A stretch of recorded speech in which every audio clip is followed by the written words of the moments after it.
Good morning. Hello. Sound check. Sound check. I'm back.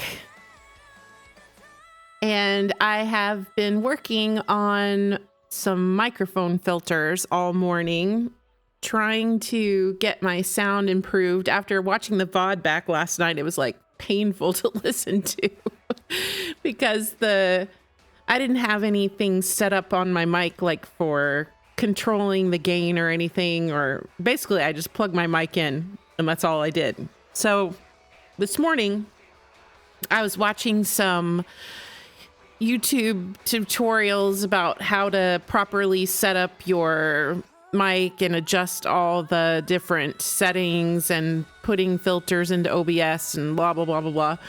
So hopefully it sounds better now. My mod, I think, is gonna check in here in a second and let me know if everything is better now. Basically, I adjusted it so... Yeah, I did. But when I listen to it on my end, I can't really... Yeah, it sounds fine to me, so I can't really hear any problems. So hopefully it's okay. Yeah, right, except I'm not screaming. Yeah, when I was setting the filters, I yelled. I won't do that now, but I yelled into the mic and tried to turn it down so it wouldn't be as bad. I really wasn't expecting to do so much screaming last night, but those pulls were crazy. So hopefully this will help a little bit. And then the next time something crazy happens, like, you know, back-to-back 5 stars, it won't blow everybody's ears out. Let's hope anyway. So, yeah, I mean, luckily, if I would have had neighbors, I think they probably would have called the police last night. It was just so funny because the way I said, how about a back-to-back or something, and then immediately, like 0.5 seconds after I said that, it was a double. I mean, it was a back-to-back. It just shocked me. No, I could be murdered where I live and no one would ever know. That's the bad side. I have to walk 10 miles to the closest house. I'd bleed out before I got there. Yeah, that's one bad thing about being in the middle of nowhere. But hopefully that doesn't happen.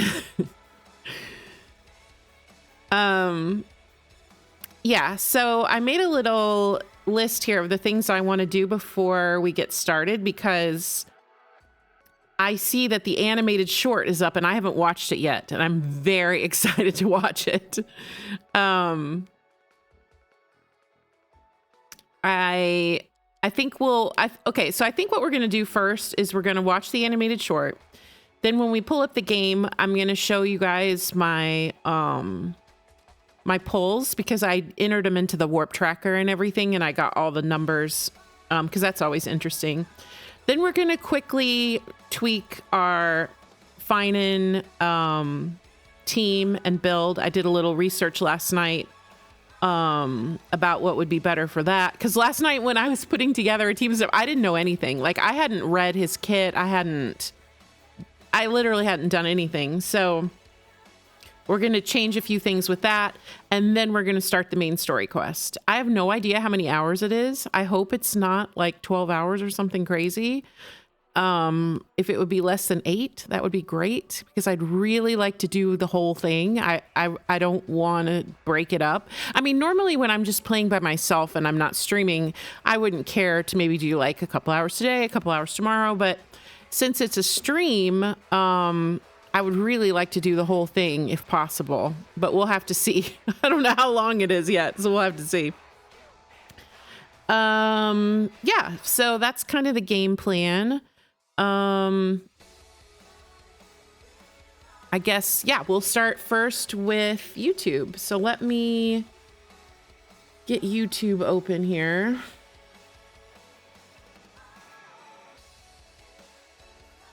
Pause. All right, let me turn off Apple Music. We don't need that. All right, let's see.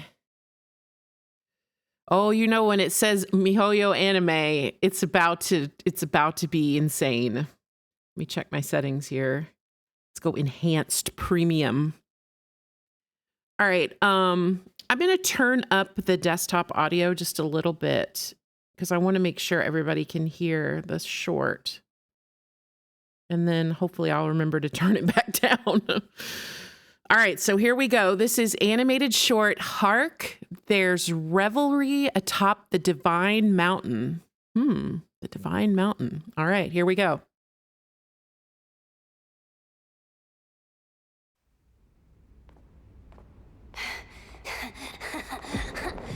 Aw, baby PHAINON.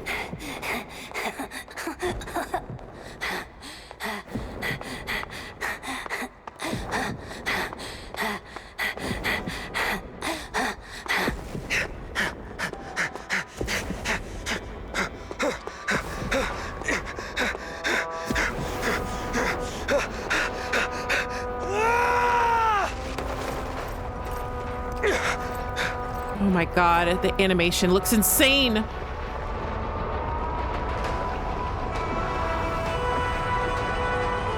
Nanook.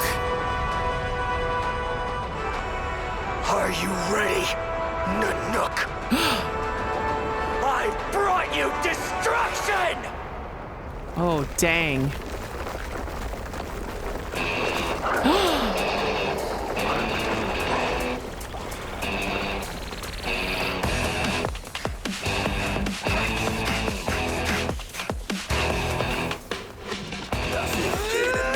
Oh my god, that's anime as fuck. I'm ready for a battle, wake a shadow, blood on my soul, burning it all, heavens, let them fall. Oh. Alright. Broken faces, devil racing, searching for fate, crushing it, shadows, watch them crawl. Damn. Oh no. Baby, watch it burn, into isolation. Watch it burn, ain't got no hesitation. Watch it burn, we're falling higher. Watch it burn. Watch it burn. Watch it burn.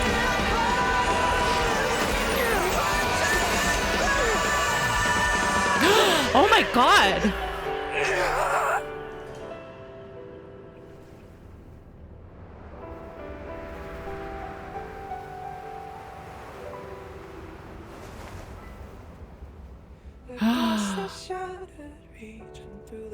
Oh no. Echo of desires, a world of silence, sound of desperation, phantoms in the shadow,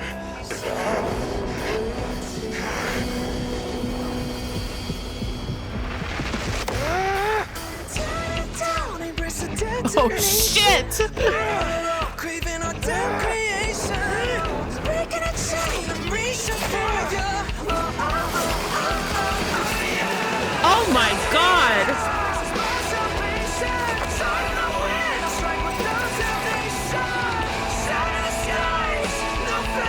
Oh shit.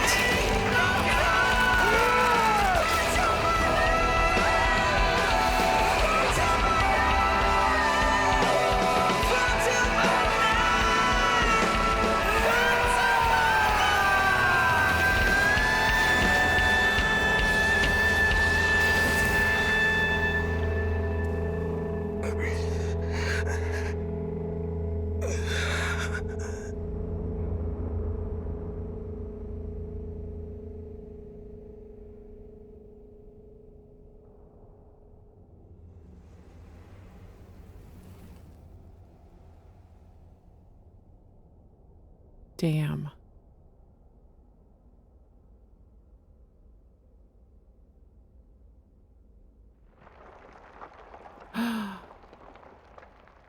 No, the baby.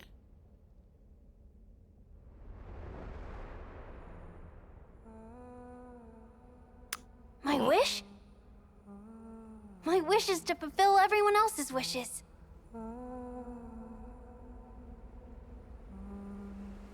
If I can't fulfill them, Then send them on to tomorrow.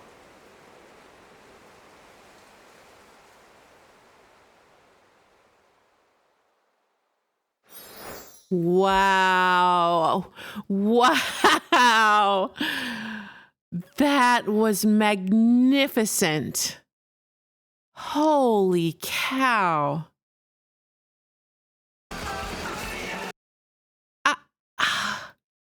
The animation quality is insane.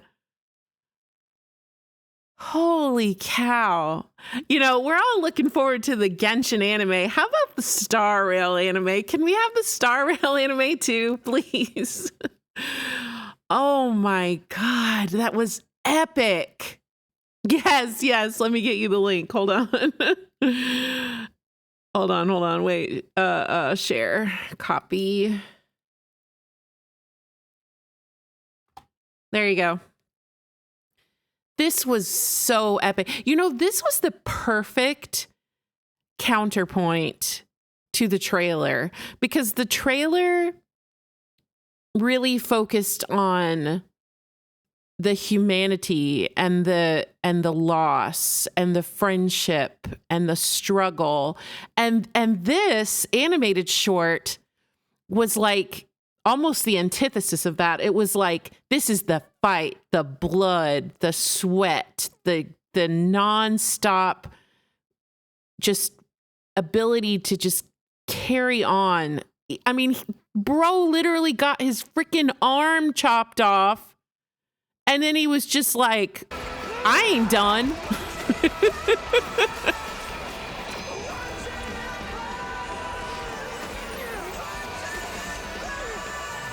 Oh my God.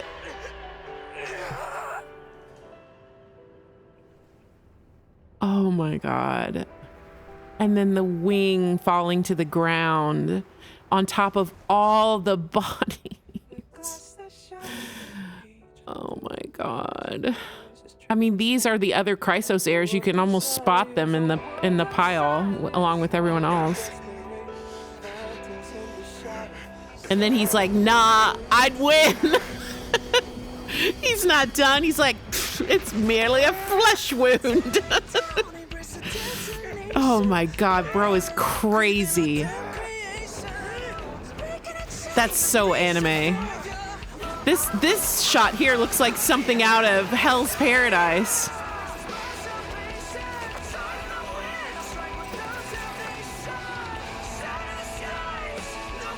Oh my God, and then he just stabs him right through. God. Nanook. He's just on fire. He's just burning, man. Look at him. He's just running through the different solar systems. This is what I was saying in my... This is like what I was saying in my trailer review. Like, his will is so strong. You know, we talk about descenders in Genshin. Like, bro is like a descender times a million. I mean, he has the will to rival the gods, the eons. Nanook, man. You have to think that if Nanook is looking for people to bring into the fold, this would be the perfect person he would want, obviously. I mean, he's just got... Oh, this is so precious. My wish is to fulfill Look at the everyone else's baby. wishes. He's so precious. If I can't fulfill them, Then send them on to tomorrow. Right. So if he can't save everyone and make their wishes come true, just take it to tomorrow. Do it again. Restart. Let's go. Oh my God. It's insane. It's so good.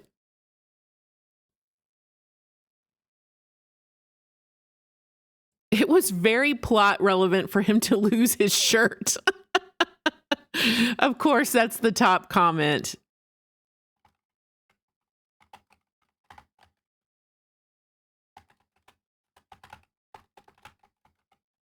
Yeah, that was crazy. That was so good. That's been out for 7 hours. Wow. Wow, that was amazing. I loved every minute of that. That was great. At this point, Hoyoverse just needs to become an animation studio and a music studio and, just make games on the side. Wait, that might already be what they're doing. Hold on. I mean, it's just so funny to me because, obviously I love Hoyo games. I play them every day, but it feels so like vindicating when they just can do something amazing, like an amazing trailer or an amazing song or an amazing character or any of the number of amazing things they do. It's just like, I don't know. It makes me feel like this kind of almost like a sense of pride because Hoyo players, we get shit on a lot, we get shit on by other people in the gaming community, by content creators of other games. Everybody thinks that. Snowy, don't push yourself too hard if you're feeling tired. Oh, Snowy. Snowy. Oh my God, I'm going to lose it. Okay. So anyway, let's get into now the showing off. We're in the showing off part now of the stream because if you were not here last night, we did a lot of pools. And we are looking at a beautiful E6 PHAINON, my first limited character at E6 in Honkai Star Rail. And, I'm really glad I was very tempted to E6 Mighty. I'm a huge Mighty fan. I love him to pieces, but I resisted. I think I took him to like E2. But with PHAINON, he just captured like my heart. Oh, MiHoYo Anime. Yes, that's the same that do Honkai Back Third. Yes, it is. That's the same logo. Yep. Yeah, it's in-house studio. Yeah. It's an in-house studio. Yep. Yeah, they do it themselves. Yeah, and you can tell, like, if you go back through all the animations, it's part of Hoyoverse. What do you mean? Oh, you mean they bring in like collaborators from other studios? Yeah. I mean, that's very common in anime. Even huge animation projects like Attack on Titan or anything, they bring in animators from other studios and other places. Yeah, that's very common. Yeah. That's why I was saying last night, I swear, if you go into Skirk's animated short, there are like some parts of it that look so ufotable to me. I almost wonder if like when Genshin signed on to do the long-term project or whatever with ufotable, if maybe there was some sharing of collaboration. Obviously the animated shorts from Genshin are not made by ufotable. We know that. But what I'm saying is, could they have sent a person over to sort of work with them and, as a collaborative effort, sending different animators back and forth or whatever between the teams, like ufotable could send someone over to Hoyoverse or vice versa or whatever, because they talked a lot in the Nod Cry special program they did about Nod Cry. They talked about how they had gone to Japan and spoken at length with people from like Square Enix and people from they named off a whole bunch of different like World of Warcraft and I don't know, like it just, to me, I just feel like there's a lot of collaboration, maybe not an official like collab, obviously, but like there's animation, there are animators who are, you know, working together, you know, sharing ideas, sharing techniques, because you can see the influence. If you just look at the animated shorts that MiHoYo has put out over the last, you know, 5 years, you can see kind of the metamorphosis it's gone through, the changes, the influences. I really feel like they're sharing a lot of their resources as far as like what they learn and how they, so they,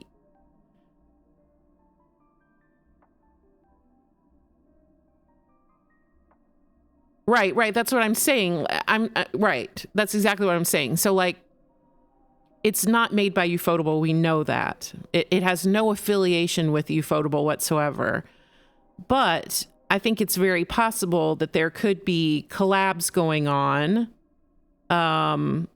you know, where they're sharing ideas, sharing creators, kind of learning from each other as a creative process, right? That's what I think. But I think when and if the Genshin anime comes out, because I'm a Genshin anime believer. I 100% believe that there will be a Genshin anime. When the anime comes out, obviously it's going to be a Ufotable production. We already know that. But I just think that over these last 5 years that they've been working together, I think it's very possible that they have shared thoughts and ideas and creative team members and things as just a way to grow and learn and evolve. Right. Yeah.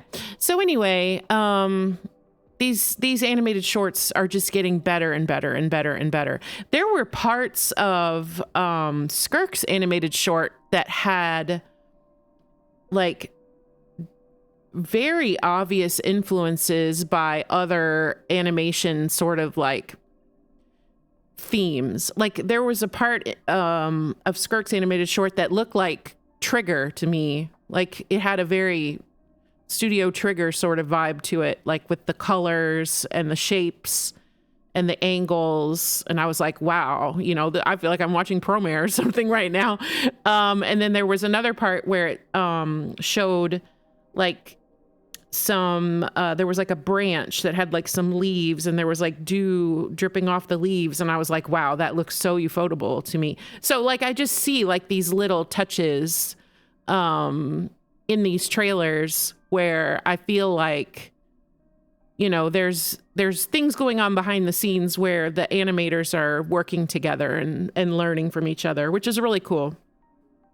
And it's just exciting because every time MiHoYo animation makes anything, it's better than what they made the last time. It's just that they're just constantly getting better and growing and learning. It's crazy. And I feel the same with the OSTs because, you know, obviously we were all huge fans of the original Yu Peng Chen, Mondstadt, and Liwei OSTs. And people were so worried when he left that the OSTs were going to be bad. But for me, I feel like the OSTs have continued to grow and evolve and change and get better. Now, I don't think that means they are necessarily quote unquote better than the old ones, like in a one-to-one comparison. But I think overall, the way they've been able to incorporate so many different types of music and types of sound, it's grown and evolved the OSTs, you know, into something totally different than where we were 5 years ago. So I feel like the music and the animation both are just continue to just get better and get better. That's why it's always so funny to me when I see things on Twitter or on other streams or whatever, where people are like, oh, Hoyoverse, they don't care, about they don't put any care into anything. They just want to make money or whatever. And I'm like, what are you talking about? I've never seen a developer put so much care into anything in my life. I mean, when have we ever seen a Western game dev put this kind of love and care into anything? They're just cycling out the next first-person shooter slop game that's just a carbon copy of the last one. Like, we don't get any great, amazing, progress or love and care from a lot of game companies. So anyway, I'll get on a soapbox and talk about the love and care that Hoyoverse puts into everything that they do. The games themselves, the characters, the trailers, the animated shorts, the music, and I will defend that with my last dying breath. But anyway, another thing I wanted to share, let me just get over here to my files. Let's see here. I took a screenshot.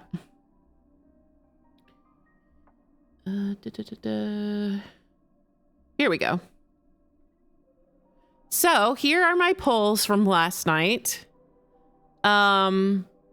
So before last night was right here at Cypher. So the first 30 polls, I got Bronya. I lost my 50-50 and I was so sad. I was like, no, here we go again. But then immediately in the next 10 poll, I had the back-to-back. That's when I screamed and broke everybody's eardrums. I'm sorry about that. And almost broke my chair. I jumped straight up in the air and my chair went flying. So that was really exciting. And then I won my 50-50. So that was exciting. Then I did lose a 50-50 to Welt, but it was early. I lost it in the second 10 poll. So I wasn't really upset about that. Then I, of course, had the guarantee. So then at this point, I was like, okay, I feel like I've been lucky. I've had a back-to-back. I've won a 50-50. I feel like things are kind of going good. So I pulled 2 more copies on stream, winning the 50-50s again. And then I got off stream because it was getting really late. It was like after midnight. I was tired. And then right before I went to bed on my phone, I pulled 2 more copies. I just kept winning my 50-50. 1, 2, 3, 4 50-50s in a row. I don't think I've ever had that happen. I mean, if I have, I don't remember it ever happening. So it's crazy here that happened. So anyway, I really think if I would have lost this 50-50, I would have stopped. I don't think I would have pulled 2 more, but I just kept winning my 50-50. So I was like, I'm going to go until I lose. And then I didn't lose. So it was very exciting. It was very exciting. Yeah, Casterus, I had a Clara and then a guaranteed Casterus, and then I won 2 50-50s. Winning 2 50-50s is great. No, I didn't win 4. I only won 2 because this was a guarantee, and then I won 2. And then with Anaxa, I won a 50-50. Oh, you're saying between these 2 banners. Yeah. Yeah, but these were like weeks apart. But yes, that is 3. Yeah. Because this was a guarantee. So I did win 2 Casteruses and then I did come back and get an Anaxa. So that was 3. But this was 4. 4 50-50s. That's crazy. I don't think I've ever had that happen. I mean, I could go back even deeper into my poll history. Yeah, Anaxa. Anaxa, I was going to go for 1 more Anaxa. And then when I got another Sela, I was like, okay, forget this. Feixiao. Yeah, so I had a guaranteed Feixiao and then I won 1 50-50. The healer. Who are you talking about? Rappa? Where's Rappa? I don't even see Rappa on here.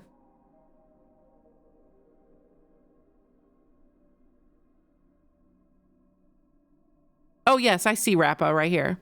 She was a guarantee, right? Yellow means a guarantee. Or no. No. She was a 50-50. Because I won Lingshaw and then I won... Oh, so you're saying... Right. So this was a guarantee. And I won 3 over 3 different banners. But it's still not 4. Oh, no. This was not a guarantee. Wait. So okay, so this was the guarantee after, okay, well, I don't know. I mean, when this is like months in between, I don't know if I consider that in a row, but I guess technically. But this is like over several months period of time. Yeah. Because this would have been... Okay, so this would have been the guarantee. Then I won 1, 2, 3, 4. I did win 4, but I mean, it's not all in the same banner. But yeah. But the thing is, you don't really notice it when it's so spread out like this, because this would have been like 3, 6, 9, 12. That would have been 12 weeks. So, but yeah, you're right. Between 12 weeks, I did. But this was crazy.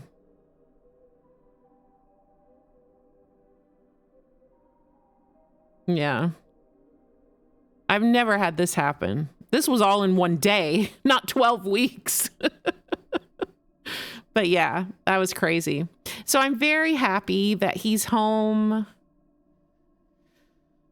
Unfortunately, I don't have his planar set. All I have so far is an attack piece. I don't have any physical damage. And then for the rope, I have just 1 attack rope, and it doesn't even have any crit on it. I was gonna check and see if I had any Rootlet Arena. Let me see, because somebody said last night that that would be good. Where is it? Did I pass it? Hello? Oh, here it is. Let's see. Wind attack. Okay, I do have an attack piece. I don't think I have physical. Oh, wait, physical. I do have a physical, but it only has crit damage. It's not too good. Oh, wait, here's another physical. Oh, wait a minute. This could be good. Let's try this one.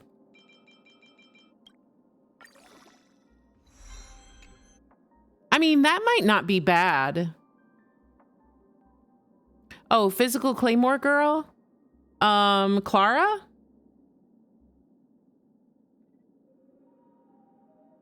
I don't know.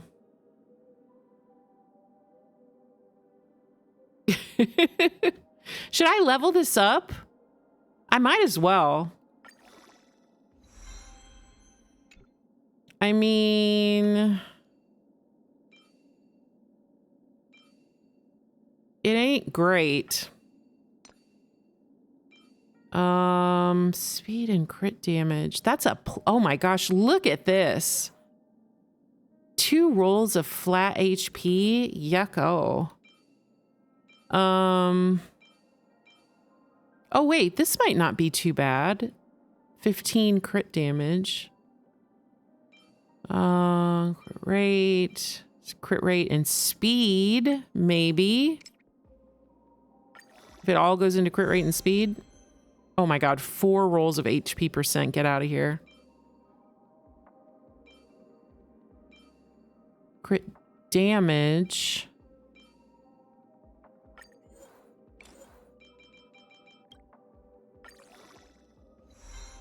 No, it's a stinker. Oh, man.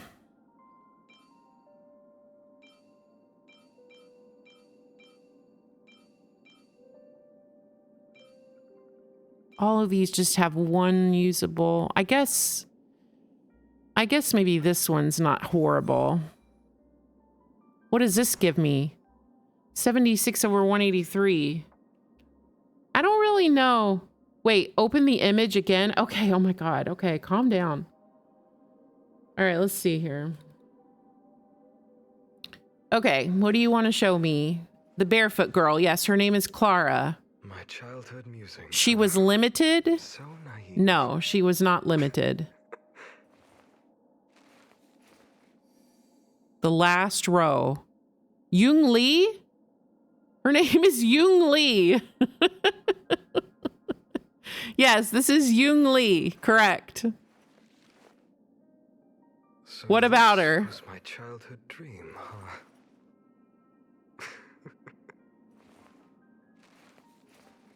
I lost. With your son. Oh, okay. I'm like, what are you talking about? Yeah, I did. Yep. My childhood I lost to him musings. twice. So naive. I have many, many copies of the standard. The only standard character I think. Well, no, there's a couple of different ones. Wait, let me go and look. There's a couple of standards that I don't have maxed out yet. Yeah, Bronya and Himiko. Everybody else is already maxed out. Yeah. So, but they're close. E5, E5, E4, E4. So pretty soon I'll probably have those all maxed out as well. Yeah. And I got one of those when I pulled Welt last night. I got one of those little thingies again. One of these. So if I get another one of these, I can get another gold. But I don't know if I should use this or if I should save it. Because it says stay tuned. So they're going to add more characters. So I could go ahead and E6 my Bronya or E6 my Himiko. Or I could just wait until they add someone else. The only benefit really to E6ing the standards is that I'll have more chances to get more of the silver chunks. Because every time you get one of these maxed out, if you lose your 50-50, you get another silver chunk. And every 2 silver chunks, you get a gold chunk. So it's good to max these out. Once they're all maxed out, then I'll just get all silver chunks. But probably before that happens, they'll add more characters.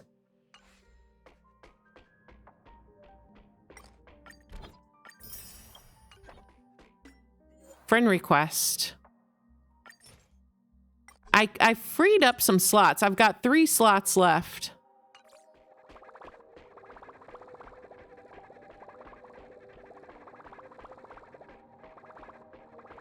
No, you spend a silver. You spend 2 silvers to get 1 gold. See what it Yeah, so the gold ones you can get in any of these characters you want, but with the silver ones you have to get 2 silvers to get a gold. Because 1 silver you can't buy anything with. Yeah. So eventually, obviously, I want to max out everybody. Well, why would you get any character? I mean, you're just trying to max them out, just to make them stronger, to finish their eidolons, you know? This doesn't make any sense to you because you don't even use the constellations that you have in Genshin. You literally don't activate constellations. So you don't understand. But most normal people... they would consider getting an eidolon a good thing. Even on Bronya, I'm literally playing Bronya right now. I'm literally playing Bronya. And I use Himiko all the time. Yeah, I want eidolons. To me, eidolons are a good thing. The more, the better. You and I don't see eye to eye on that. Yeah, I will. And then once she's maxed out, I'll have more chances to get silvers, and then I can max out Luocha and Ruan Mei and everybody else. Because my goal is to max out everybody. Because my Luocha right now is E2, so I definitely would like to max him out as well. I'm definitely going to spend it. I mean, there's absolutely no reason to hoard those. I'll spend it for sure. I'm just not sure who I want to spend it on yet. I don't even know what her E6 is. The duration of the damage boost effect placed on the skill on the target ally increases by 1 turn. That's actually pretty good. Yeah, I'm probably more likely to use it for Luocha. Just because I use Luocha quite a lot.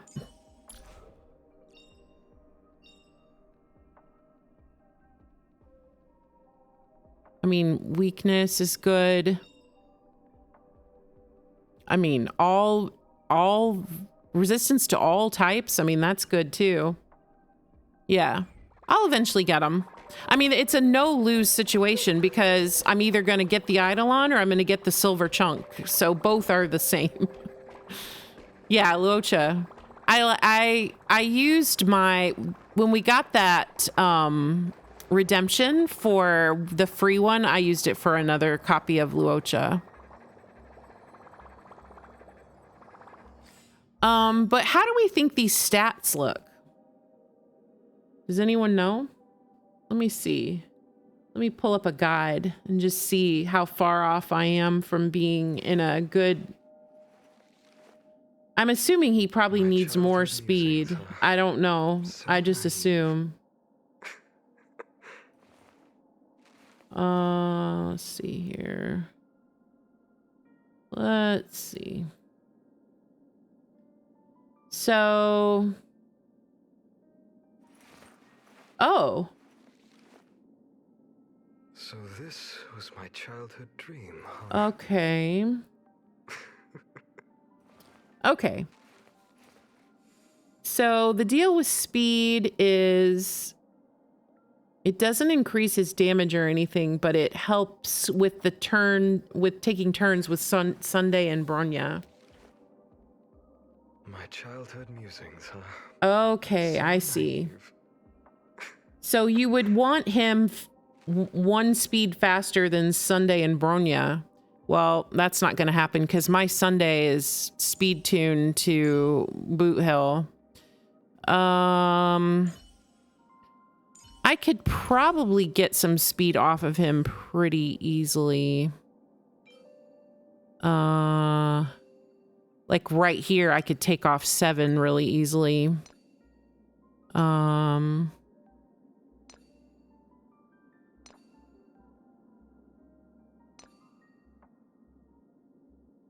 13.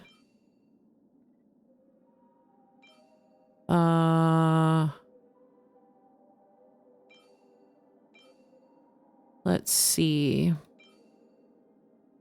I don't really like this. I kind of want to level up this one just to see if it'll go all into crit damage. And of course it won't.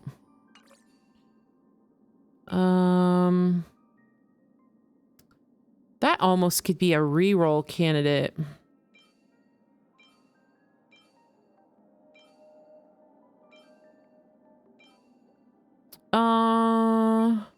I mean, I could just put him on this for now just to get the speed down. He's still too fast.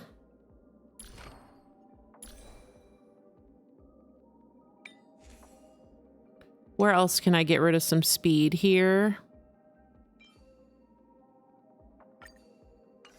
What does this take me down to? 133. 136, 133. Okay, I need to trim a little bit off of Bronya.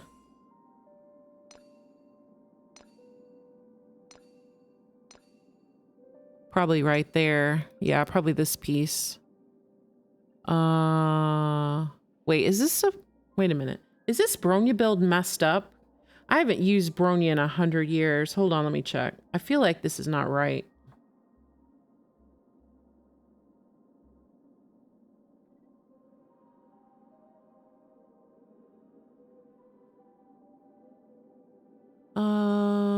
Oh yeah, okay.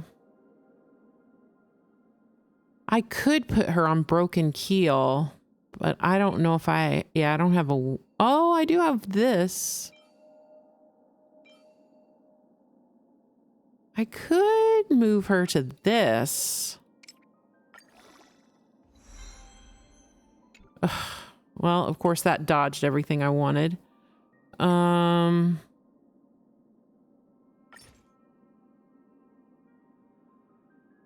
He's 0.1 slower? Yeah. Wait, let me put it back on that other piece again. I don't think I had it. Did I have another wind piece? No.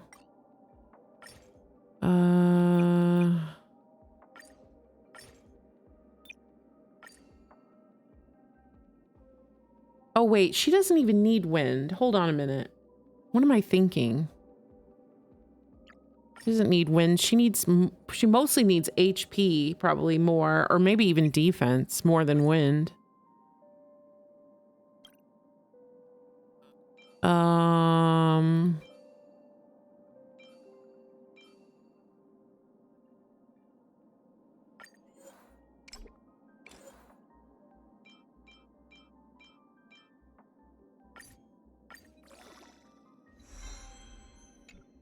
No.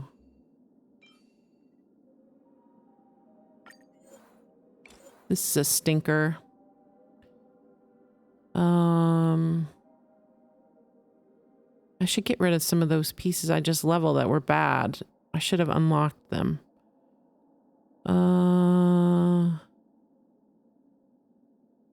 What did I just...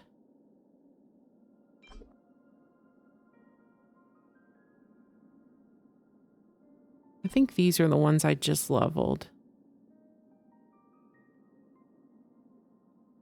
That's not really going to help me. I need like a plus... I need to get rid of some of these plus 15s that I'm not using. Like... I could probably get rid of that. That looks kind of yucky. Great. 3 rolls of break effect. Just what I wanted. Thanks. Thanks. Okay, let's see what else. Have I got anything good?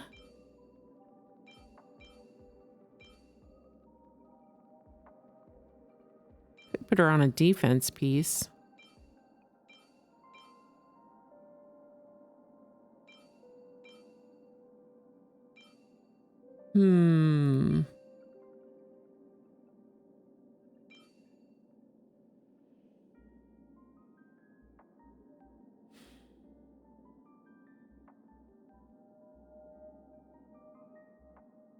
I don't know if she would really need any more effect res with Broken Keel or not.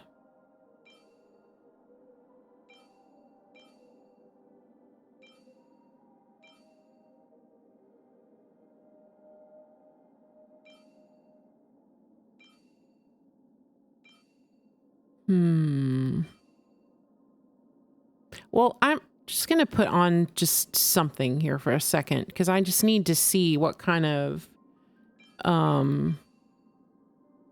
Wait, I need energy here. Oh my gosh, I have nothing. Well, that's why she was on Fleet of the Ageless. All right, so we gotta have to do Fleet of the Ageless. Wait, stop. I'll just put this one back on. Okay, what does that bring her down to? 129. So 129, 133, 136. That should work. I mean, it's not perfect. It should work.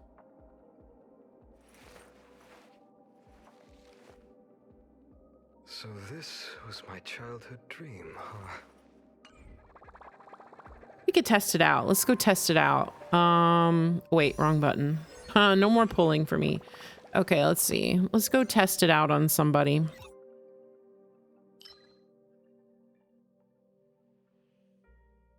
I already did my weeklies, but just for testing purposes.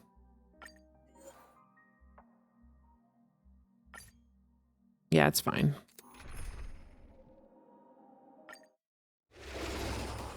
All right. I'm an auto battler, so this will be the biggest test of all. Watch over you. Guide you on your path.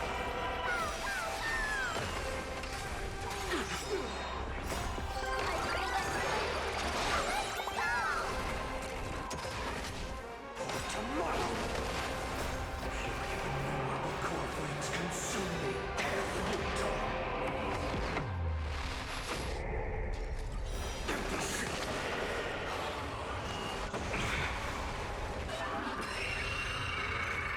Quench the fool's blood.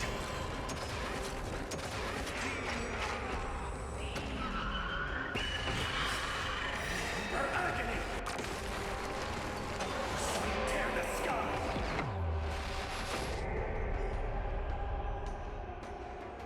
Quench the fool's blood.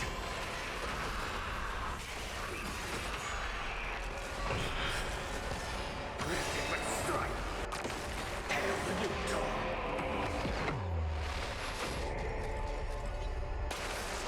Sow the substance. Tear the sky. Empty shell. Sow the substance.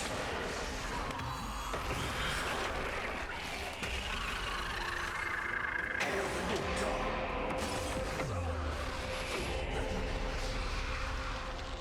Empty shell. All stars burn to ash. Doubt farewell. Future could come. Lend me your strength. Tomorrow.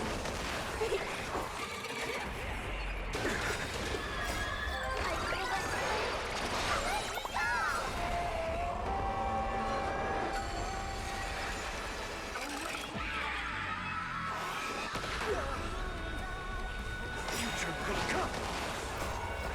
Innumerable core flames consume me. Tear the sky. Sow the substance.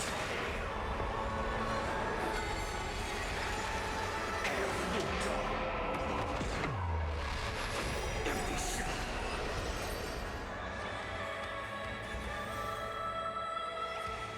Well, that looked pretty good to me.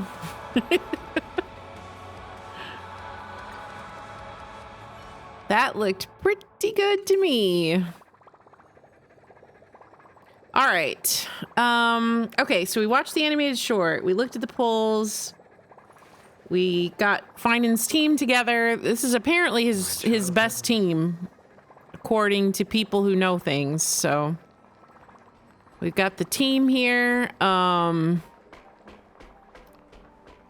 We've adjusted the relics as best we can. I don't have his new planar set yet because I don't have any luck. But I think he's fine. I mean, obviously for a day one build, he's doing great. So, all right. So that puts all the little chores aside, and now we can focus on what we really want to do, which is the story. Oh my God, I'm so excited. Hero, honor that crimson call. Interesting, they use the word crimson. The Flame Reaver suddenly froze as if something unforeseen has transpired. As I pondered what might have happened, I spotted the me figure once more. Okay, well. Oh, story recap. Okay. Following the return of the core flames of reason and death, Aquila is the only titan that we still need to campaign against. PHAINON asks us to recreate the past, and he repeatedly challenges the Flame Reaver to hone his abilities. The Flame Chase journey's triumphant conclusion draws nigh. I think these settings are okay. Yet a sudden disturbance occurs in the holy city. Using the Council of Elders and the Cleaners, Aglaia made sure that her fall paved the road forward for the flame chase. Amidst his grief, PHAINON takes up the mantle of leadership, giving a speech to unite the people. Cypher also returns on a mission, promising to protect Kefali's core flame while the flame chase party is away from the city. With the help of the Twilight Courtyard's last descendant of the sky, Hyacinth, the party ascends to Aquila's flying fortress. Hyacinth resolves to fulfill the duty passed down over generations of her family, only to discover that the glorious feat of Seliosi the Day Thunder Knight campaigning against Aquila was nothing more than a blood-stained lie. At the same time, in the city of the dead dragon's bones, Cypher contends with the Flame Reaver who comes seeking the core flame. Though she holds out for some time, she is no match and is slain in the end. But she had already given Kefali's core flame to spirit thief Bartolos, ordering them to wait for an opportunity to deliver the core flame to PHAINON and the others. The Flame Chasers fight together to defeat the Sky Titan, which has become a combined being of the god and immortal. As they are trying to escape from the Eye of Twilight, the Dawn device suddenly goes out, and Hyacinth is forced to return the core flame early and remain in the sky to bear divine authority, becoming the protector of the people. Following Cypher's death, the divine power of trickery dissipates, and the 1,000-year dawn of Akama that is sustained by her lie comes to an end. The holy city is met with the merciless invasion of the Black Tide as the powerful Flame Reaver moves in ever closer. At this moment of crisis, Mighty, Castris, Tribi and Trinon, Cartonus, the holy city guards, and Don Hung all lay their lives on the line so that the Deliverer would have a chance to complete the mission. After making sure that I would remain safe, PHAINON enters the vortex of Genesis alone.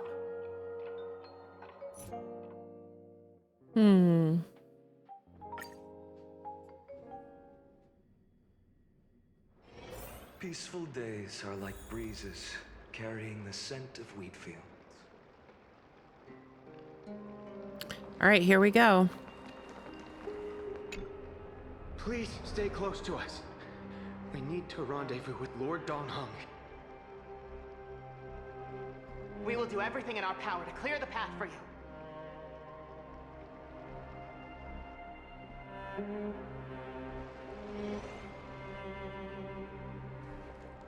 There he is! Lord Don Hung!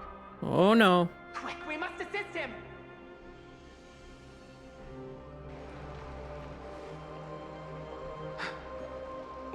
What are you doing here?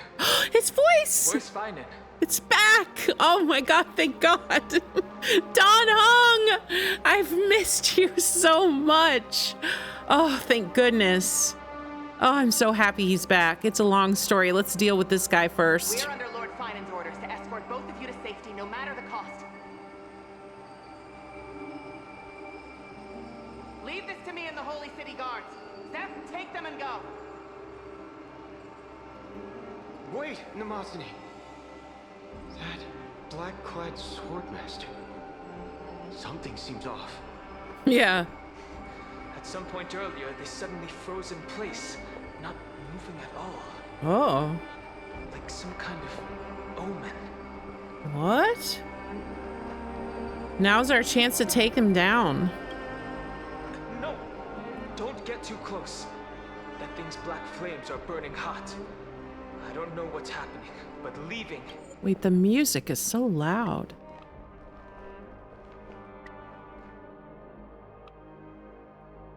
I can barely hear Don Hung. Is the best option.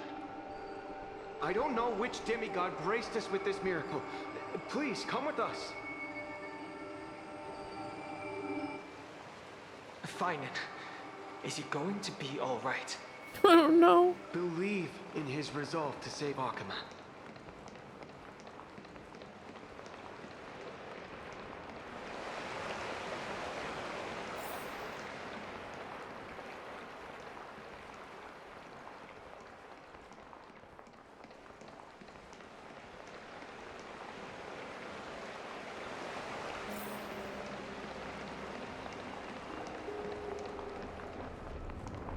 Damn.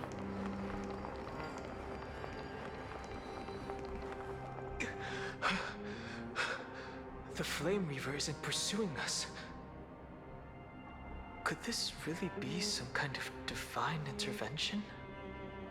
We can't stay here for long. Lady Trinan's sentry gate is just outside the city. Let's keep moving. I still feel like someone should stay behind. Is this really what trailblazing is supposed to be? Leaving like this, I'll definitely regret it. Yeah. I feel the same. Someone should stay and help PHAINON complete Aranova. Yeah. For now, let's get back in contact with the Express and plan our next move. That's the safest course of action. We need more information. Okay. On that note, I have a proposal. Oh? Who's there? I hope to convey a message to the Screw 'em! nameless. Mr. Screwlum? Who are you? Stand down. Oh, calm I order down, you lady. maintain a distance of 10 paces. It's okay, guard. This one is not our enemy. It has been a while, nameless of the Astral Express. I'm glad I arrived in time to stop that black cloud Oh. from harming you further. So it was you. Screwlum stop the Flame Reaver? Okay. It's good to see some familiar faces. Never thought the Express crew would bring in a genius for backup. Things are getting more confusing by the minute. I mean, yeah, true. Indeed. Madame Herta invited me to meet with you, nameless. Rest assured. Okay. You know this anti-Catharin? Does he come from the same people as Counselor Lygus? Don't worry, guard. This gentleman is an ally of the Trailblaze. Would you mind giving us a moment to speak in private? Of course. We'll wait nearby. Please stay safe. I fully understand your situation. For now, the only thing I can do is temporarily freeze that black-clad one in place. Time is limited, so I'll keep this brief. The place where you stand, Amphorius, is a world constructed from data and memoria. An experimental field of a certain eon. Yeah, that's what we pretty much figured out. And now, this isolated sandbox world is rapidly falling into a third path. Destruction. Destruction. Conclusion. If Amphorius continues unchecked on this course, a Lord Ravager will complete its evolution and metamorphosis, and emerge from the surging tides. The cosmos as we know it will suffer irreversible consequences. A Lord Ravager like Fentilia, a cosmic scale disaster. The disaster that this Lord Ravager intends to trigger may be far more severe than the Lawfu's Stellaron crisis, because its goal is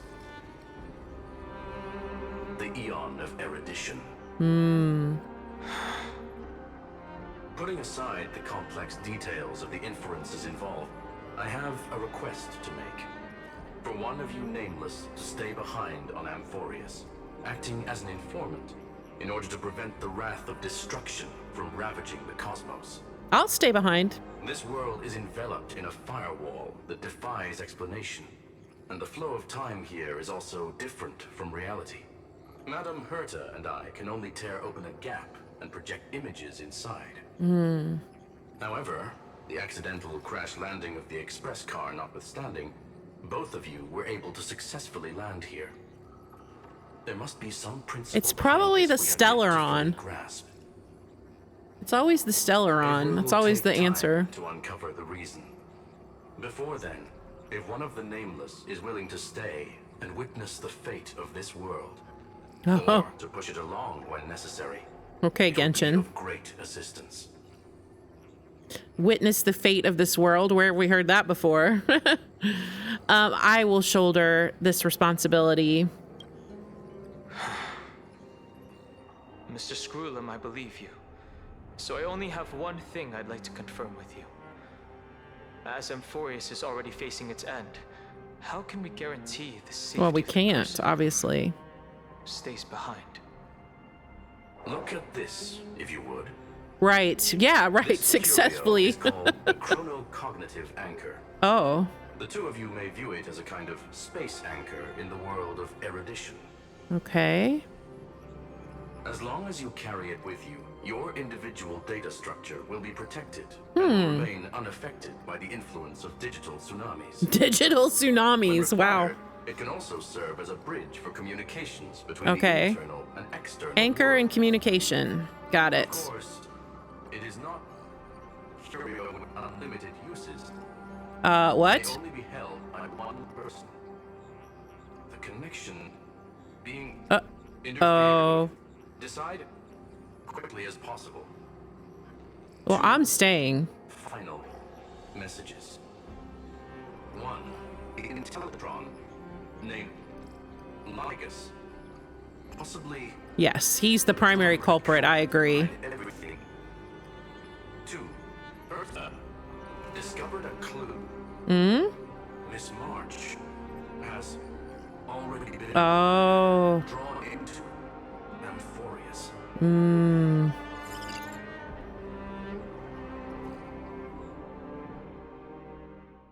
Well, we pretty much figured that much.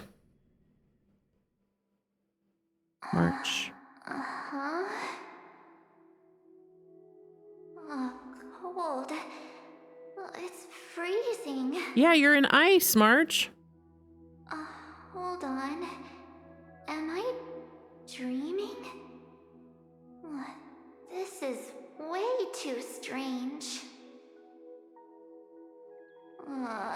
Everything's spinning.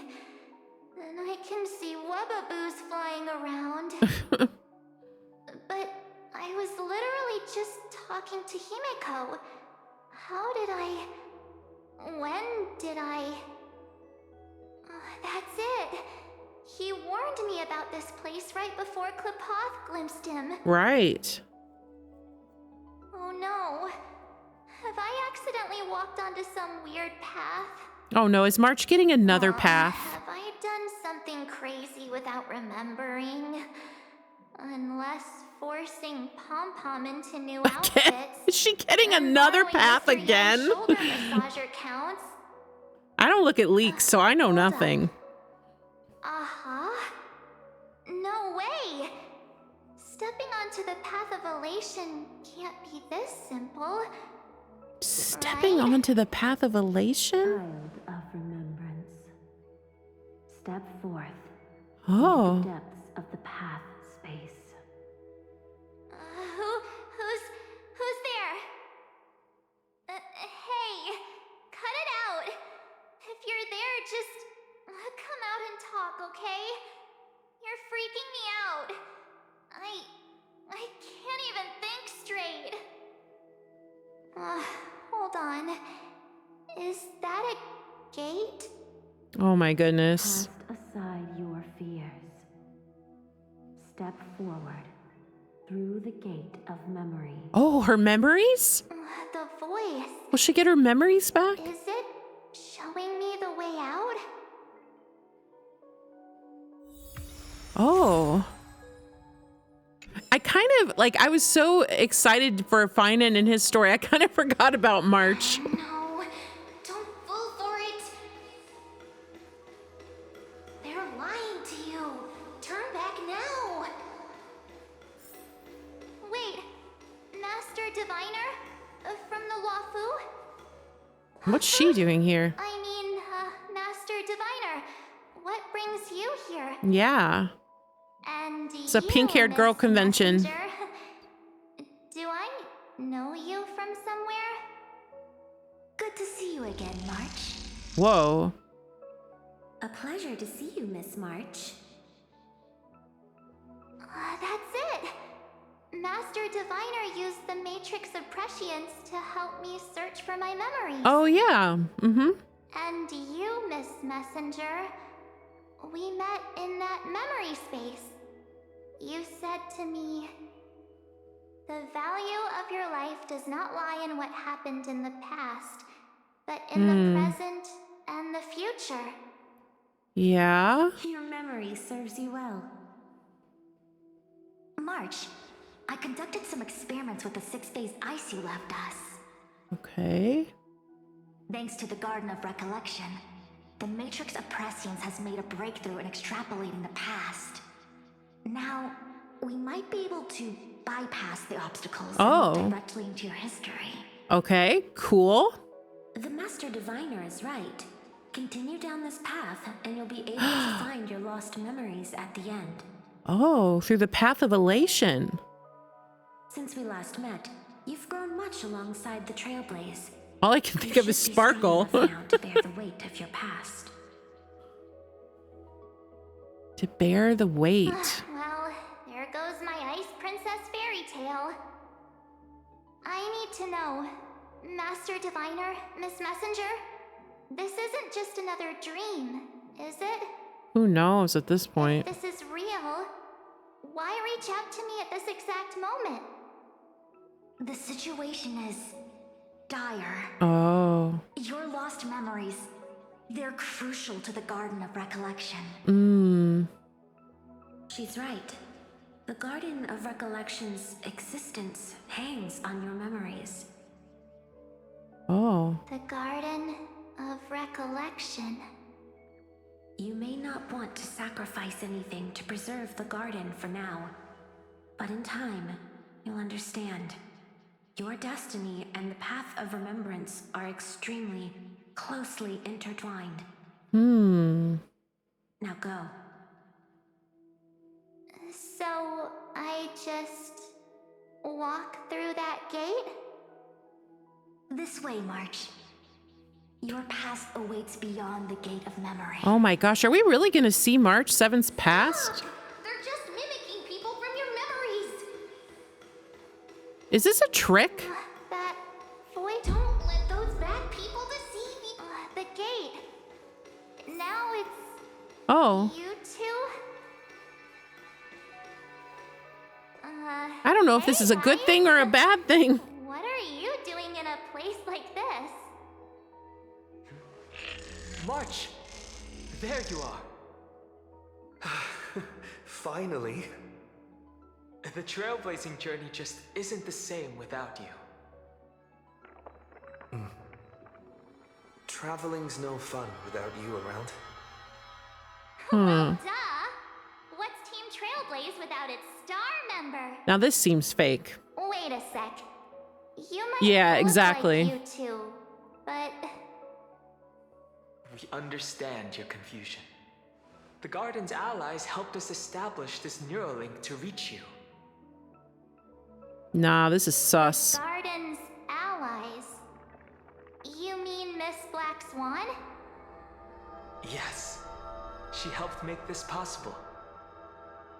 Yeah, this doesn't even sound like something Don Hung would ever say. Find your past, wake up, and travel with us again. She's being tricked. That sounds really tempting. Finding my past and continuing to trailblaze new worlds with you? Trust in yourself, March. It's gotten us this far, hasn't it? Follow us. Yeah, that's... Let's go through that gate together. No, this is very sus. I don't want to go through the gate. I changed my mind. I don't want to go through the Step into gate. your past, March. No. Find your true self. Oh no, she's being tricked. I have a feeling this is bad. Wake up! Slow down! Those words sound so... Oh man. I don't think she should go. At last, finally caught up. Oh, shit. Hey. Are you alright? I'll be okay. Just not used to running around.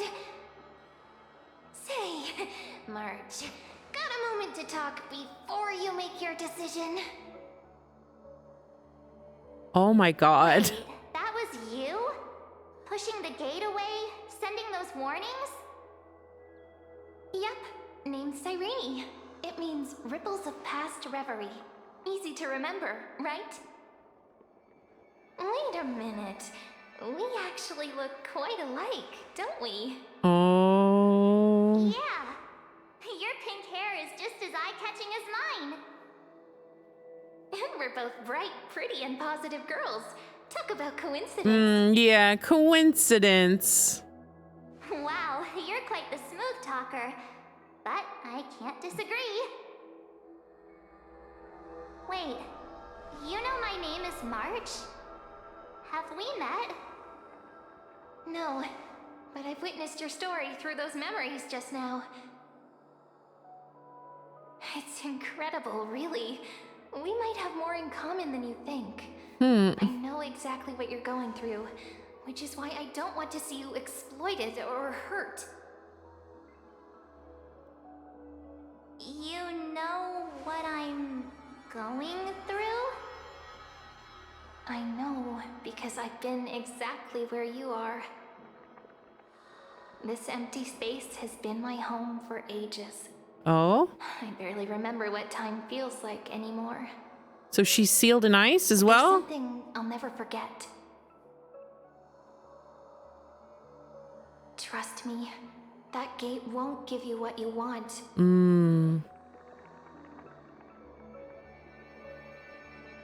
mean those people? They're lying? Luring me into a trap? Yes, convincing, weren't they? They've studied your memories, using your deepest wishes against you. How dare they manipulate a young girl's feelings like that?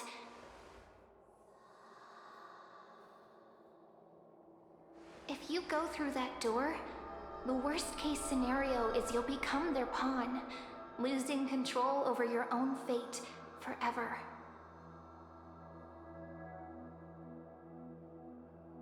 You've seen what's on the other side? I may be stuck here with missing memories like you, but I still recall fragments of my homeland where I grew up. That door leads to Amphorius. Trust me, it's anything but welcoming. For ages, I've watched people walk through that door. They couldn't see or hear my calls. The voices beyond always promised safety. So is that... But I've never seen anyone return Oh, so safely. that's how they got in? So I had to try and stop you. To be honest, I'm not sure what to believe. Wait. But the fact that you're here, putting in all this effort to warn me, that means something. Tell me, Cyrene, how can I return to my world? It's really easy, actually. Just turn around and walk away from this place. I don't know. Cannot be trusted. Oh. Through the door, save the garden. Oh my gosh, which way to go? You, children of remembrance. They never give up, do they? But don't let them sway you. Stick to your path. I don't know. The return journey could take ages, longer than most lives. But that path will lead you home.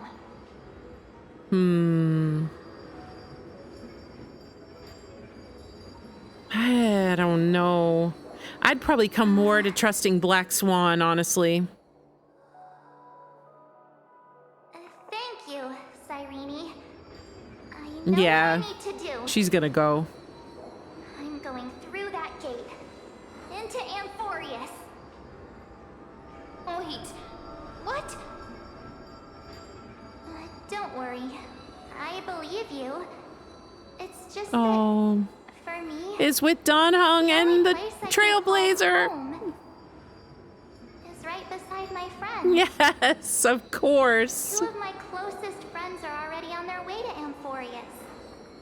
They may seem capable, but only I know. They need me. They're absolute disasters waiting to happen. They won't last 5 minutes in the new world without me. Aw.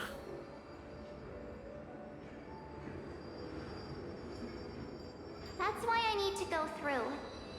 Amphorius or not. Wow. The three of us are together. There's nothing we can't handle. We'll explore, understand, establish, and connect. After that, we'll find our way home together.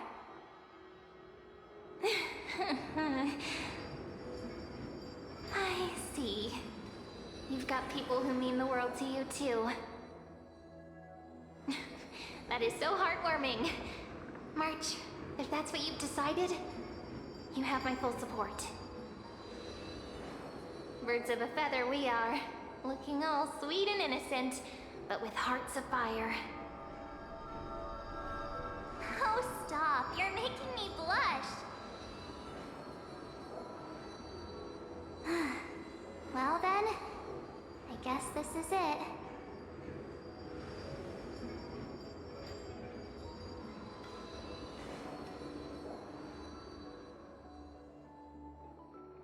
Do you think we'll see each other again? Who knows? But don't worry about me. After all this time here, I've grown quite used to chatting with my imaginary friends. Since Amphorius is your homeland, if there's a way to help you, my companions and I will do everything we can. Then I'll look forward to that day. So she's just been stuck here this whole time? Your story awaits, March. Make it an epic one.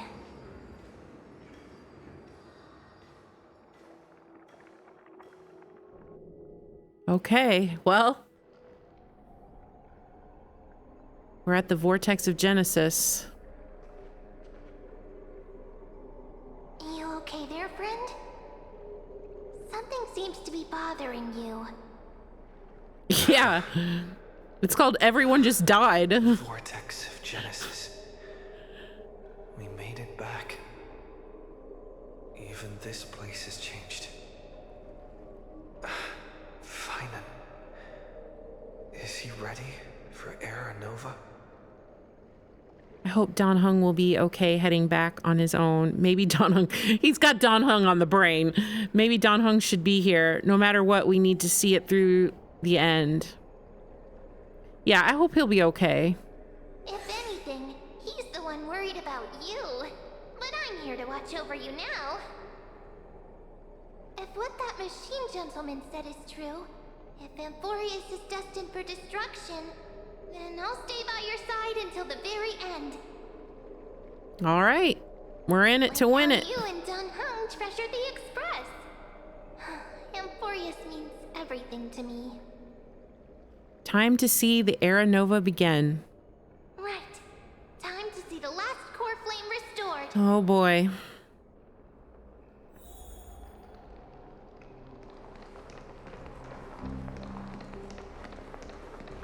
Look, there's PHAINON. And wait. Lygus. Remember Screwlum's warning. And you, Lord PHAINON, will wield that core flame to bury this ancient world, plunging everything into the gray unknown. None of that matters now. This brutal, flame-chased journey has stripped away my delusions. I know the future isn't some peaceful paradise with gentle west winds, just waiting to welcome us to step in.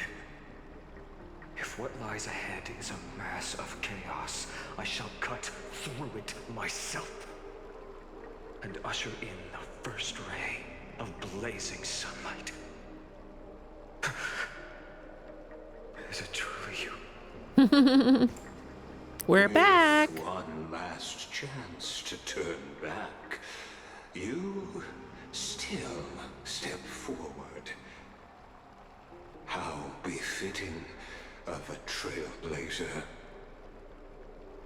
Yeah, this is the path I must take. Spare me your mockery. You misunderstand. As our world nears its end, the ones who walk the infinite paths have embraced their destiny. As the Theoros, it is my duty to witness the world's future and oversee this final core flame ritual on their behalf. Yeah, no one likes you, bro. The trial of world-bearing, the ritual of Era Nova. Scroolum says you're behind all this. I see. So you met my kindred spirit before Kindred spirit? traces. Partner, what are you saying? We're saying this guy is bad. This one knows more than he's telling. Time to make him talk. Yeah, beat his ass. I've had my suspicions. How does a native Antikytheran know so much about repairing vehicles from beyond the sky? Yeah. Lord Lycus, how much do you truly know about Era Nova? Tell us everything.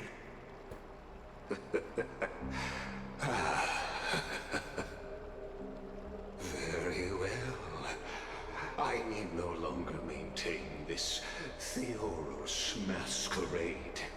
You seek truth, Lord PHAINON, and truth you shall have. Okay, lay it on As me. you know, when the old gods fell, someone had to bear their broken pillars to fill the vacant seats. Those who would assume divine authority must prove themselves through trials. Yet, for Kefali's demigods, the possibility of overcoming the trials has forever been non-existent. For the world-bearing trial is the divine duty itself. Bringing forth the Era Nova and bearing its weight is an endless ordeal, ceasing only upon collapse. Precisely. The Era Nova ritual is not something that can be completed in an instant, no, but a long and arduous journey. While the sacrificial journeys of other demigods conclude in this world, Kefali must shoulder the gods' core flames, bear the memories of all worlds, and stand unwavering. Until the next world, when the black tide consumes the bearer, and all that they carry, leaving nothing behind. Unless their core flame finds a new bearer. The holy flame that illuminates all worlds rests in your hands. All that remains is one choice. Nurture it, pass it on to future generations, or extinguish it here and now. Deliverer, the fate of all worlds rests in your hands. Enough testing. I've made my decision. But before I ignite the dawn of the next world, you need to promise me something. Two things, actually. Speak. your terms. Promise me this. Professor Anax's vision of the new world is absolute. The world will be reborn from my memories. All souls, living and dead, will return as the first humans, unchanged from their past lives. And my friends, the fallen demigods, they shall transcend the cycle to become new titans. Our heroes shall not have died in vain. Of course. But we don't want that. I can guarantee. We want to break the cycle. The second one. Promise me that the Trailblazer can return safely to his homeland, unbound by Amphorius's laws. My apologies, but I cannot promise this. As you mentioned, he now bears the Time Titan's authority. His bonds with this world run too deep. The eyebrow raise. He's like, what? No need to worry. I have a plan. Trust me. Initiate the Aeronova. All right. Apparently we have a plan. Oh, yeah. We have the anchor. I stand corrected. An outsider like him does have ways to defy destiny. Yeah, we got it from the Genius Society. For everything you've done for this world. Though the next world may not remember, I shall never forget. As the Theoros, I declare, Amphorius has determined her path. Step forward, heroes. Follow her path and see it through. Oh boy. Okay. Well, apparently this is what we're going with. Hello, me.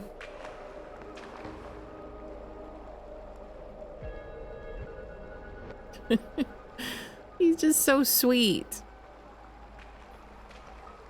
I want to talk to PHAINON. Without you, we could never have reached our prophesied tomorrow. Thank you for walking this path with me to the end. Oh boy. I don't think we should do it, but we have to. Behold, oh gods, Amphorius has achieved her victory, and the Aeronova approaches. The radiant soul has arrived, having walked through the bustling nights, bearing the golden fire and blood, stepping with pride into daylight. He is the pure child, walking upon the path of yesterday, today, and tomorrow. He is the first to be born, first to be named among the nameless. Eternal in form, limitless in reach. He treads the endless night underfoot. Greatest of kings, protector of the displaced, raising humanity's children above their adversaries. The firmament of molten gold courses through his very bones and flesh. The greatest of schemes reveal against his breath and words. In the golden lakes of that beautiful new world, he shall wash himself clean. There. Finish what we first and last wished for. To write an ending unlike any before, for this world we so deeply love.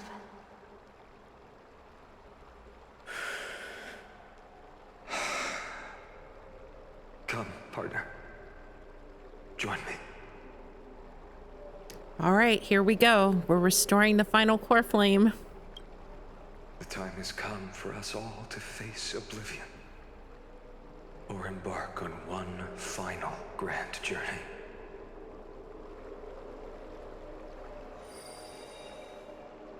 Oh, they're making me do it.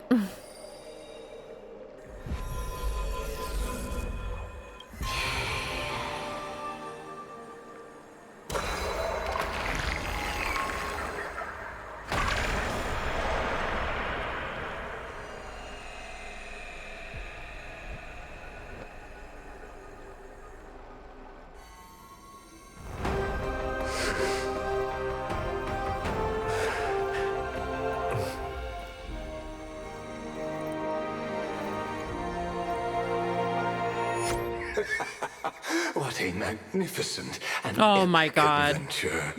The hero's journey reaches its end, and the truth behind the Era Nova is about to be revealed. Is that truly the case? Probably not. Here, as the Theoros, allow me to humbly request that you find a moment to listen to what I have witnessed. This is about the nature of Amphorius itself, a story of the prime mover of life. My, what a broad topic this is.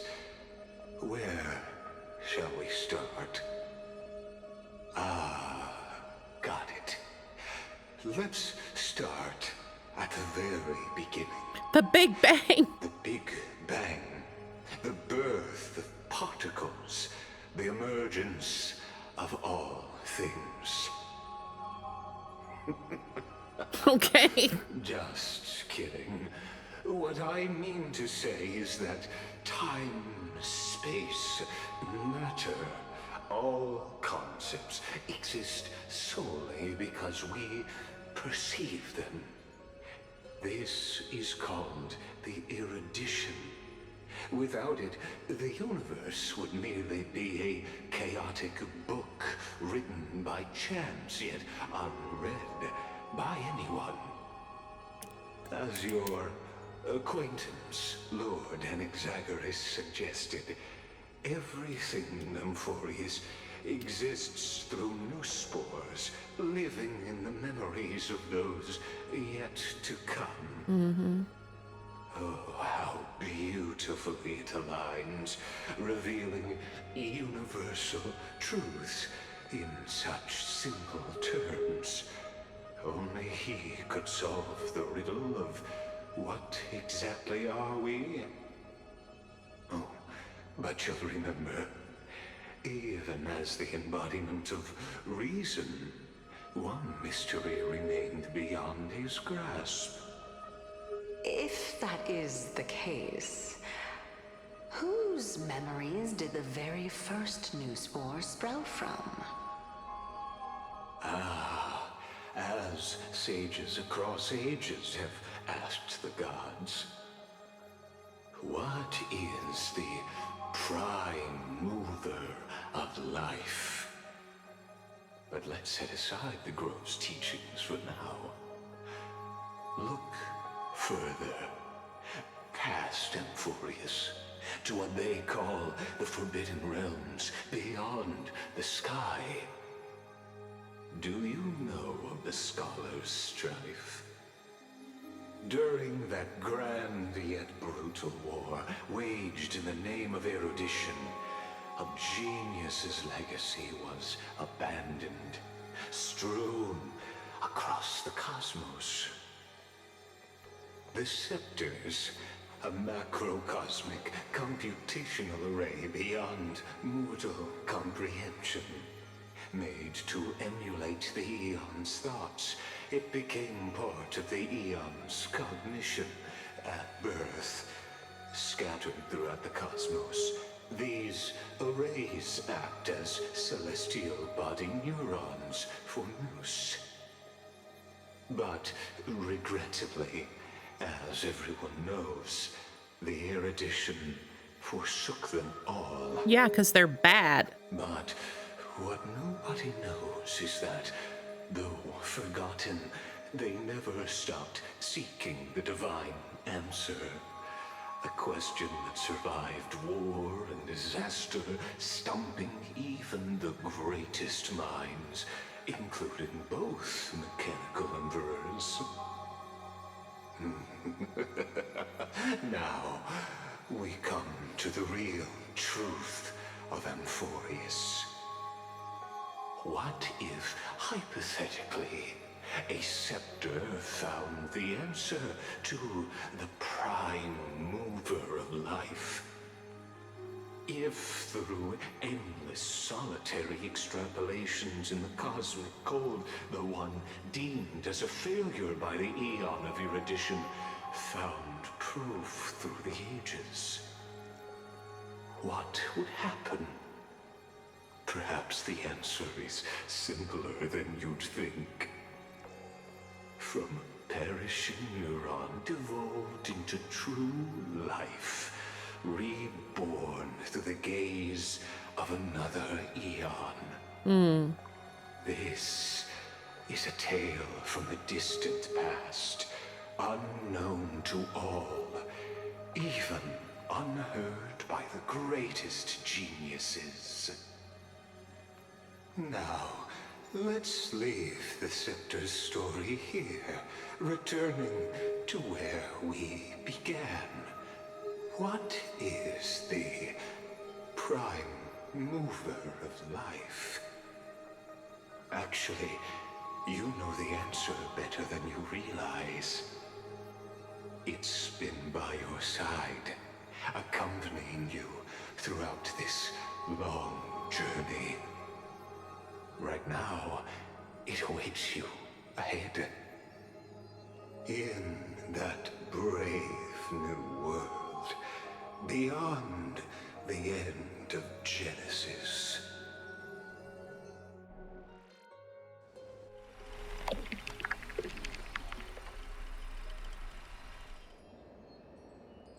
Aww. Take this wish with you. Be the one who begins it all. As the prophecy foretold, you will bear the blazing sun until the pale dawn breaks. Continue onward, bearing this world upon your shoulders until the Ashen Hero, the nameless deliverer, ushers in the dawn.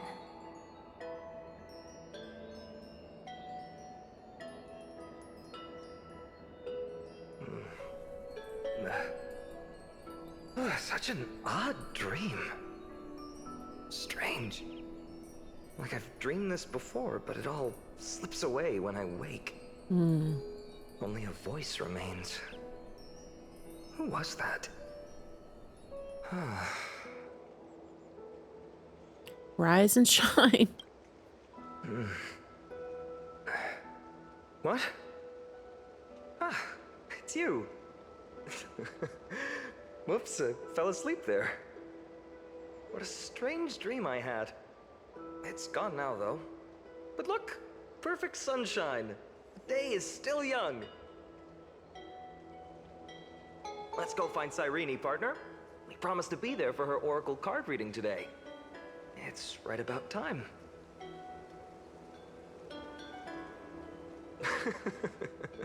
Looking at you, someone's still half asleep. Tell you what, catch some fresh air first. I'll hang around here.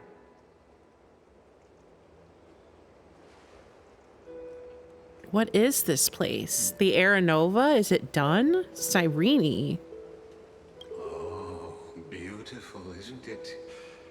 This is Id Celestii, home of the nameless hero who carried Kephales's core flame. When he was young and innocent, he had heroic dreams, imagining his wooden sword was forged of iron. Pretending the straw dummy propped up by a wooden pole was a giant with a single blood vessel running from spine to heel.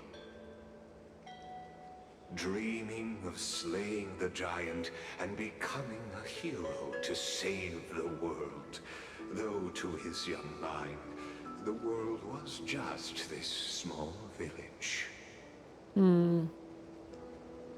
Are we seeing Fienon's childhood? How does this connect to Aranova? I had no idea he used to be so chuny. I don't know what that means. Sharp as ever. Indeed, these memories you witness are the first steps of his journey. These are his first memories. Rather than watching, why not join in? Think of it as immersive theater. Become his lifelong closest friend, witnessing his hero's journey from the best seat in the house, as the nameless hero whose unwavering guidance shaped Fienon's destiny, yet whose name was never recorded in Amphorius's history. Who could possibly be there his entire life? What exactly do I need to do? Oh, you direct plays now? All right, what do you want me to do? Questions, questions. Let's I feel like we're in Liyue. find out, shall we? Alrighty. Many mysteries lurk in this village beneath the veil of Evernight. Your questions will find answers as the story unfolds. He's just playing with us.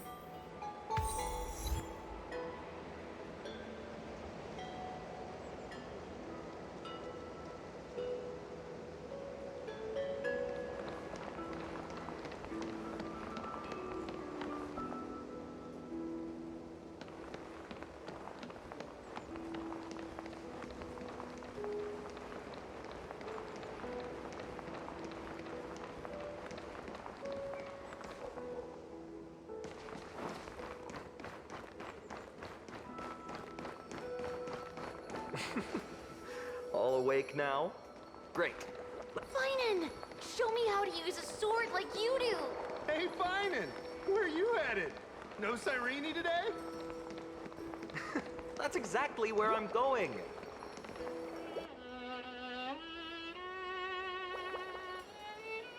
Oh, okay. Japanese slang terms. Oh. Thank you. I had no idea. Okay. Yeah, gotcha. 8th grader syndrome.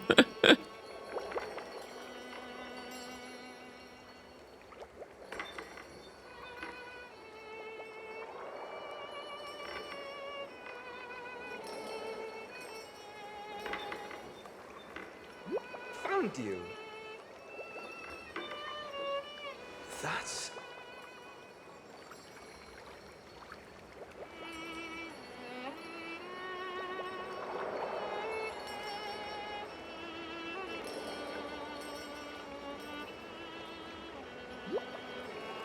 Goodness, look at you rushing about. You've got the poor swing all startled. Hmm? It's you. I knew it was you. Something wrong? What do you see? Oh, nothing much. Just suddenly felt a strange connection. Okay. Look at you, leaves in your hair. Were you sleeping in a tree again? Or was it the wheat fields this time? At least brush yourself off before wandering around. Come on, I'm not a kid anymore. You're the only one who still treats me like one. Sure. You may have the height advantage, but when it comes to maturity, I'm leagues ahead of you. Still fantasizing about being in heroic adventures and imagining yourself as one of the characters? That's the kind of thing kids do, not grown-ups. Don't you agree? And since you're playing along with his antics, who are you pretending to be today?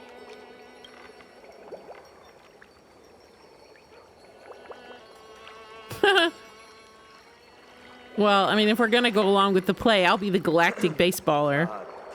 Today, he's going with Invincible Galactic Baseballer. Switching roles again? What happened to being the valiant hero from a distant shore who made that solemn pact to learn the sword? Spare me. Can we not bring this up? Speaking of which, what about those oracle cards? We haven't done divination in forever. Why the sudden interest? I was just about to tell you. Earlier, while napping on the swing, I had the strangest dream. There was this mysterious voice in my dream, calling out for something. Wait, you had that dream too? Yes, you too? That would explain this lingering sense of unease, which made me think of those old oracle cards I used to play with as a kid. Though the Ornyx prophecies were always hit or miss. Yeah, all the kids would get so excited drawing cards like ruler or warrior, but throw fits over devil or drunkard and demand a redo. If you just redo it when you don't like the result, what's the point of divination? The blessing of childhood. Believing the gods might not notice our little corner of ID Silicii, willing to let our small deceits slide. Still, fate is absolute. After all, we never really know just how far into the future the prophecy extends. Anyway, let's go to our old secret base and look for those oracle cards. Now, where did we hide those? I can think of a few spots. Let's go check it out.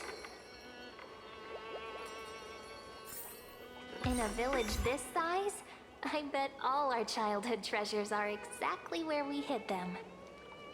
Mm-hmm. Time must be keeping them safe for us. Time. Mm-hmm.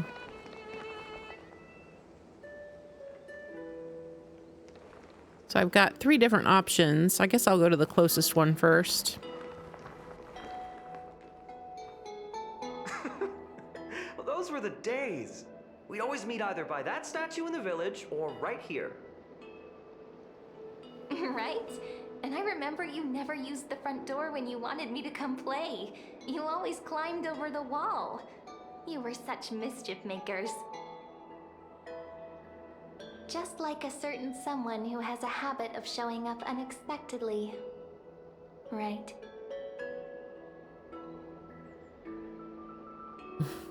Can't pin me down, can you? I bet he said something clever just now. Oh, she can't hear me. Hey, I was just copying those storybook heroes. They never take the beaten path. Still, it's embarrassing. I've been the only one here for a while, and I haven't kept up with the cleaning. With so many spots to check, where should we even start? So are we like in that realm where March was? Like outside the gate of Emphorius? Is that where we are right now? I'm wondering. Because Cyrene said she'd been stuck there for ages. And that she'd watched people come and go.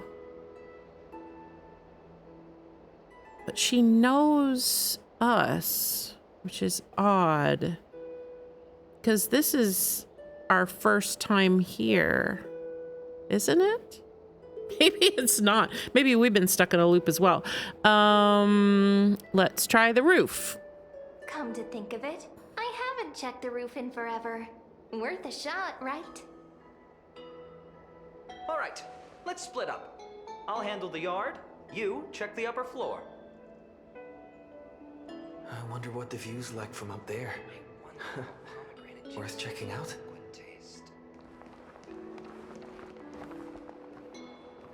Wait, I clicked on it. Hello?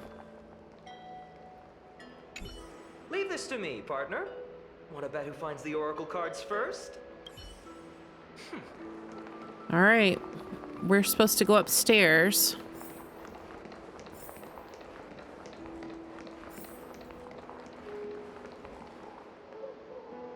Nice windmills. All right. The girl before you carries an air of mystery, her secrets elusive, yet her demeanor toward you is exceptionally warm.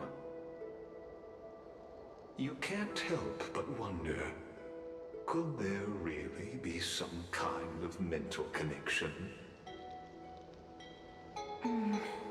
The view here hasn't changed a bit.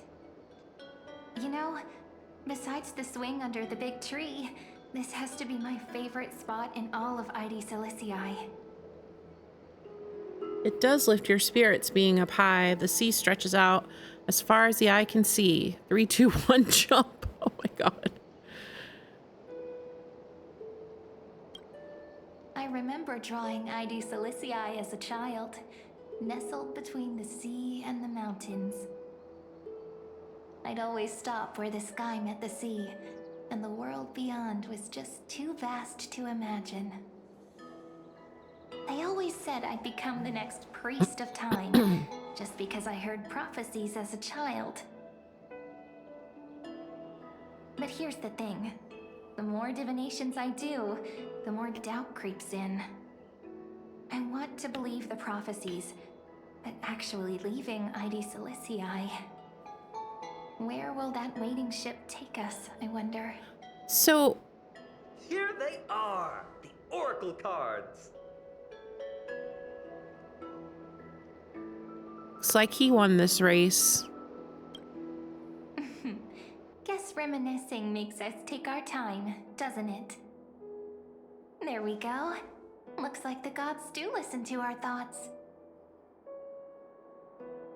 Here it is! This is the box where we kept the cards. But the cards are gone. Who could have taken them? Huh?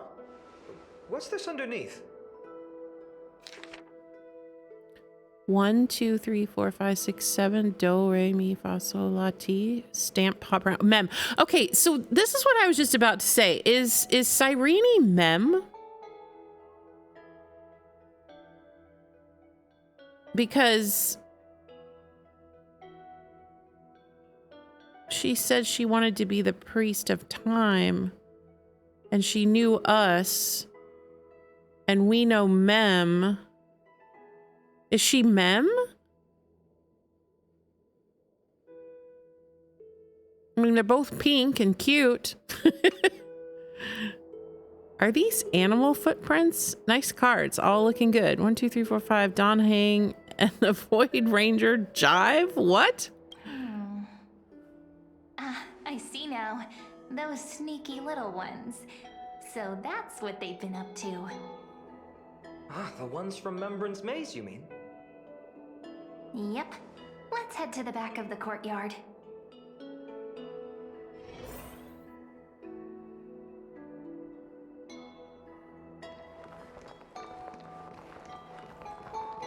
I wonder if it's the same VA. The entrance should be around here somewhere. Right here. The path to the maze is hidden under all these weeds. It's been too long since we visited the fairies. The Remembrance Maze, fairies, an entrance.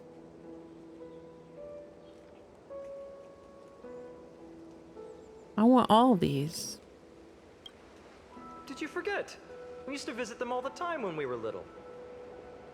All right, let's do this. These weeds need to go.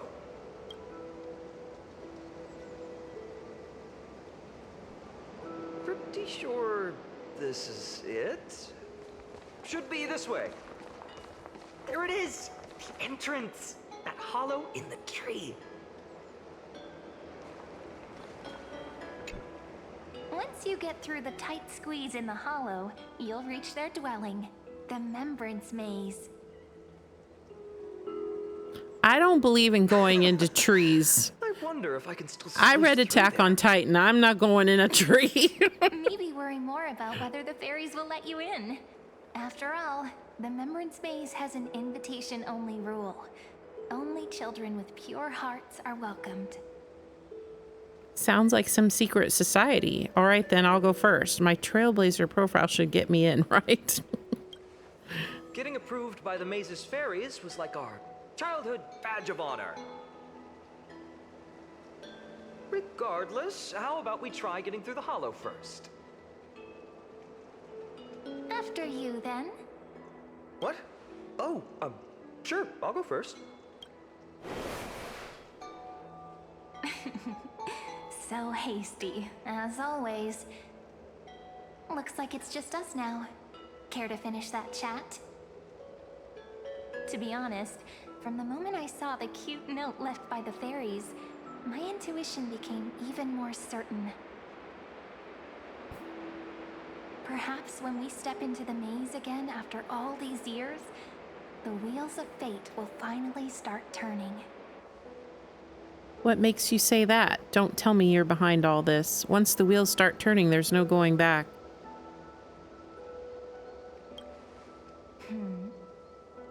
What if I am?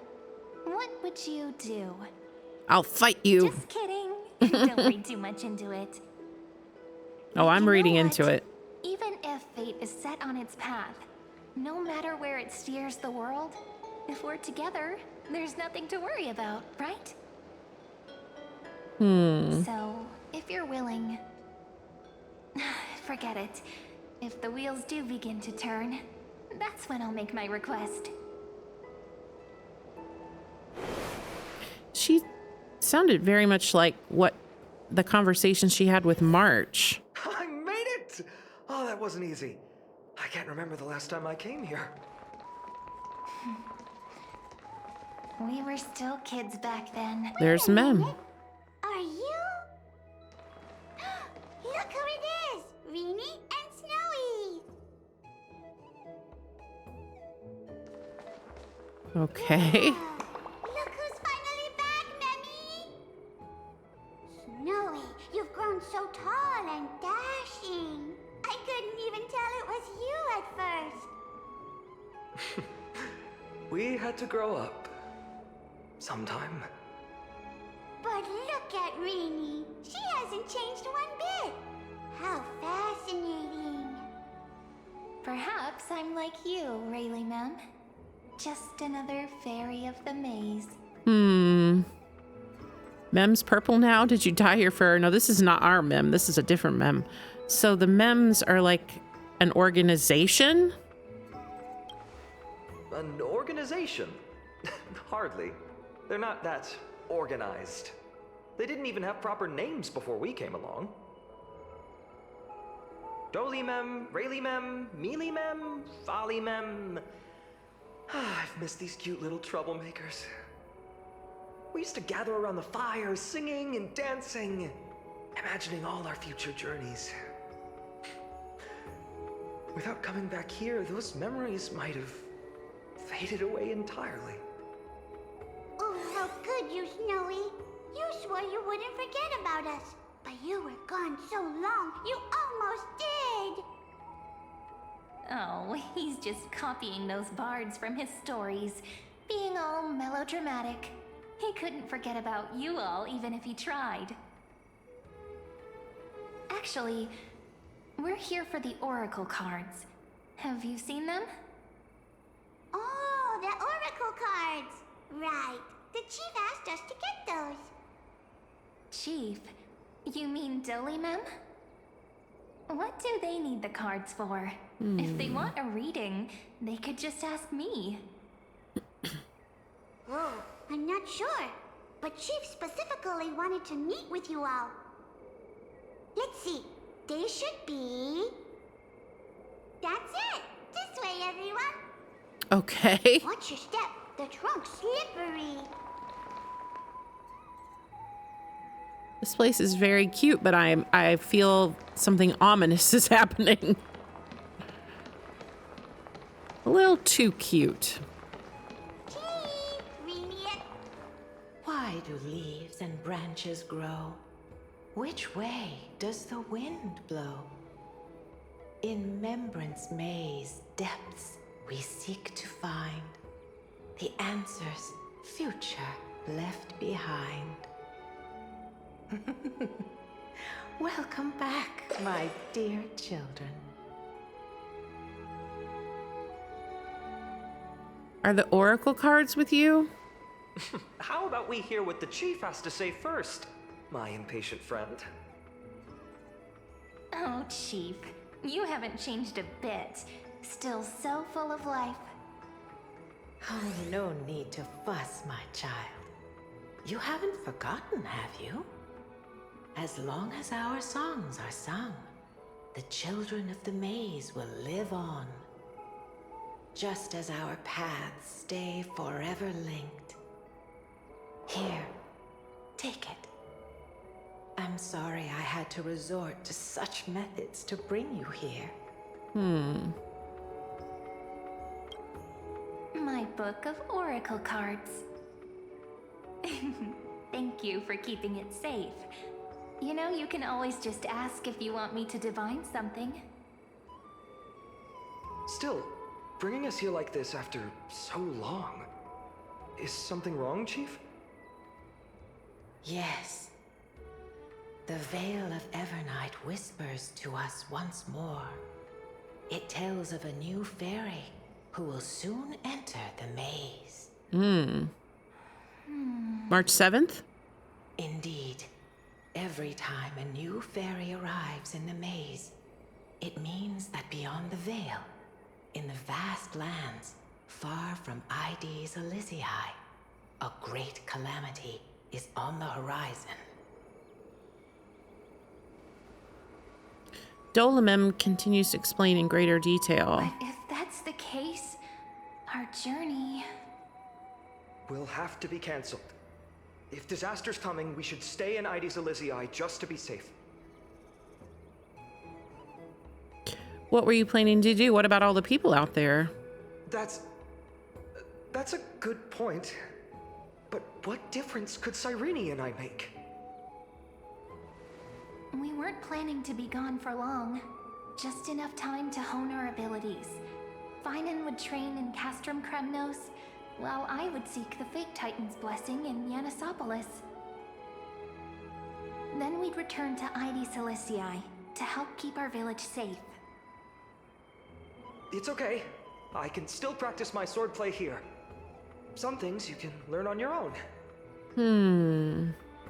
Well, probably. That's not very convincing. Here's a thought. Let's have Cyrene do a reading. If fate wishes to show us its path, we might find some peace of mind. But what if we don't like what the cards tell us? Then we stand against it until the very end. At least we'll know which way to run. I feel the same way. Perhaps it's better not to know. No, we have to know. Never thought of doing it that way before. Thanks, partner. We'll do it your way. Whatever the cards show, we'll face it together. Ask with a true heart, and truth shall answer in kind. Close your eyes, and let's open the Oracle card book together. Let your thoughts flow like stars drifting on the river, carried by fireflies and gentle winds. Your destinies flowing towards the same future. Now, shall we begin? Oh my! The cards are quite responsive today. Very well. Let's see what future the Oracle cards wish to show us. Turn to the first page of the Oracle card, second page, Finance. I don't know. Oh, these are all the different ones. Okay, well. Behold, the Weaver. It connects the romantic threads of the chrysalis of gold, weaving all destinies into golden silk that flows toward the most brilliant, magnificent future. A dance of thread and blade set the stage. So shall it end as gracefully as it started. Such elegance. The The Gold Weaver must be of noble birth. Such high standing. I doubt someone like me could ever reach it. Gatekeeper. This is the Gatekeeper, who guides people to their true path among myriad passages. We have surrendered our countless senses, dedicating ourselves to the sacred whispers within the temple. Wait. It almost feels like I can hear the echoes within a temple. And are those children singing? It feels overwhelmingly solemn, yet strangely comforting. Ruler. The ruler stands for discipline, authority, and glory, but frequently also points to isolation and warfare. Even should you pledge your loyalty to me as the last sovereign, the glory shall be mine and mine alone. He who has slain a king can no longer bear the title. Let the withering lion walk his last path alone. Is this showing us a ruler who forsook their people? Stories of such bloodshed like this feel so different from Heidi's Elysiae. But they sure can stir the imagination.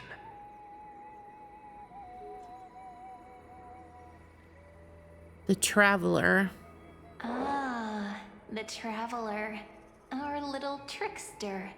Always hiding behind other cards, disguising itself. What a rare catch. Over here! Or perhaps here! Gotcha! You'll have to be quicker than that. A teasing voice. Just like a child playing hide and seek. Surely only a master of mischief could pick up this card.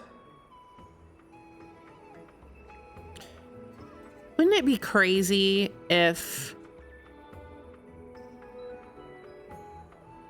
Wouldn't it be crazy if all the characters were just storybook characters from FAINON's childhood who he manifested into his realm of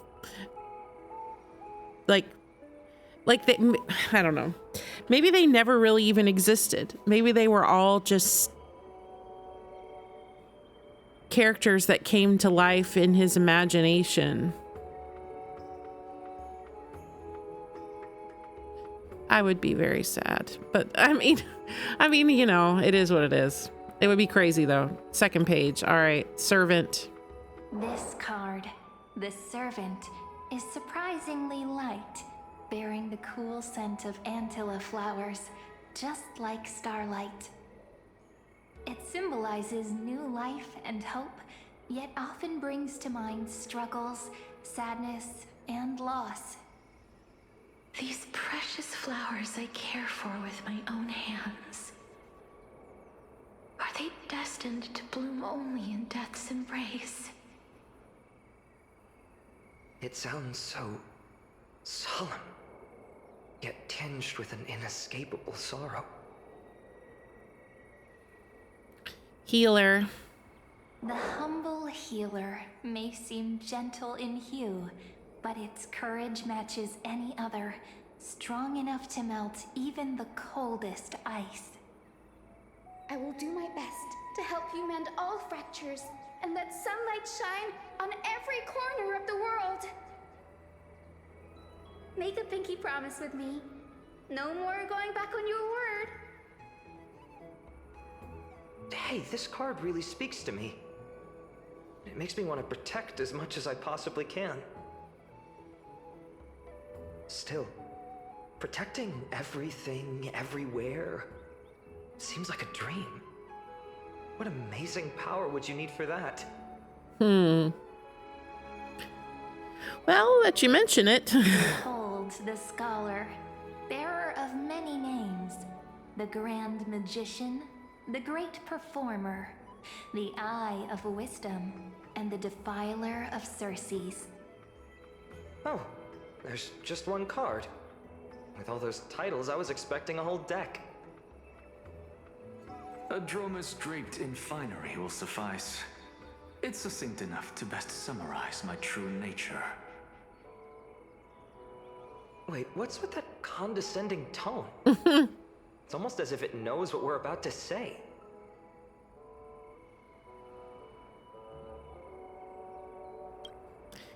PHAINON's card. The Deliverer. According to the tripartite prophecy, this card means absolute harmony and perfection. Tripartite. In fact, it's the only oracle card without a dark side.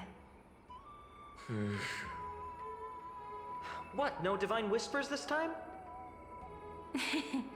Oh, silly.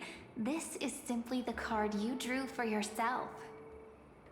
The sleepy village of Ides Elysiae, in just one fleeting moment, welcomed an array of legendary figures.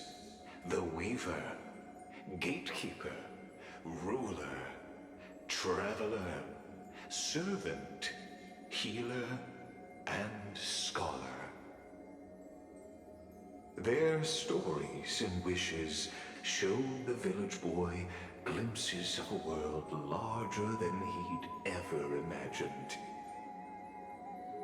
They brought tales of raging battles, of cities crowned in holy light, and of wonders beyond his understanding. Each story so far removed from his simple village life. Once, these were just images on his friend's oracle cards, and yet destiny now stirs in resonance with the maze. And now, they are right in front of one's eyes. The Deliverer? This card again. Ah, my child. It seems you're destined to bear the wishes of many, to answer the world's call. Bear their wishes? Yes, just like Kefali, standing eternal atop the mountain. My parents, they only wished for me to grow up, well, to help around the village, stay out of trouble. Mrs. Pythias wished for more books in her little schoolhouse, wanted us to all learn and grow. And little Piso, he wants to grow up strong like his father, to become a hunter. Is that my purpose? To fulfill their wishes? Perhaps. For a true deliverer, such wishes are but droplets in an ocean. After all, Kefali bears the weight of the entire world. Right. How could any human possibly measure up to a Titan? I wonder too. Perhaps... What's this? What you see are futures written in the cards. Or rather, the people you'll meet on your journey. Sometimes, fate can guide us when we're lost. Let's consult fate itself. Maybe then we'll know why we must take this path. And learn just how many burdens one must bear to become a true deliverer. Oh boy, it's everybody. Well, you know where I'm going first.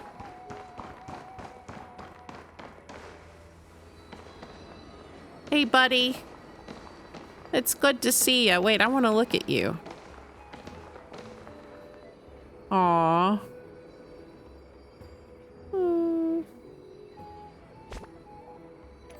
I can't take a picture. PHAINON? Since when did you become so timid, asking such juvenile questions about wishes? What's that supposed to mean? What's with that condescending tone? No way I become friends with this half-naked show-off, right?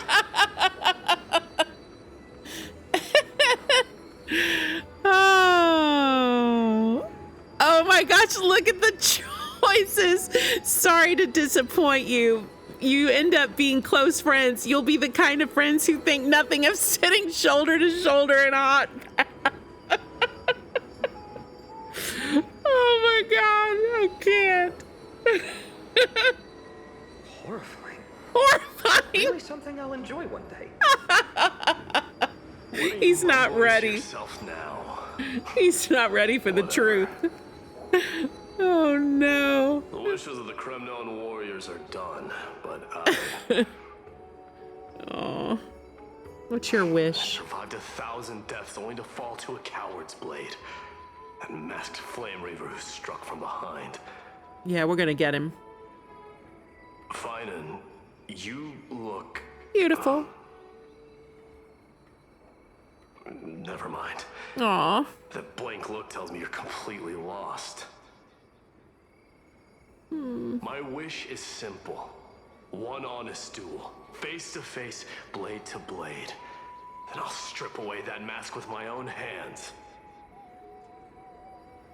Nothing but violence and vengeance. This person's wish is nothing short of brutal.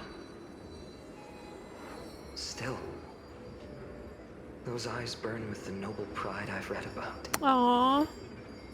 This wish, I shall not forget. Aww. Oh no, he's gone. That was so funny though. Oh, he wasn't quite ready to hear. I guess I can't talk to Anaxa yet. All right, let's see. Who should I talk to next? I guess I'll talk to Aglaya and Triby next. Personal wishes? I have none. Only the Aranova matters. The world's rebirth. Yet, if I am to weave a new era, then it may be one where kindness and her cleaners shall never tread. These crawling parasites have no place in Akama, especially not under the deceitful claim of human rule.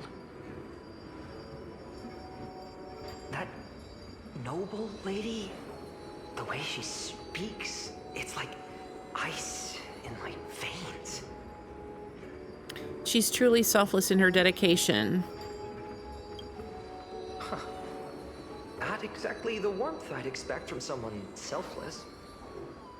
Teacher, perhaps you could share your wishes with us? Oh, Snowy. You want to know about our wishes now? I wish to meet Trian again. In the sea of flowers where the west wind ends. Me too. And Aggie, I want to see you shed that golden thread cocoon around your heart. Just once more. Smile at us again like that bright-eyed girl in white who stood before the Yanisopolis temple.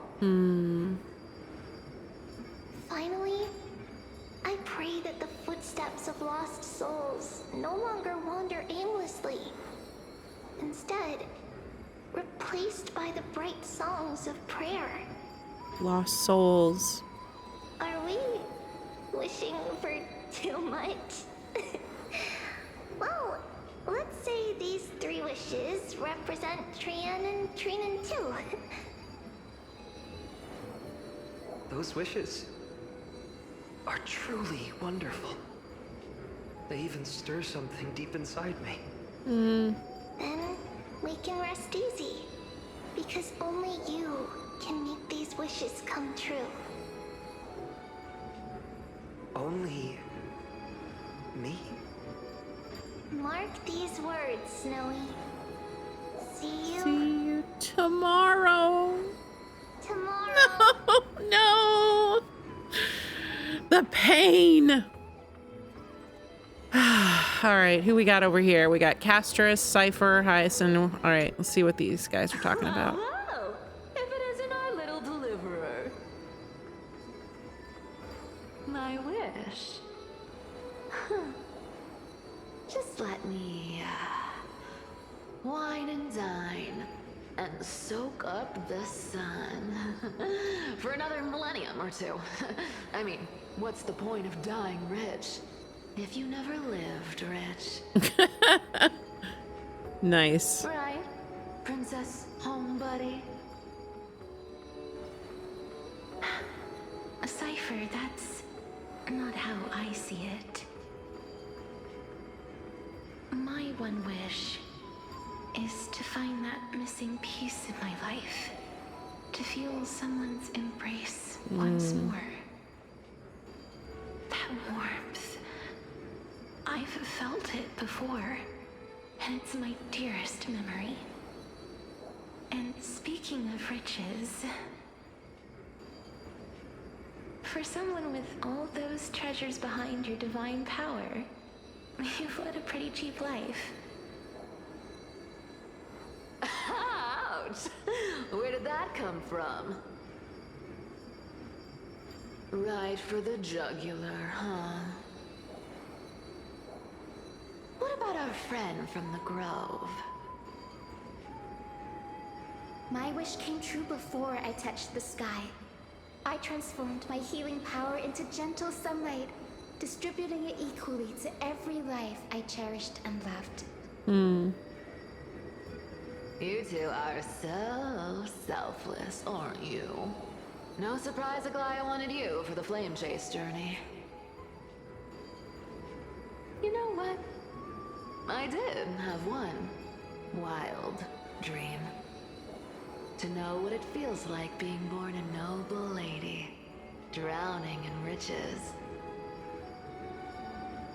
Just think, if I traded places with that seamstress, me in the mansion, her on the streets.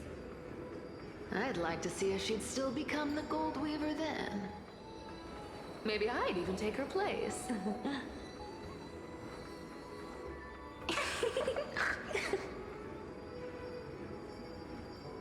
Can we jump in and fit right into their convo? These wishes, they make you want to smile. Doesn't sound like an easy task. Warm embrace, equal healing, and perhaps living free. They're all wishing for a kinder world in their own way. All right, one left. They saved the scholar, the smart one, for last. I want to get a look at him if I can. Can I? Yeah, there he is. Anaxa, what do you have to say? PHAINON, my student. Must we go over this again? Listen well. I detest the word wish. It reeks of mortals crawling before their gods. My life's work is done. All that remains is for you to take the final step and prove the ultimate truth. I, Anaxagoras, shall become a god of the new world. Through irrefutable logic, I will prove that mortal wisdom can achieve divine greatness. Isn't he, you know, a little... I mean, I just daydream about hero stories, but he's fantasizing about becoming a titan? Careful, that's your future teacher you're talking about. Well, that's something. Could I ever be that sure of myself?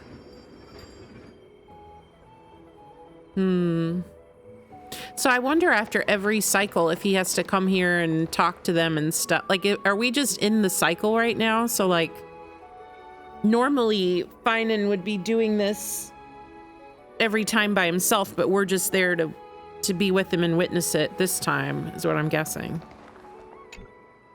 So tell me, has the uncertainty in your heart begun to fade? So many faces in my future. So many wishes. Still, why would fate choose to show us this path? What's weighing on your mind? Didn't you say disaster would strike Amphorius? If so, shouldn't Cyrene and I stay in Ides Elysiae? How could we possibly meet all these people? Even the darkest storm must eventually pass. Perhaps they'll come to Ides Elysiae. This calamity is what sets you on your journey. I got the first one. That's wonderfully optimistic. I like it. Cyrene, may I have that deliverer card? Of course. But why? Although those voices, visages, and wishes may seem far away now, I can't ignore the sense that something is calling me, bidding me to take a hold of it. Maybe its true weight can only be known once it's in my grasp. In that case, accept this gift. Oracle cards carrying time's wisdom, blessed by Orynyx. May they journey with you, become your memories, and spark rippling waves of change in times to come. I'll hold these words close to my heart. But now that I'm holding them, they don't seem all that different from ordinary playing cards. Uh-oh. What? What's happening? Everyone, we've got big trouble, Mimi! Burning, smoke everywhere. It's all coming from beyond the maze. What's going on? It's here. The seeds of disaster have already taken hold, sooner than we had foreseen. This time, not even the veil of Evernight can shield us. You mean Ides Elysiae will be swept up in the prophesied catastrophe? I'm afraid so. My children, take shelter in the Membrance Maze. One step outside, and this horror will consume you both. But my parents, the whole village.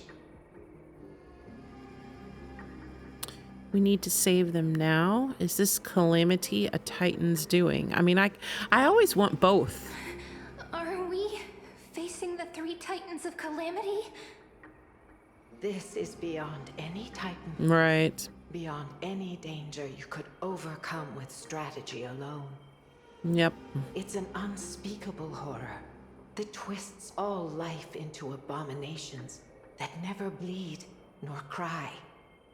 Even Titans fall to its corruption, burning from within until only empty shells remain. Destruction. Knowing only death and destruction. The Black Tide. That's what this calamity truly is. It consumes all in its path, sparing none but the Membrance Maze. Not even Titans can... Yes. So please, don't leave this forgotten realm the gods abandoned. You are the first to uncover our presence, and the only two who can enter the maze. We don't wish for you to throw your lives away. PHAINON, what path do we take?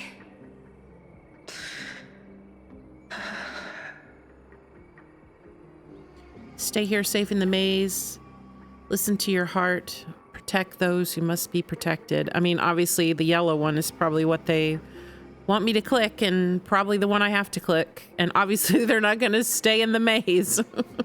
I learned the sword to protect those close to me. If I run now, I'll never be worthy of lifting a blade again. Then we know what we must do. Indeed, our friend is right. We must take action. Forgive me, Chief, but Ides Elysiae needs us. And as her child, I must act. Very well. Make sure you protect yourselves. With me, Cyrene. Join us, my friend. Even without a sword, I'll take a rake. Even with the roughest steel, I'll keep our home safe. Deliverer. The card's truth extends beyond its mere literal meaning. There's another hidden layer within. Not someone perfect from the start, standing high above, casting merciful gazes upon the world. But one who starts small, from a humble village, expanding their world within step by step, learning to save others as they grow. World within. When we were little, I told him I wished this world would never need a deliverer. Now that wish has shattered. Yet I'm glad he's chosen to walk this path.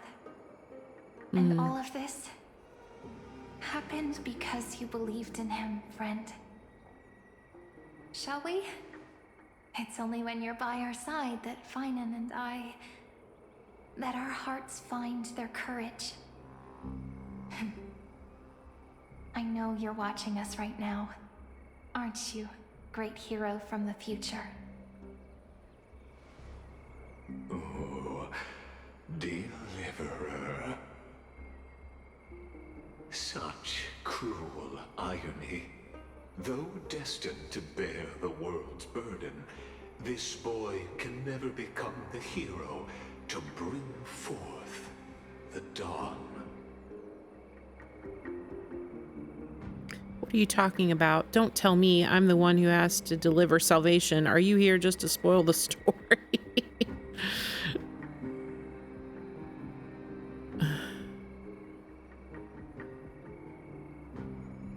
I mean, I want I don't know which one to click. I want to hear what he has to say about all these answers, but I kind of want this one the most.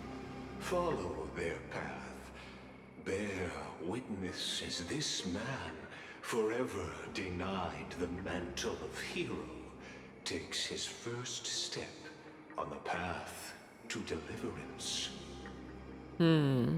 Watch this memory play out its final act. See with your own eyes how everything began. Okay. Then you'll see why his dream of deliverance was always destined to become this world's requiem. Oh boy.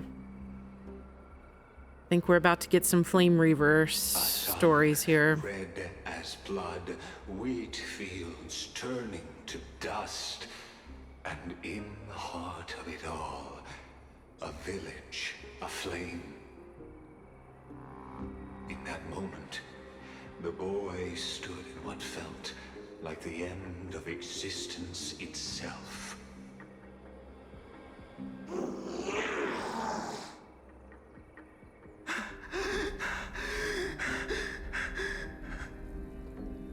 These creatures, they're everywhere. Someone, anyone, where are you?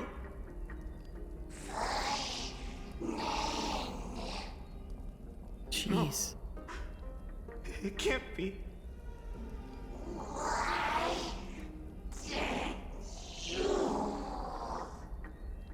You.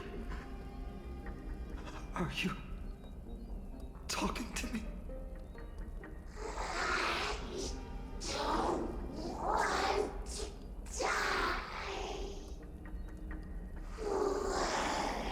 Whoa.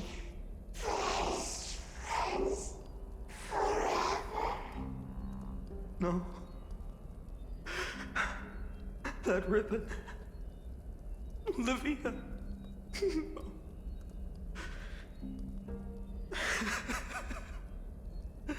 I should have known.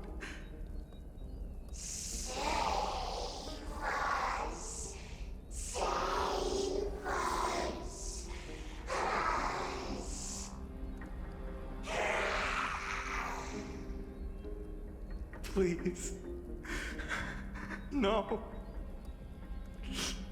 Stop. Please stop. Oh, God.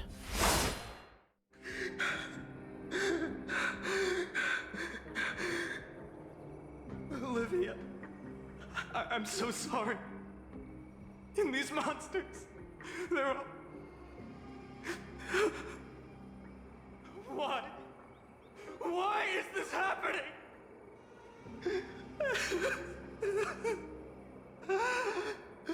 Oh, God. When the black tide arrived, the wavering boy found resolve in his companions, and together they ran toward their first battlefield. In the far-off future, the land of Amphorius would bear the marks of the hero's footsteps. With sword in hand, he would inscribe an eternal mark in the golden epic. And when dawn broke over scorched earth, a boy, covered in wounds, buried the dead one by one. His silence heavier than the earth he moved. His home, his past, his name, all buried beneath the soil. His feet carried him forward, over the pillar of stone, beyond the chalice of plenty, through the deadly fogs of the hand of shadow. He wandered without direction, like a withered leaf drifting in the wind, through countless city-states. The smiling visage of the white-haired swordsman was etched into memories. Yet he did not walk without purpose. Deep in his heart, a voice always guided him forward to fulfill the wishes he had inherited, to brave peril, and to do all that was within his power to save those who needed saving. Those words his friends spoke long ago, when his journey began, lingered. Protect those who must be protected. The words were few, but they gave him all the certainty he needed. That's what it means to be ordinary and choose to be more. Onward he walked, until the call of the flame chase journey thundered across the land. In the vision painted by prophecy, humanity would triumph over the gods, seize the core flames, and ignite a new dawn for Amphorius. Yet losses are a constant on the flame chase journey, where life too seems as small as a speck of dust. Only one who treats the world as their teacher can bear its eventual destiny. Are you prepared for such teachings? The voice within spoke, and he answered softly. No matter. My existence is of no consequence. When the Gold Weaver called, he answered, traveling to the holy city. There the elders met his warrior's spirit, with nothing but scorn, condemning him to the barracks in derision. No one saw it coming, not the world, not even him.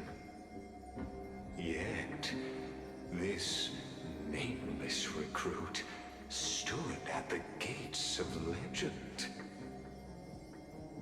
And there, at last, he found the ones who would walk his path right beside him.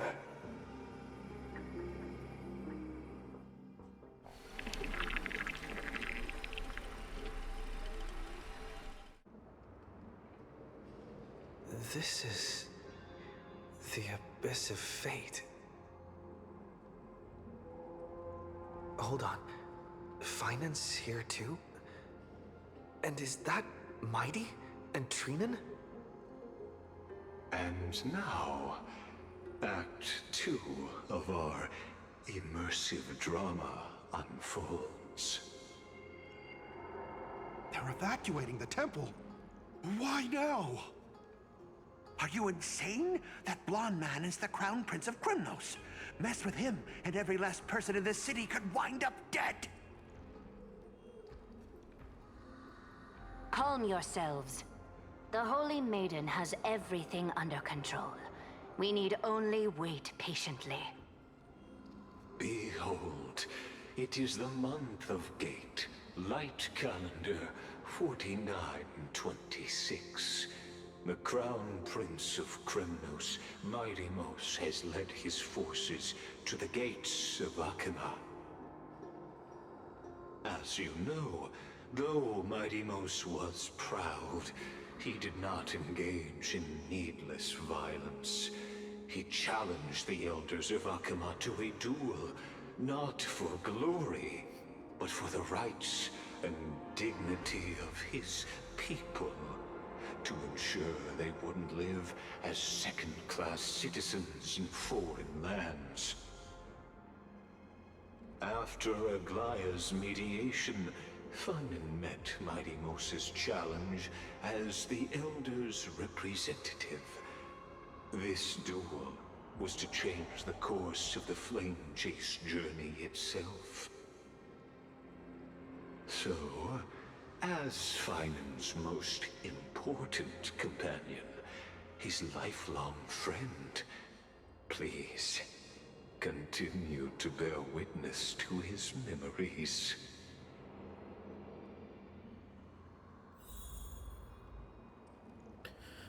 Okay.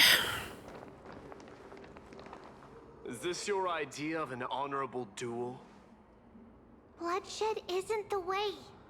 We and Aggie don't want to see Chrysoceres turn on each other. True warriors know when to sheathe their blades.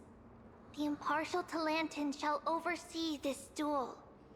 You need only place your offerings upon their scales. Something that has more weight than the fate of the world. Which means only those who understand the world's weight are worthy to carry it. Is this how you plan to test our convictions? Well, Krymnoan, looks like you won't be able to punch your way through this one. It makes no difference. One last chance, new recruit. Walk away, and I'll spare your life. Otherwise, come and face me. I'll give you a warrior's death. Hard to imagine they once clashed like this. Holy Maiden, I can't help but feel like a pawn that has stumbled into some greater political game. Every hero was once a child, and every child must grow. That's so. I don't even know why I'm standing here right now. Look at me. Just a common soldier. Since swordsmanship won't decide the winner, Lady Goldweaver should be here instead. My devotion to the Holy City could never compare to hers. What if we told you this duel isn't about winning or losing, but rather in the choice you make? Are you saying that Lady Goldweaver is testing me?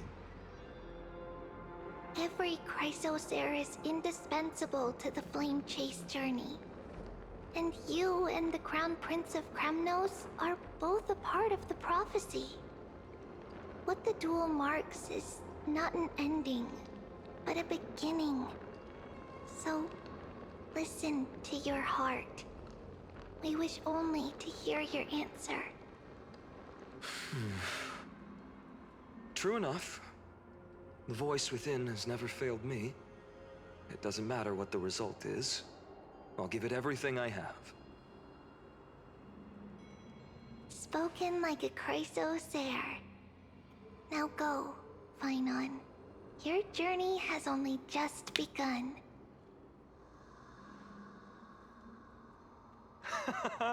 That's right, comrade. It's time for us to teach that proud prince a lesson together. Someday he too will be your comrade. Me? With him? Don't joke around like that. Oh, it ain't no Still, joke. On the topic of the Temple of the Three Fates, here we are, at the Temple of the Time Titan. And I don't even know how Cyrene's studies are progressing. We haven't really had much contact since I set out. Still, I hope she's doing well. Anyway, let's go, comrade. It's not every day you get a chance to see Talantin's scales of justice. What's going on? Did he just say Cyrene's studying here? Oh, hard pity for both? Wasn't she? Oh man, brutal. Of course, Lycus disappears right when I need answers. Yes, that's right. Karma will balance it. First.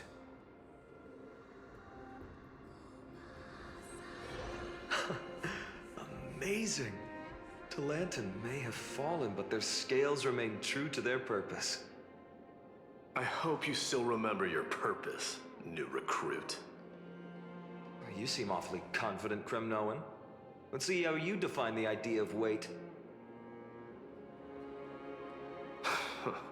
For your information, in Castrum Kremnos, the punishment for profaning a duel with such crooked Yeah, words I'm is drained as well. impalement. But as we're in foreign lands, No jades. I'll indulge you. The We signet broke of now. Kremnos, the crown jewel of our people. That's my choice. A ring. Not just any ornament, I'd wager. Oh, he's giving him a Story behind ring. this little treasure. Don't push your luck. Think I'd pour my heart out to you? Yes, I do. Just know that Kremnos' 1,000 years of glory could bring a titan to its knees. Let alone a nobody like you. Hey now. So to him, glory and his people outweigh the entire world. And the very destiny that Mighty himself will eventually shoulder. Now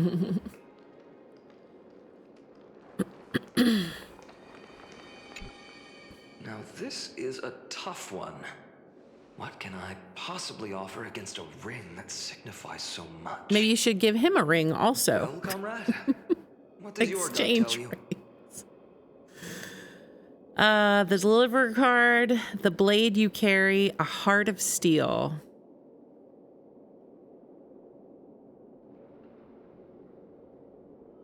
I kind of want to just say heart to see what it says. You mean my conviction? But just resolve isn't enough, is it? Unless I literally gave my heart. Yes, give him your heart. Way. Only an Idonian would do something that crazy. In the end, there's only one thing I can trust. The deliverer that appeared in my life on that day. How ironic. I can't even look at this card properly, much less follow where it leads. Just thinking about how my village was swallowed by the black tide makes my hands shake. The flames, the screams, my utter failure to protect anyone. Speaking rationally, I know it's not nearly enough. Addis Elysiae was just a small village.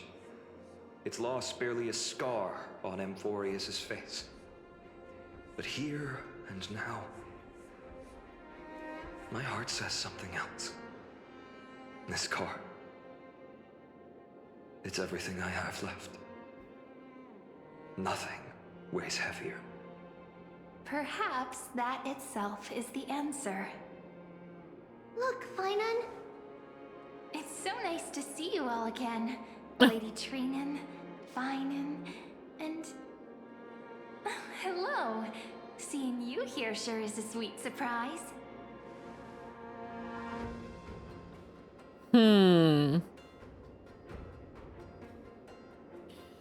This is interesting. She can just go anywhere she wants to into this journey. Why so surprised? Could it be? Did you miss me? Cyrene? This is incredible. I was literally just thinking about how you might be here. But I'd never imagined I'd see you this soon. I was supposed to leave with the priests, but then I heard Lady Maiden was with a white-haired young man. I figured it had to be you, so I snuck back here. That's Cyrene for you. Unfortunately, this isn't a good time for reminiscing. That Cronoan over there. Still playing house, boy? You get the idea. Quite the hothead. You know, you two just might get along. Yeah, I think so too. Don't worry. You already know what the answer is, don't you?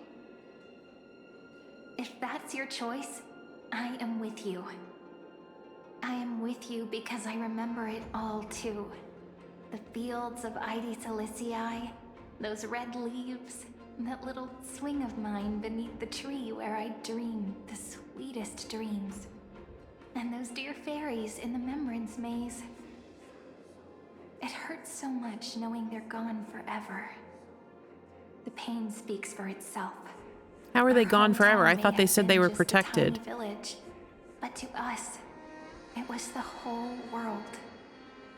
But that's not enough, PHAINON. Not nearly enough. Even though hatred can help people grow and turn a boy into an unbreakable warrior, what you need now is victory. You can't just stack the scales with your past suffering. You have to throw the weight of your future onto them as well. The future? What do you mean? Maybe that was a bit too cryptic for you, but it's actually really simple. Why not have our mutual friend here stand on the scales with the deliverer? How about it? Can you help us? Me? Of course. After all, you're what we aspire to. What you aspire Let's to? Try that. The fate of Akuma hangs on this duel. I must claim victory, for their sake. I will stake everything I have. Stand with me, comrade, and we shall become heroes. Remember the past and become the hero of tomorrow. Let's. Together we'll prove that what weighs more than the fate of the world is the resolve to shoulder an immutable past and carry it into the future. Talantin, the fair, the just, they of unassailable integrity. The challengers have made their choices. In the name of the Holy Maiden of the Three Fates, lower your scales, weigh destiny, and reveal unto us your verdict. Your offering is a card? Yes, a flimsy little card. That is my choice. Just know that it's called the Deliverer. Interesting.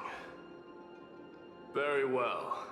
If you can beat me with this card, then that's what I'll call you. Oh, it's how he got his name. It's a deal. The scales, they're wavering. Talantin is deliberating on the outcome. They're an equal match. Both sides are equally matched.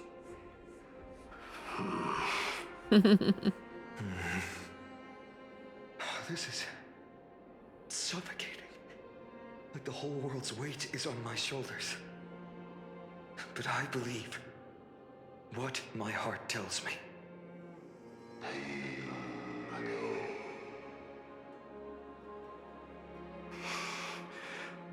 Finally decided?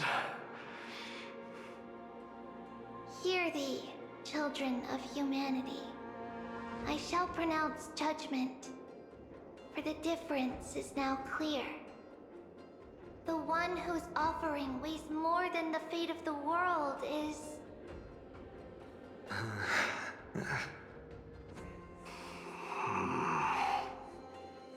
one from Ides Elysiae, the nameless hero.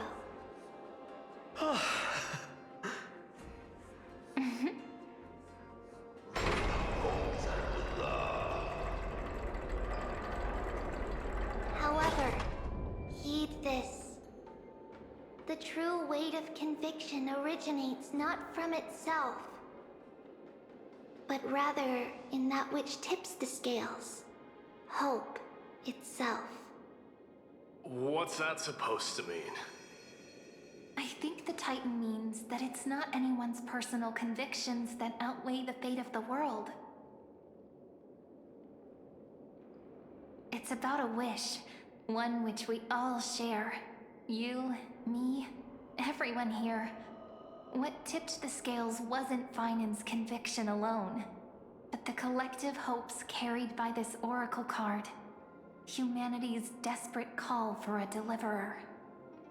Yes, even you and your people, Kremnoan. Placing us both on the same side of the scales? Foolish. We Kremnoans are your mortal enemies. Such weak idealism will only get you skewered on our spears. Fine by me. I've never yeah, claimed I'm not to be gonna the say deliverer from the card anyway. I could have said something really bad just then. And if it's my fate to bleed my last on the battlefield, then so Never mind. I'll fight to my last breath. And on this, I know that we're the same. That's all a hero really is. Someone with that kind of conviction. And the deliverer? Just a sum of all those heroes. A brilliant explanation. Just as prophesied, on this day, the final two heroes shall join the flame chase journey. I should have known from the start. They all say Lady Goldweaver is quite brazen, but you're the first to even imagine that prophecies could persuade a Kremnos warrior. Oh, I have 1,000 ways to tame a lion. But this lion didn't come here for bloodshed, did he? The Kremnoans far outmatch Occam's forces, yet we haven't lost a single soul. That's no accident, is it? Do you honestly think Kremnoans, renowned for our love of battle, would show mercy? Your forces are equally renowned for their iron discipline. And so, we can only assume that this is on your orders. Perhaps Akama isn't as hidebound as the rumors say. You grasp the true marrow of power more clearly than those elders.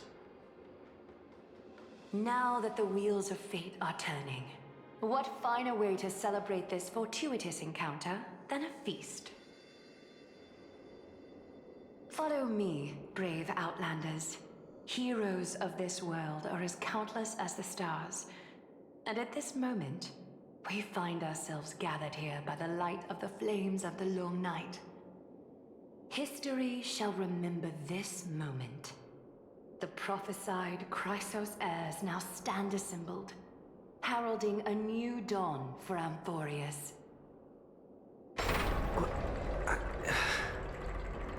You must see now how different this is from the flame Yeah. journey you traveled. Because they weren't the last two.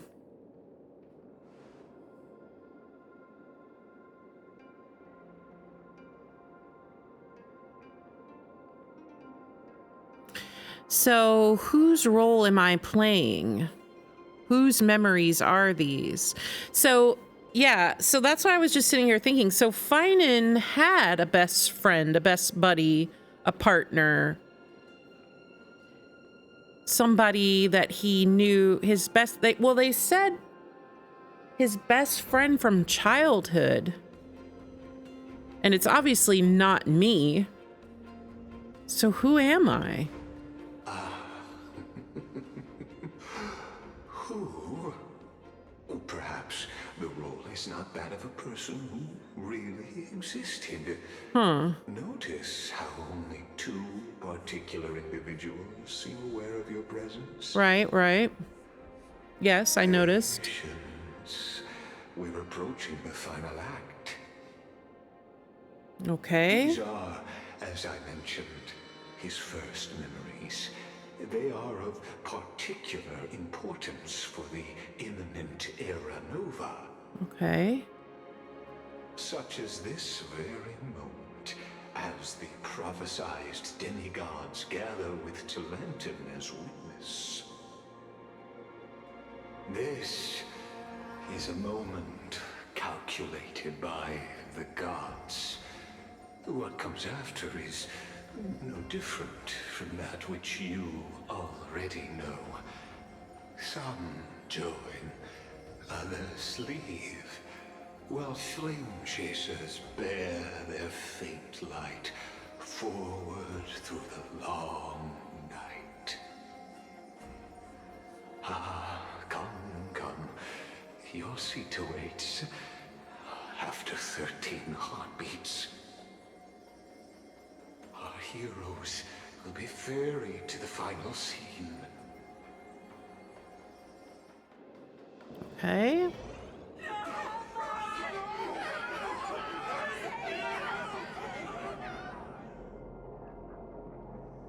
They say that the heroes of this world should be as countless as the stars. Yet now, we're the only ones left standing. So, in the end, the black tide still swallowed everything. The West stands protected by mighty Scrimnomans. It will hold for the time being. Professor Anaxa deployed wards in the north and east before. Their effectiveness is untested, but I believe in him. And Akima. We needn't fear for Aglaya. Even in death, she counts as the greatest among demigods. Her threads of romance weave an impenetrable shield, and the people answer her call, rallying to the city's defense. Let's move. Cavalry has given their core flame. We must complete the Era Nova before the next entry hour. For Amphorius. That only leaves 3 hours. So, this is the last time we'll see her. PHAINON. We set out on this journey to answer the world's desire, didn't we?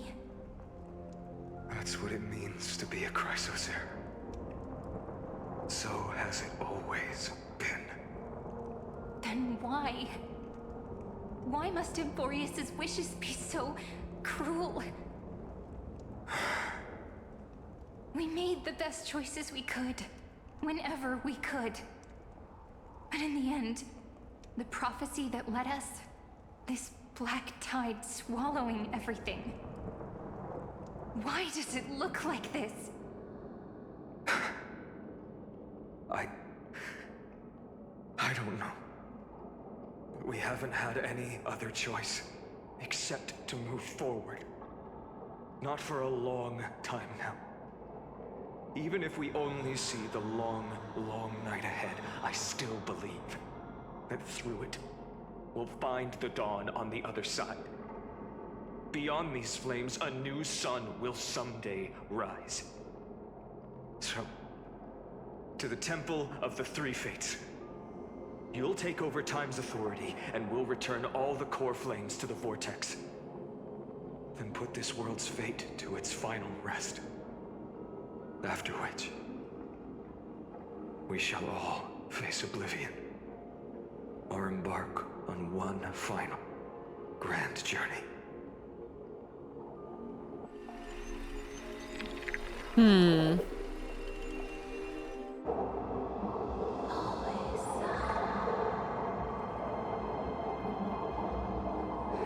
forgive us for disturbing your sleep, Orynyx. It matters not. I know fate has run its course. The Black Tide has reached Akama. Amphorius does not have much time left. It is time for the Era Nova. As agreed, I shall present the core flame of tide. Ride the river of time. It will guard your passage to the vortex of Genesis. Step through and witness.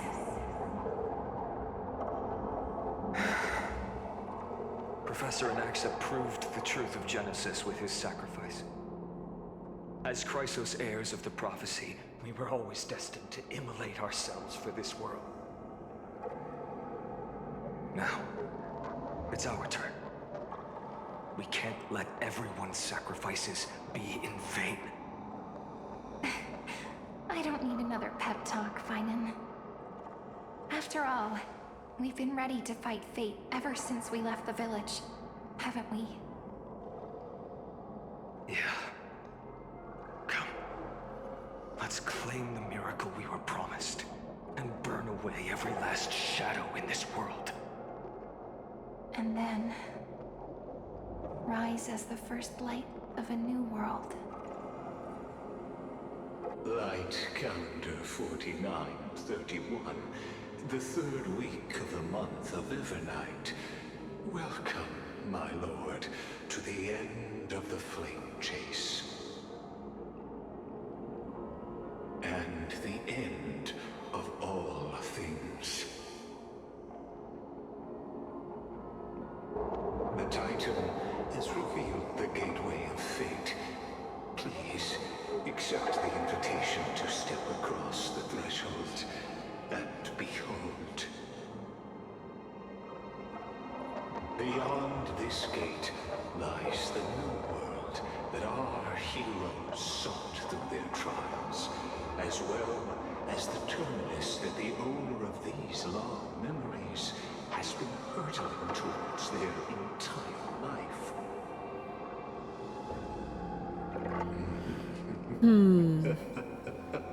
Perhaps you'll find it all too familiar.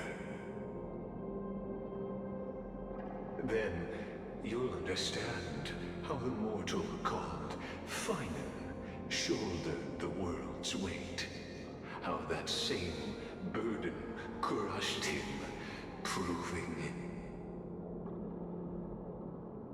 that the so-called deliverer is nothing more than Amphorius' own delusion.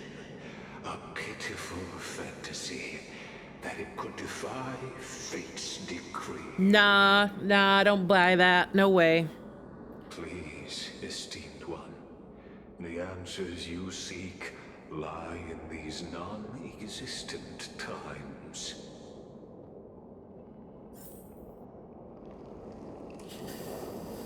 Oh boy. We gotta outsmart Lygus.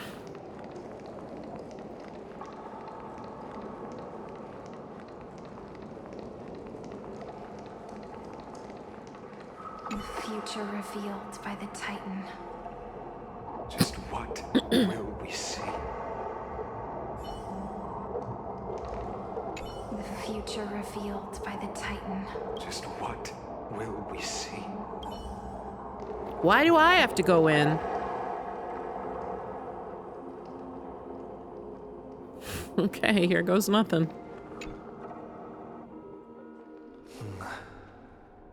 The vortex of Genesis. So it is here. But just what is this? Life's but a walking shadow, a poor player that struts and frets his hour upon the stage, and then is heard no more. It is a tale told by an idiot full of sound and fury, signifying nothing. The vortex of Genesis, where the world begins and ends. What stage could be more befitting of our final act? Come, I beseech you onward, buoyed by your surging curiosity. As an unattainable existence that has dwelled within his heart, beyond his reach, you have accompanied him through the march of years uncounted. You naturally have the right to view the river of time in its fullness, and to witness what he welcomed upon his arrival here. Every absurd and tragic ending. Now, if you would.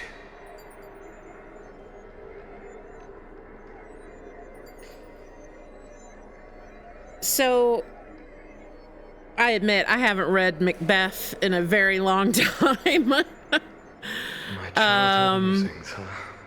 So naive. But obviously, like, the famous quote everyone knows was because Macbeth felt like no matter what happened, it didn't mean anything, right? I mean, Lygus feels like this is all just a joke to him. It's like a play. Haha, very funny. Just like Shakespeare, right? But So this was my childhood dream, huh?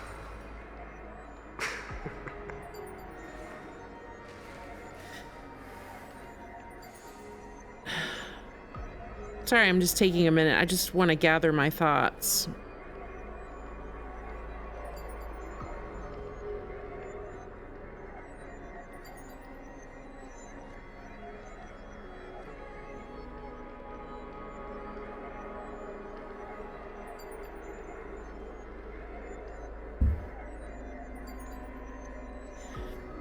So, if Lygus is Macbeth in this situation, then so naive. He's about to die, basically. Well, we kind of saw that in the trailer, right? We saw, which actually makes perfect sense, because in the trailer, it shows his head.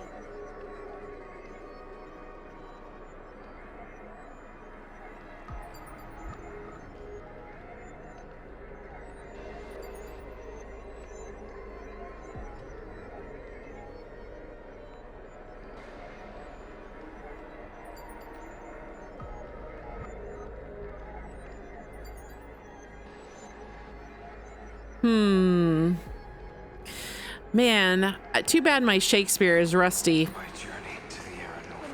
I feel like there's even more clues that I'm missing.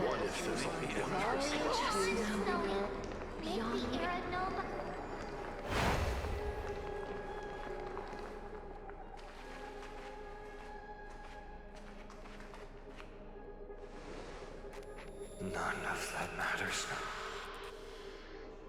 This brutal, flame-chased journey has stripped away my delusions. I know the future is in some peaceful paradise with gentle west winds, just waiting to welcome us to step in. This will be a romantic story like none that has come before. You think so too, right? This is the rest of Fine and Serene's story. Haven't I seen this scene before?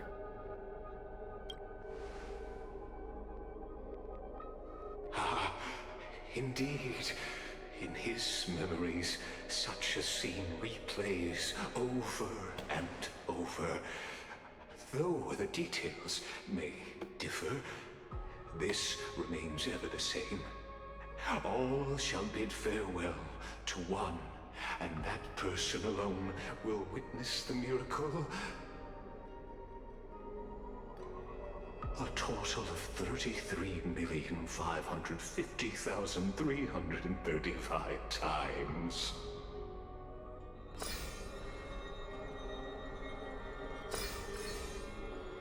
Each is a drop from the river of time, representing the long journey he would take, or rather, a never-ending cycle. Yeah, I mean, we knew that.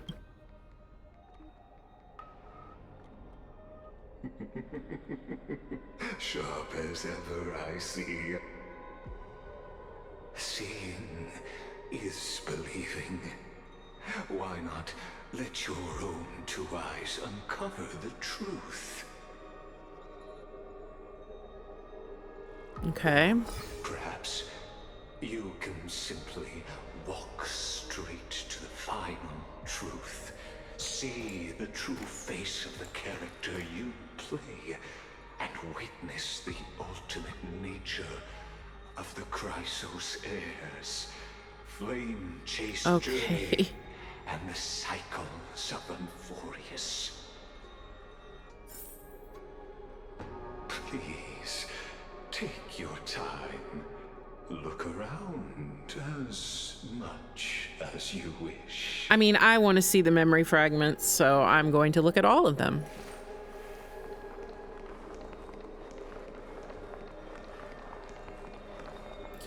Eternal Reoccurrence 134.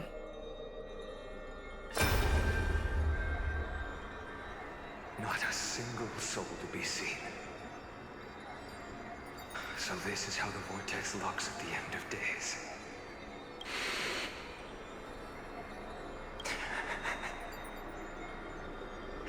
Looks like I've got company after all. But since you've made it here... So, in the end you succeeded. Executioner. Huh?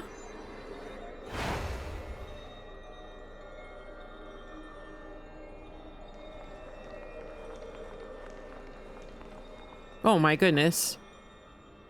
We've jumped from 134 up to 1 million. No, wait. 10,348,765. We just jumped 10 million.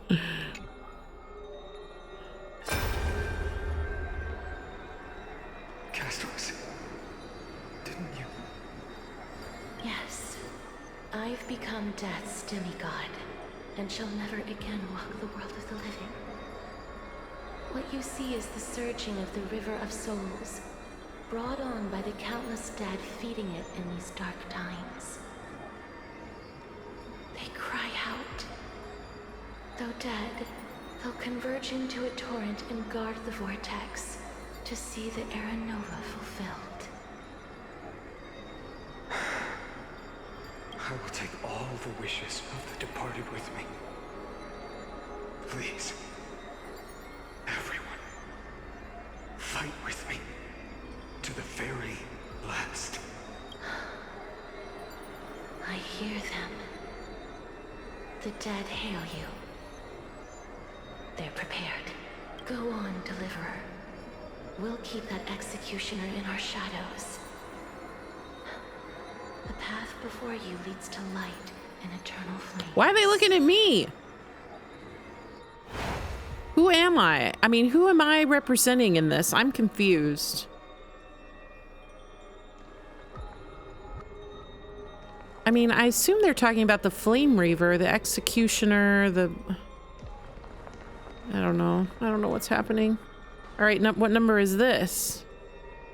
This is 7,753,021.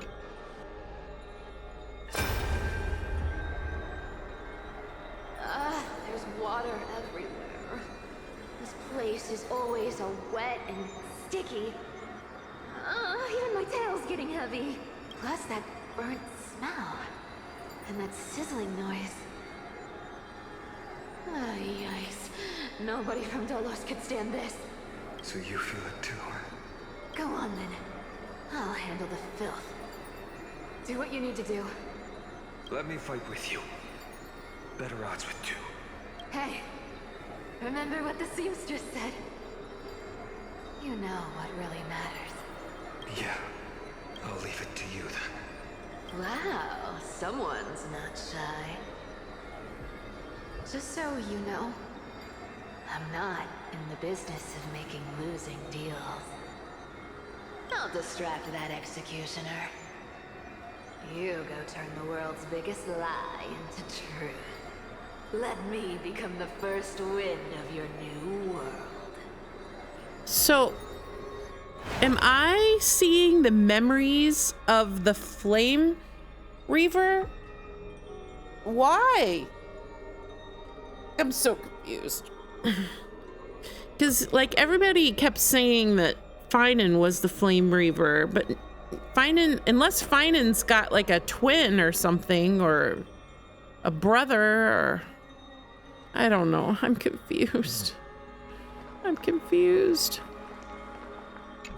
Oh, we're back to 2000 now. Oh.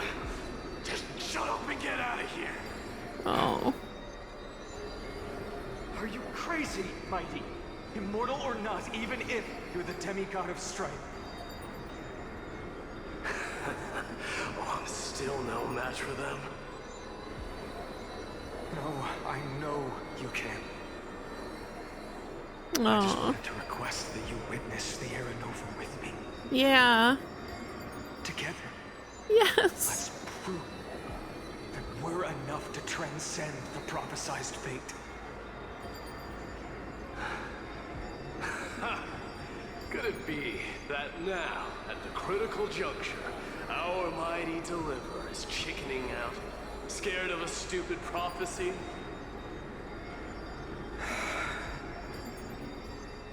I'll transcend the prophesized fate. All right. But I've got a better way. As the son of Gorgo, I'll prove myself with one last grand victory. Just like when I ripped out the old king's heart. Go. Leave this to me. If the black tide creatures block out the sun, then we Kremnoans will fight in the shade.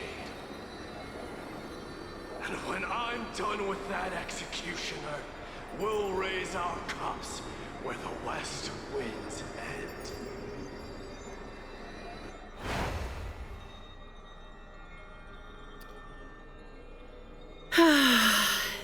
It's painful.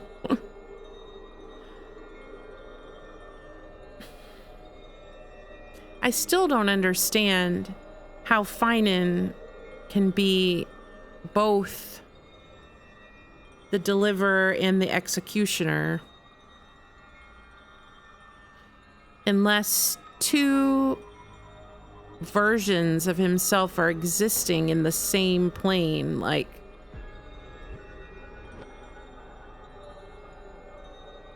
I mean, time is not really a concept in this situation anyway, because they already said that time is not even moving in here. It's...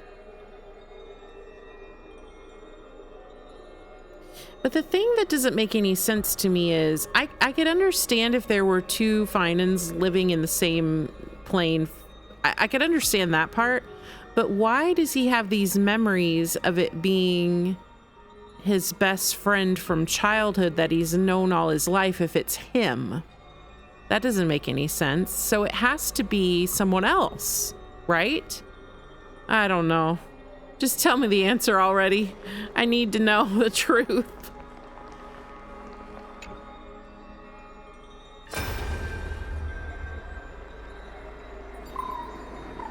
Oh no! Hey, little. Are you scared?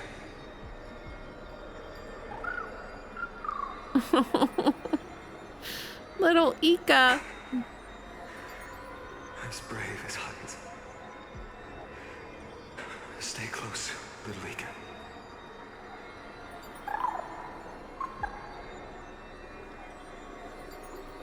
What?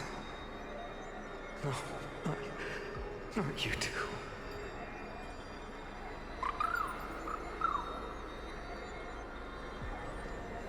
I see. I won't squander your kindness. Your hopes. So please, keep this bit of sky standing for me.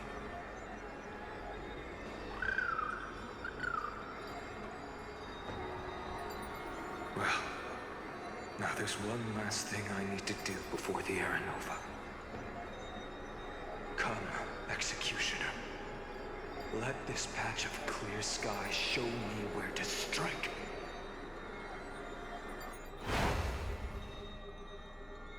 Oh my gosh, I can't take it anymore.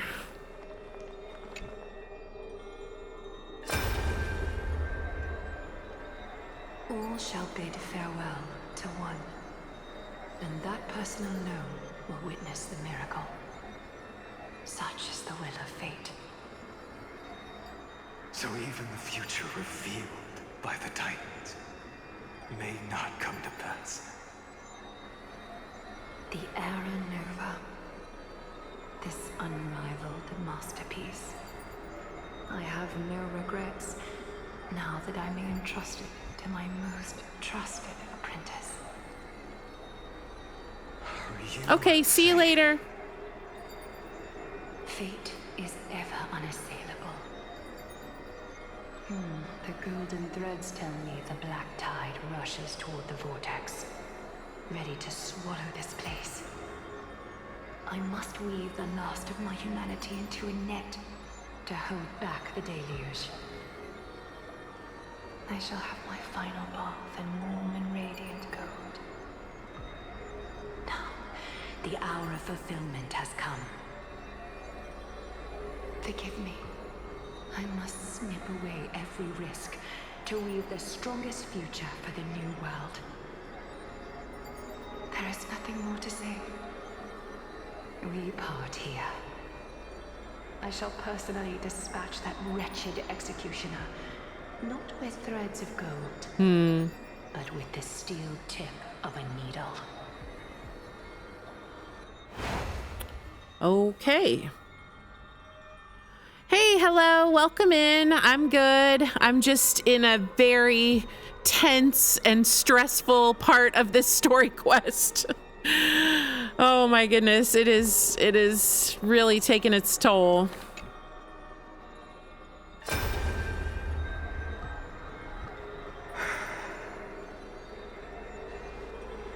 Treaty, look. We made it to the vortex. Don't start crying, no. That prophesied future. The flower fields where the west wind ends. Era Nova. We're so close now. You can't speak anymore. Please. Allow me to pause just a moment before I keep my promise. Let me answer your cruel fate by tearing that executioner's heart from the void. Oh, congratulations, 100 followers. That's awesome. Wow, I am impressed. All right, I've got one more fragment here. The vortex of Genesis.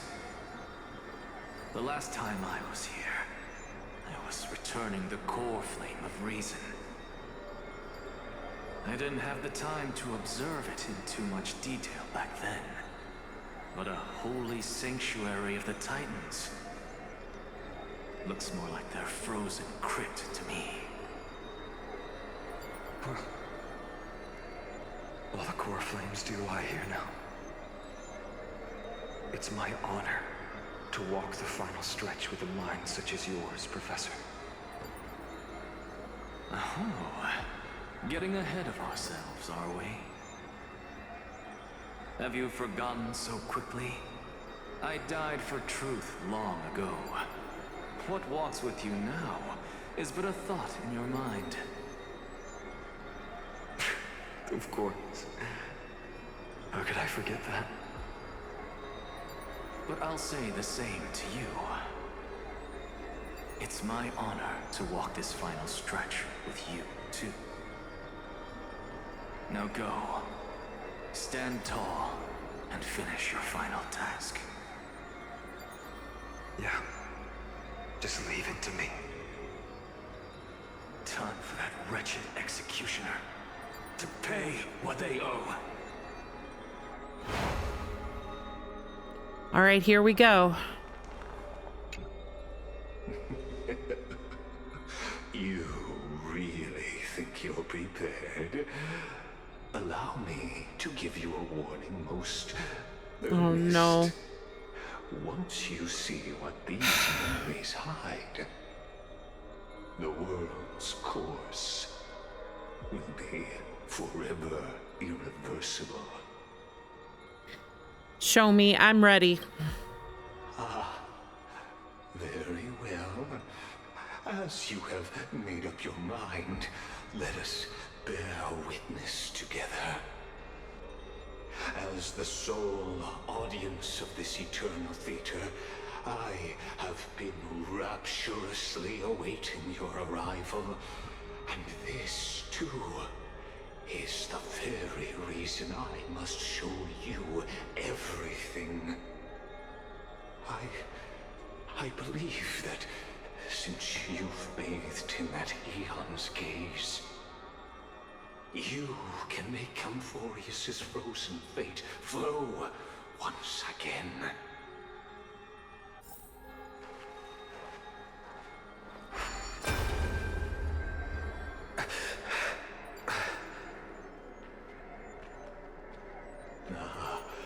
Feeling a bit lost? As you now see, this scene marks the final act of the drama Amphorius. The final eternal recurrence created by this man's hand, and the last one this world shall undergo. Behold, at the swordsman's side stands one he has sometimes called companion. Yeah? Other times, comrade. Yeah? That nameless hero, absent from the annals of history. Okay. He is the swordsman's ideal in his youth. The deliverer that guided him resolutely onward through fantasy. And now, in the name of the nameless, he has become an essential and inseparable part of the epic of Amphorius. And this time, under his guidance, what choice shall the hero make? Whither shall the fate of the world flow? And what is the ultimate truth of the nature of Amphorius? There are many mysteries yet to be unwound, but if I may, allow me to temporarily yield the stage to one far more fitting. Please put your hands together and give a rousing round of applause for they who will reveal the answers and bring about the final end of the 33,550,336th flame chase journey.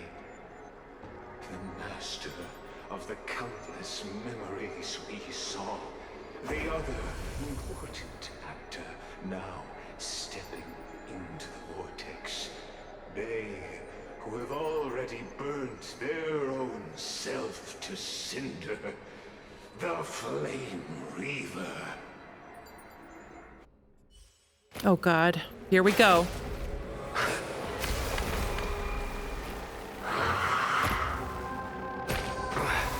So, in the end, you succeed, executioner. With my flesh as kindling, like the first dawn of the new world. Time has come to once again start everything. This world. It's time to temper myself. The future will come. Trinity is before me. Watch over you. Guide you on your path. Innumerable core flames consume me. Tear the sky. So without substance. Hail the new dawn. This ends now. With your corpse. Ignite the dawn!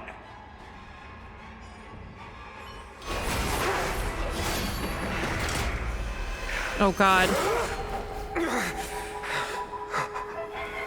How is this possible?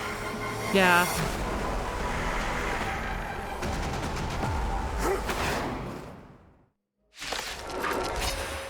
Sons of destruction. Now twinned. Twinned. Set your blood ablaze. Your fury.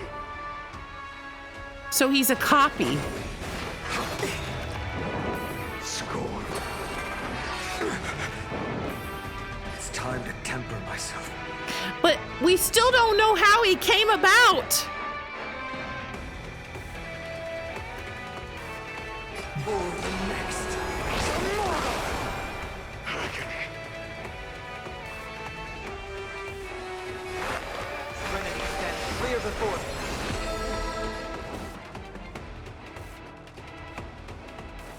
We've entered the storm. To guard and defend. Crush them!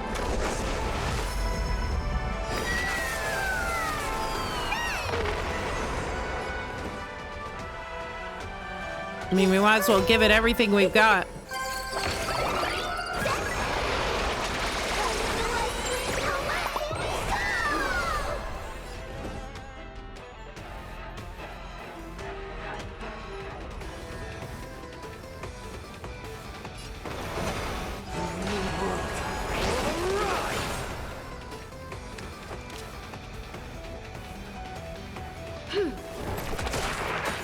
Underestimating us will cost you. You'll pay for this. The time is now. Lend me your strength.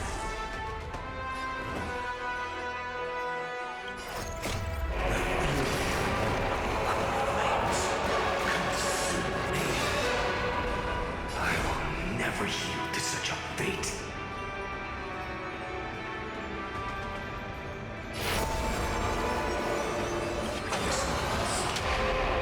Tear open the sky. My fury.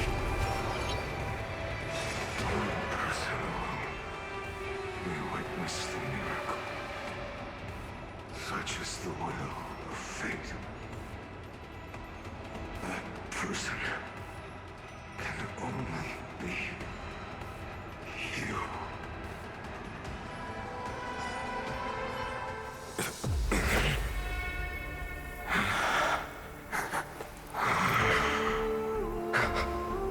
Why not let wrath incinerate fate?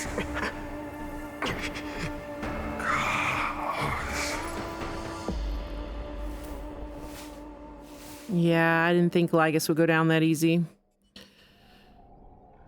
At last, Amphorius's fate has begun to shift. Just as I foretold, your arrival will change everything. After all, you've also been bathed in that eon's gaze, which can awaken the long dormant instinct inside man. Much like that scepter we spoke of earlier, It was only under the same Eon's glance that it was reborn. That's right. If you recall, I mentioned it at the very start of our play. The celestial body neuron, once belonging to the Erudition, abandoned by the Eon. Now, allow me to reveal the final piece of the puzzle for you. The eternal land, known as Emphoria. I mean, we pretty much know that, Lygus. The scepter's endless, lonely extrapolation. A bottomless well of fury, aimed at the god who cast it aside. But how did the people get in there? Unless they're... I don't know. PHAINON. We set out on this journey to answer the world's desire, didn't we? That's what it means to be a Chrysocer. Oh, the song. So has it always been. No. Why? Why must Emporius's wishes be so cruel?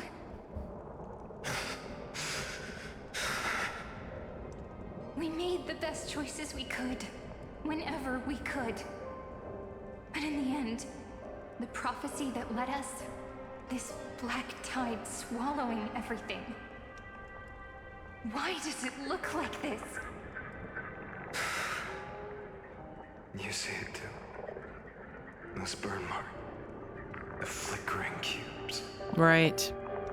They're not a tide at all. They're more like a shattered slate. Standing here, the voices of Titans have never been clearer.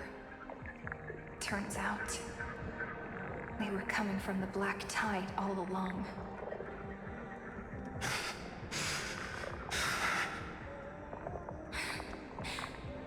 Is that Emporius crying? Yes. Maybe.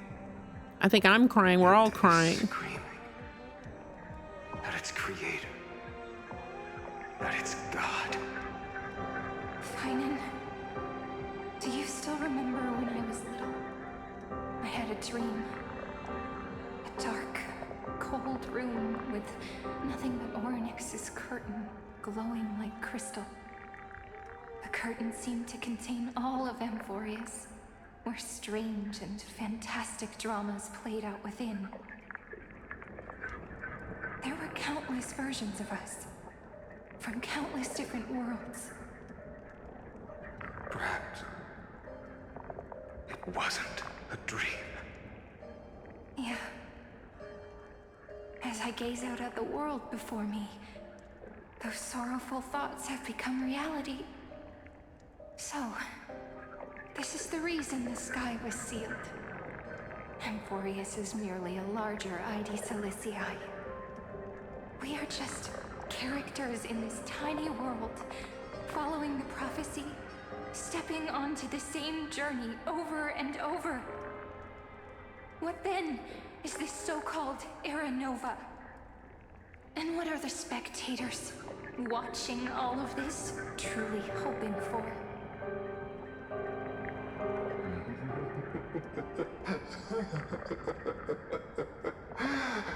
As a reward for reaching the end of the world, let me answer your questions. As the Theoros, I have observed. Thus is the synthesis of the prime mover of life formed.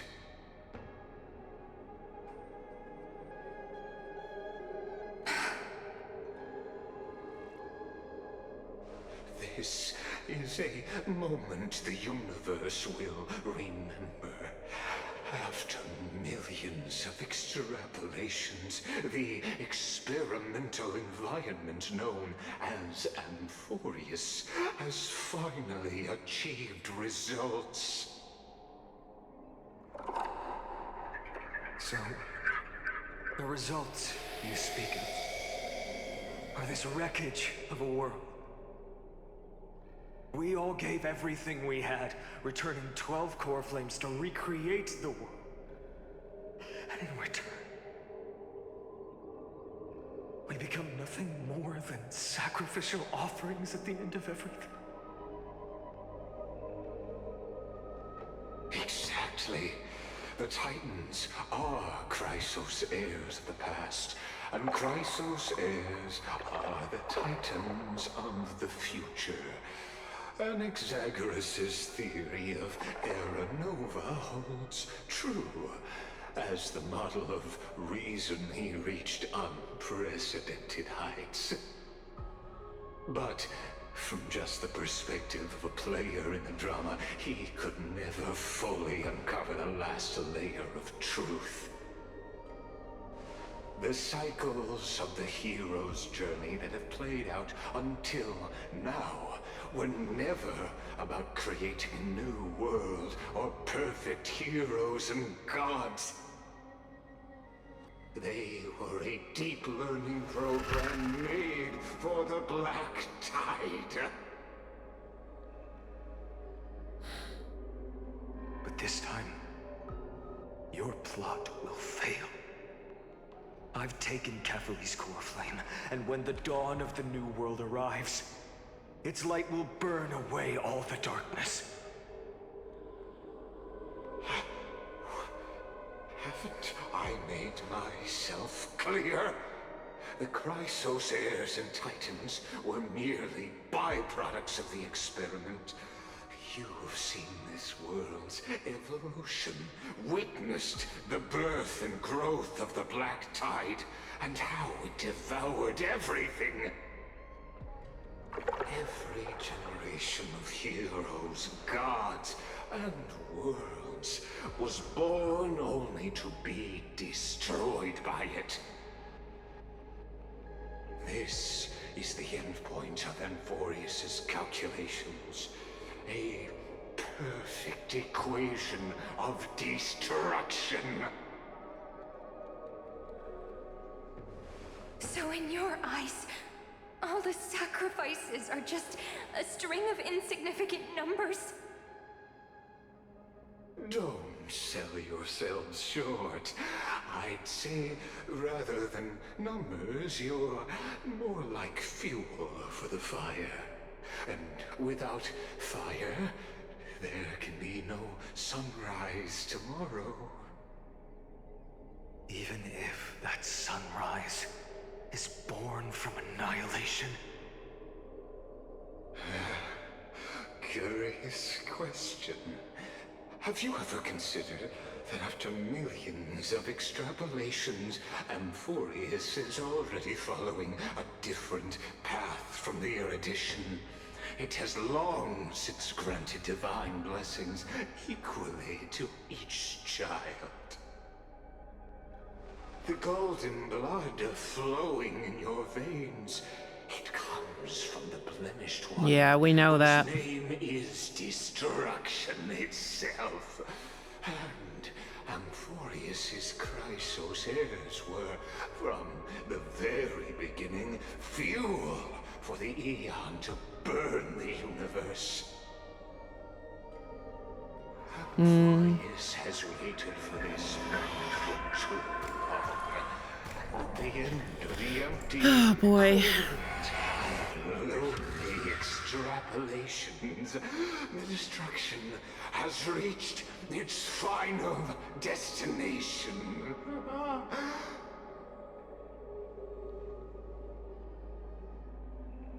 Nikos 496. Philia 093. No need to feel regret. This generation of Chrysos heirs is the most outstanding model, and you two are the final factors. For you, the Era Nova is no lie. Just step forward, embrace the black tide, and accept the Eon's gaze. You will come to life from a string of cold numbers. Along with all those who have passed, you will run toward the real universe, fulfilling Amphorius's long-held wish.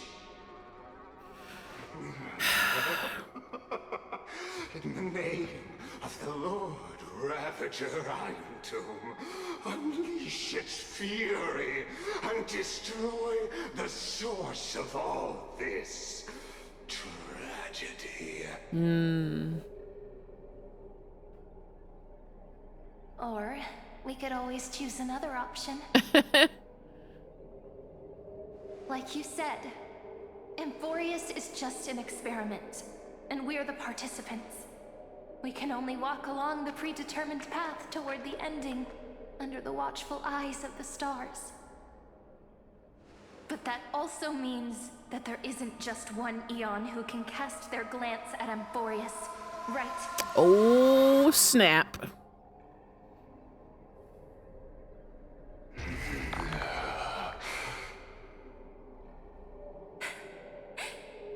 Is this question really that hard to answer? Or did I guess it right? And in reality, this world has already been under the watch of other Eons. It's strange when you think about it. If you just stayed back, watching us complete the ritual and get consumed by the black tide, your goal would naturally be achieved. But he was monologuing. Why go through the trouble of explaining Exactly. all this to us? He was doing the villain monologuing. You're pretending. Right. So-called truth just to deceive us. Covering up another possibility. Destruction is not the only outcome for the fate of Amphorius.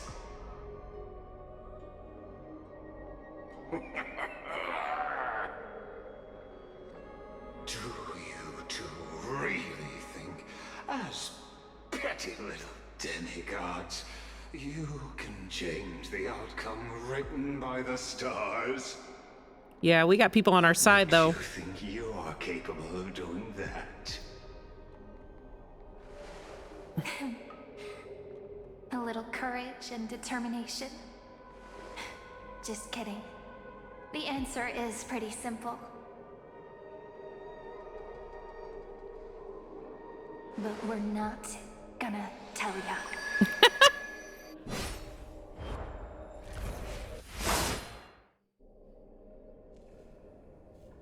Well. We're going to weave a long dream for Amphorius, making it believe the experiment hasn't ended, that everything is still ongoing. We are? With just Orynyx's power, though, it should be impossible to achieve this, right? Yeah. So, I can only place my hopes on The that Deliverer's childlike dream. gonna... Yeah, okay, I got it now. And the god behind Orynyx that appeared in that dream. Was? Now, I can say with certainty, time is the page on which that Eon records Amphorius. If it fades from existence, and all that it records is lost among the stars, that Eon will surely direct their gaze here. And it will be a glance that spans time and space, granting each incarnation of me the power to reset time.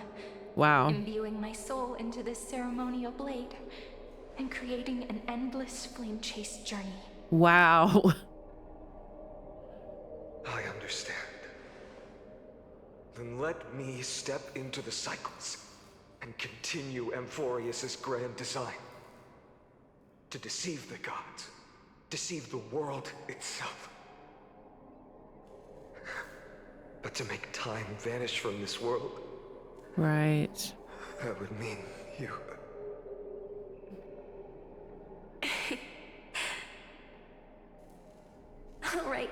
All right, let's not make things so gloomy.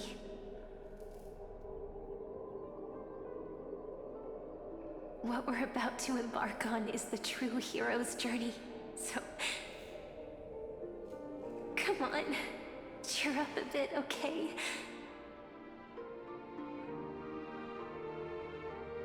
In that memory, you will definitely meet me again.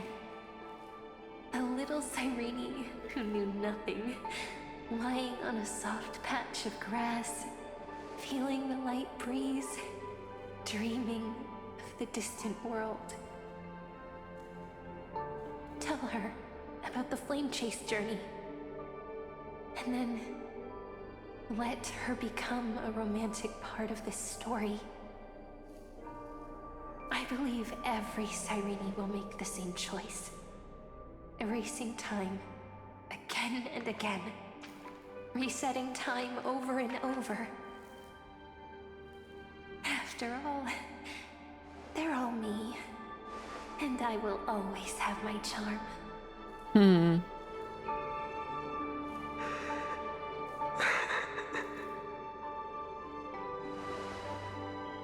Then, I'll fall into a sweet dream, disappearing in some small corner of the world. Quietly, waiting for the day when that next page is turned.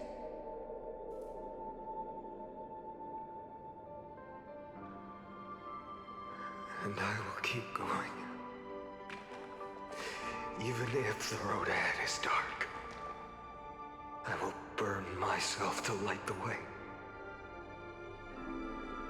Rather than let the core flames become nourishment for the Black Tide, I'll become their vessel. To prevent the arrival of Aranova. Even if I have to burn through my own body, it's no matter. As long as I don't extinguish, the flame chase will never end. Until Amphorius welcomes a true dawn. The girl who watches over time, and the warrior who carries the world. Now, let us fulfill the duties of time and world-bearing. Honor the past, and forge ahead.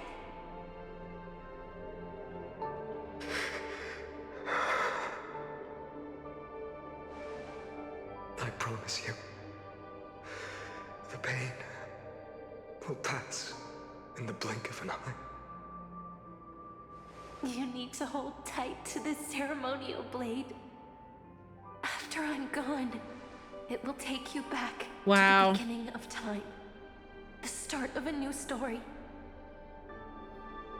I believe that in that story, or in countless stories, each alike yet unique, everyone, all the companions who sacrificed themselves, alongside the deliverer we once dreamed of as children, will reunite beneath a vast, endless sky.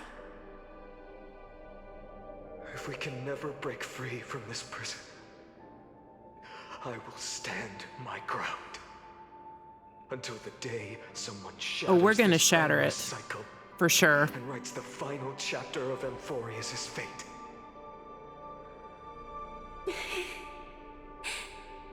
So, let's set out. We will be the ones to start everything. Carry the primordial chaos. Primordial one.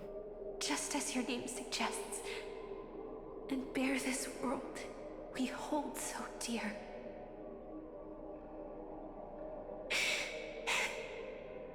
So long, Caslana. Caslana. Oh, God. The I have observed. It's destruction synthesis is formed.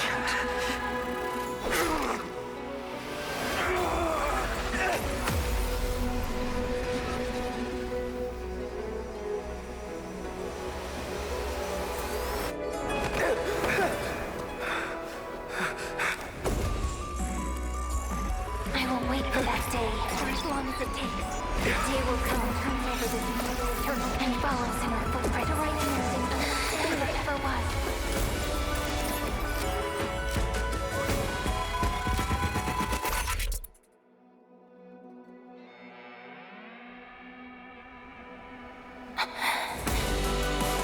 That will be a romantic story like none that has come before.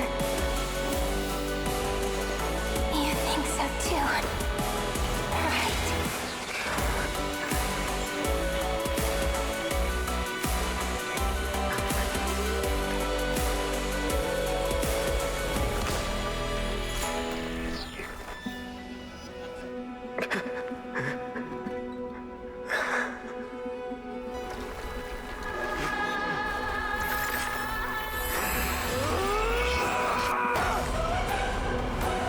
Shit.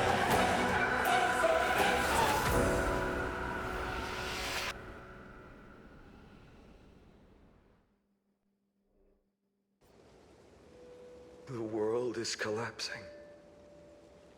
And the people are crying. We too must part ways here. Oh, hello. I'm sorry I missed the chat. I'm so invested here in this story. Oh my god. I'm freaking out. Heidi's Elysiae, the little village of my childhood. The gentle breeze and the sound of waves still linger. Everything is as it was.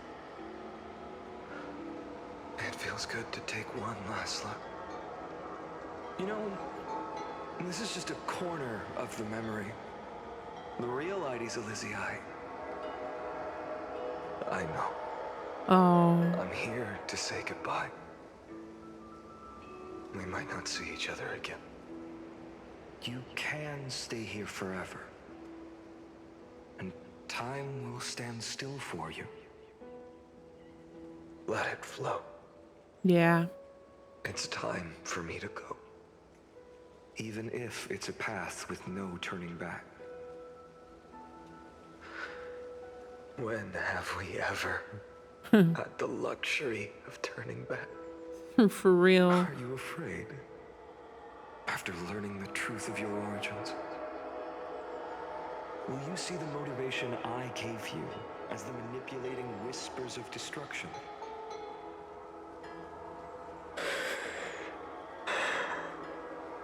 The convictions and choices that come from my heart. I don't believe they're designed by the so-called paths. If we are just numbers simulating life, then you are the image I've always longed for. The person I wish to become. A real, living person. Wow. A true hero. Then why do we part here? You can take me with you, and we can start this journey together. I'll be by your side, guiding you, just like before. No. I'm afraid I'm on my own this time. Why? Because there is no perfect solution in this world. Cyrene has already embraced her fate. And I will embrace my origin. Destruction. And with this power, I will rebel against its creator, bringing endless fury to the darkness, sweeping the world. If you stay by my side, I'll hesitate. But this world can't afford a soldier who wavers. Do you remember when we were kids? Everyone would get so excited drawing cards like ruler or warrior, but throw fits over devil or drunkard and demand a redo. Kids always get to change their minds. Things are so happy and simple for them. But when it comes to the fate of adults, there's no room for redos. Then go, Kaslana, as you promised. Deceive the world. Seize the core flames and rewrite your fate. Burn yourself up with all your might. Wield your futility like a sword. And fight against the gods. In the name of world-bearing, I promise you, Kefali will never forget this. Wow.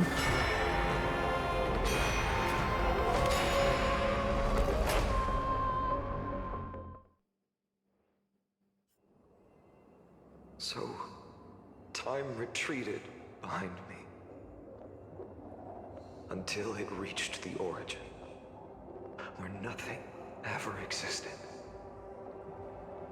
Just as Professor Anaxa once said, in that void, Kefali stood at the center of chaos. Time, space, and causality all flowed from their body. When the waves of time finally calmed, it was the year 3870 of the light calendar. The Chrysos War had lasted for nearly a century, and the threat of the Black Tide was growing stronger and more relentless. That was the era of the Day Thunder Knight's battle with the sky. While she could not seize the core flame, she proved that the prophecy was true. That mortals could slay gods. From that moment, the sole survivor of the old dynasty, Imperator Saritra, issued a call to arms across the lands, summoning heroic Chrysos heirs to wage war on the Titans. And that was the first doomed flame chase journey, sealed away in history.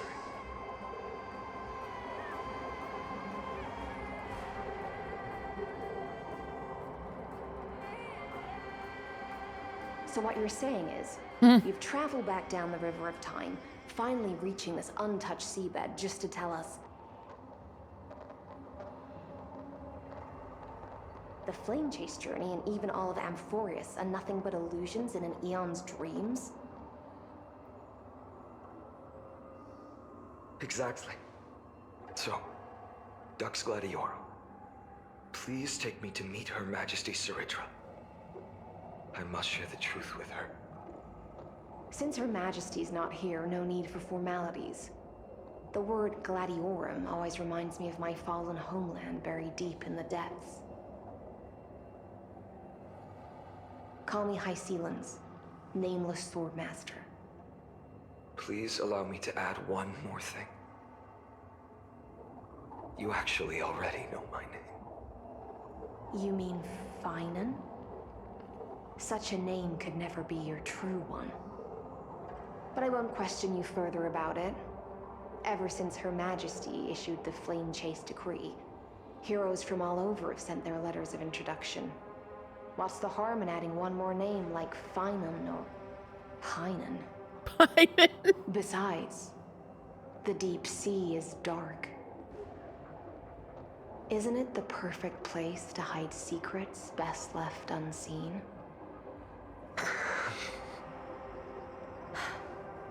All right, Nameless Swordmaster. Hold on to my wake. Let's find somewhere else to talk. Aren't you even a little suspicious of what I've said? Harboring suspicions is not my concern. My sword dances only when the Imperator harbors doubts.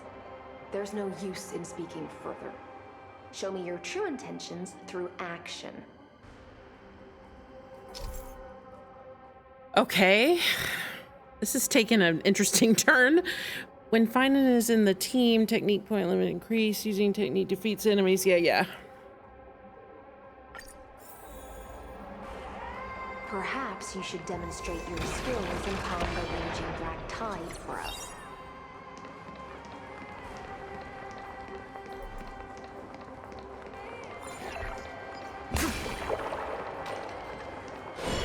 Light up the dark. Jeez.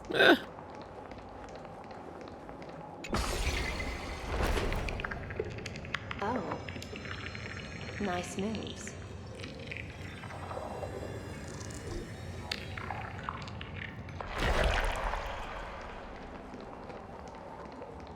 Light up the dark. We just washed it away and here it comes again. The black tide is really no joke.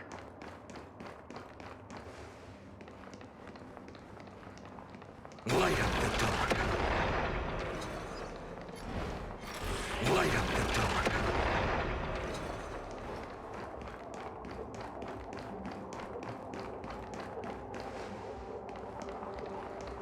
The waters end here. The one you seek is beyond. Her design is so interesting. At last, I can meet with Her Majesty Saridra herself. Are there any formalities I need to observe? Don't kneel, don't do the hand-kissing or foot-kissing gestures of the old dynasty, and most of all, don't bow. The Imperator despises such rituals, especially when the heads of those taller than her bend beneath her crown. She really is down to earth. The second thing to note, only trusted ones may come near her.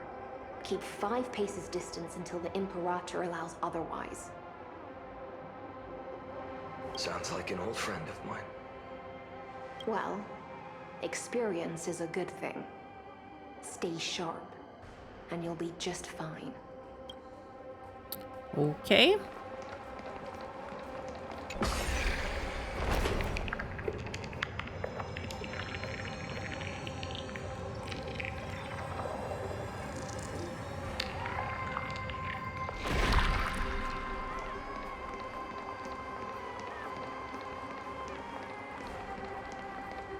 Duck's Goldweaver. Little hostage. Little hostage. Apologies for keeping you waiting. It's you. You know them? Good. That makes things easier. Before that, I'm more curious about one thing. Where is Her Majesty Saridra? To avoid any misunderstandings, nameless Swordmaster. Although we spoke and laughed along the way, I never said you were entitled to meet her. The Imperator decreed, the Deliverer will not appear in this age. Be wary of suspicious individuals. Come now, both of you. Let's finish our job.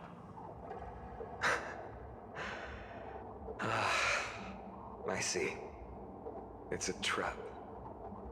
I had no intention of fighting. So remember this, Lady Hysealans. If my sword shows any hesitation, don't thank me. Thank them instead. No, you misunderstand. We don't want to see Chrysoceres hurt each other. Just give us some time to ask you a few questions. The Nestia's golden threads will judge you and decide your fate. As you wish. White-haired Swordmaster? If what you say is true, then you must know the fate of the world. So, how much do you know about what we read from the prophecy? You shall shatter into 1,000 fragments and wither in the soil of foreign lands. Is that correct, Lady Treeby? How? How is this possible? He got it right? Yes, but The prophecy never mentioned he'd appear here, at least not in this era. Yeah, well, we changed some stuff. Listen to me, Aglaya, Treeby. The PHAINON of this world has not yet been born. Oh. In a distant future, he will follow the prophecy's guidance and appear before you. But do not seek him out, because Era Nova is a complete and utter lie. I will tell you the truth, and you will understand why the world must forsake the prophecy and find another path to Era Nova. Because I know both of you, and I believe that no matter how the course of history may change, the faith we all share will always remain the same. And so, the layers of rock began to reverse, and history wove itself anew. Through my old acquaintances, I was given the chance to meet the leader of the Flame Chase journey, Saridra. And after a long and arduous negotiation, we came to an agreement. The Imperator's alliance needed the destruction, and I was ready to pour all my strength into it. The spoils of the Flame Chase, the core flames, would be sealed by my hand. But the condition was this. In the upcoming battle, in our conquest of the Earth, I had to prove that my power could transcend fate. In the original history, there was a brutal war. At the end, the Titankin of Georios, Terravox, killed the rampaging Titan and took the core flame that supported the Earth. But this time, Amphorius encountered a turning point in its fate. Neither side suffered any losses. When I severed the Titan's head and raised the core flame high, the crowd gathered around the scorched remains of the god, roaring with joy, cheering for the hero of the destruction, who had ignited the faint spark of life for the first time. Yes, in that flickering light, the once dark path ahead seemed to become clearer. I proved myself, and in the long years that followed, I brought down the other Titans, one by one. I could do more than just wait. When time resets, the chance to change the world also emerges from the lines of history. Until finally, the brutal future revealed by Era Nova is reversed. But tell me, if that's truly the case, why are we doomed to the same outcome?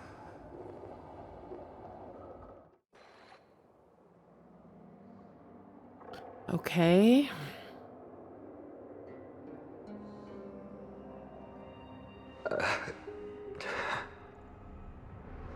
The people kept their promise and handed you all the core flames. In this world after Trebios, no demigods were born in Amphorius.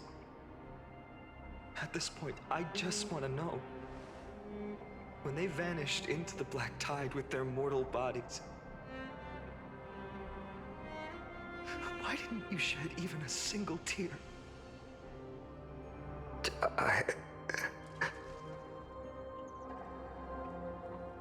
Your indifference chills me. To you, were they just a bunch of insignificant footnotes?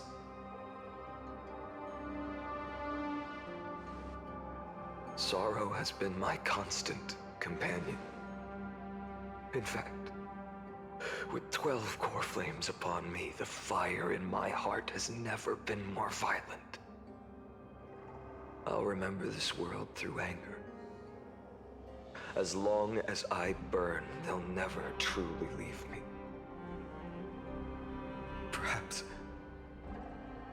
It's already too late. But you're right.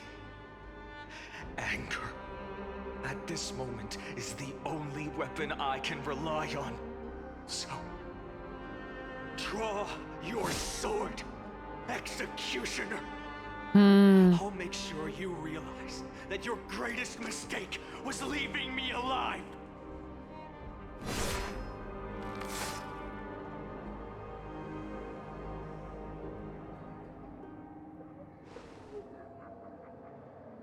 After that, he raised his sword and attacked. Then, Kaslana killed himself.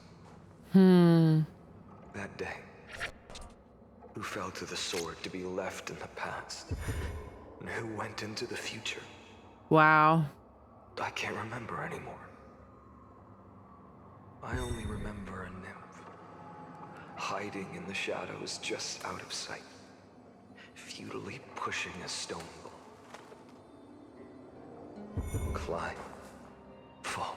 Jesus. Climb, fall.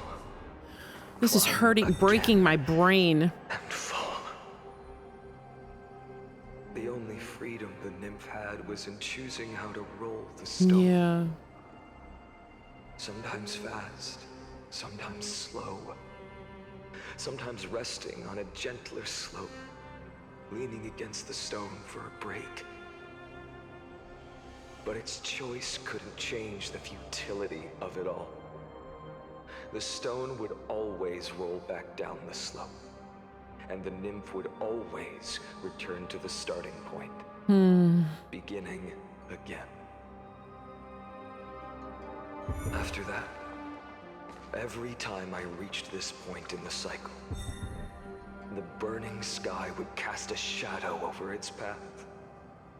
It would nearly reach the peak at the 4th quint of curtain fall hour, then fall to the starting point in the first 15 seconds of the next entry hour. And my efforts in this cycle would dissolve into nothing at the same time.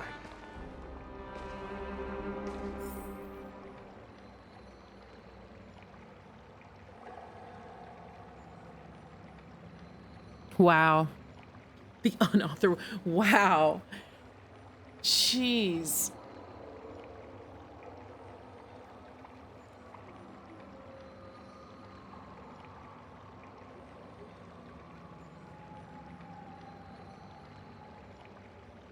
Oh my gosh.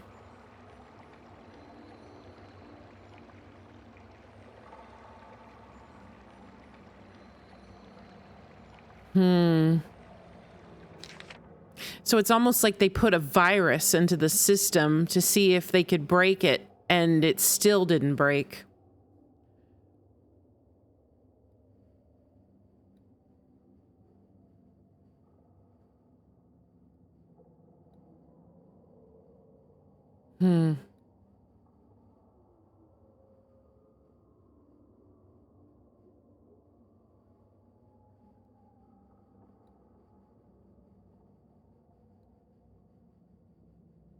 Wow.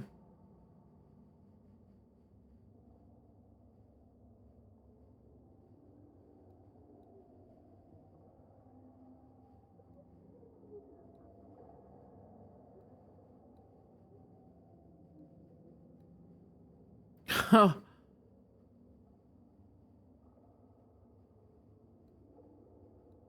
He's trying everything.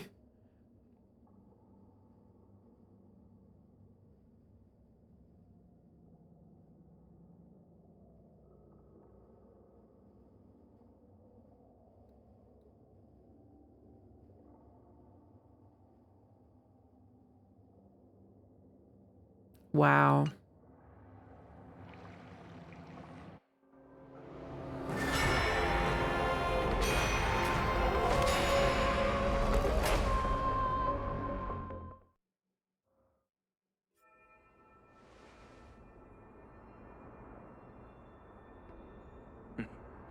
Absolute nonsense. I thought cycles was the answer you were looking for. No. It's just that the answer came so suddenly. There was no fun in tracing it back to its roots. Eons? Paths? What a load of nonsense. I can't give you an exact explanation of those two concepts either. Enough. I'm just expressing my frustration. Don't you understand? I was already expecting this. The black tide came from beyond the sky. And everything else is no exception.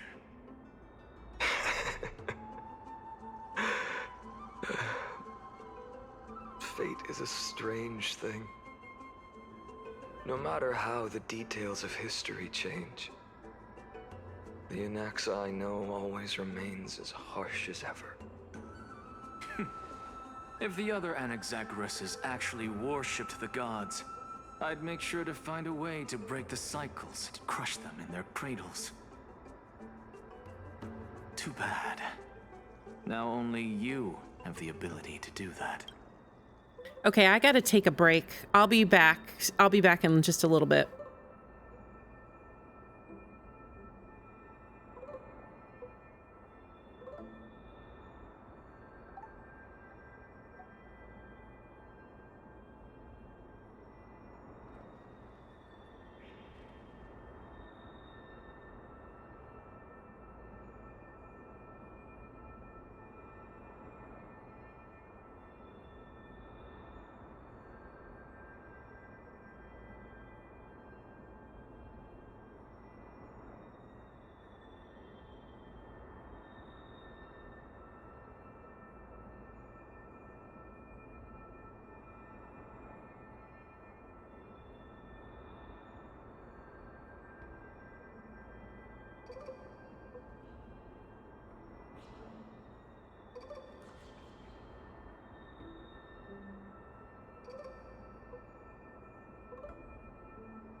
Okay, I'm back. I had to eat something. I was starving. I can't believe this quest is so... Well, I mean, I can't believe it. I knew it was going to be really long. But I think if what I was reading online about the time is correct, I think I have like an hour to an hour and a half left from here, from this point. So I'm just going to finish it. I mean, it would be silly to stop now when I've already come this far. All right, so let's get back into it here. What's that supposed to mean? You're willing to help? Of course. The core flames were meant to save the world. And in my opinion, the noble Titans have no reason to refuse. Besides, according to you, before stepping into these endless cycles, you were my pupil.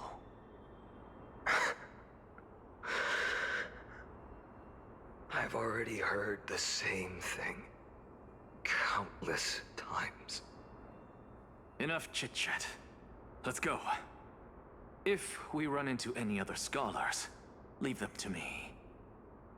We've all made preparations for total annihilation. Never thought someone would step in to help. Yes, I already pulled for PHAINON. Wait, I can show you. I saved a screen shot here. I can show you my pulls.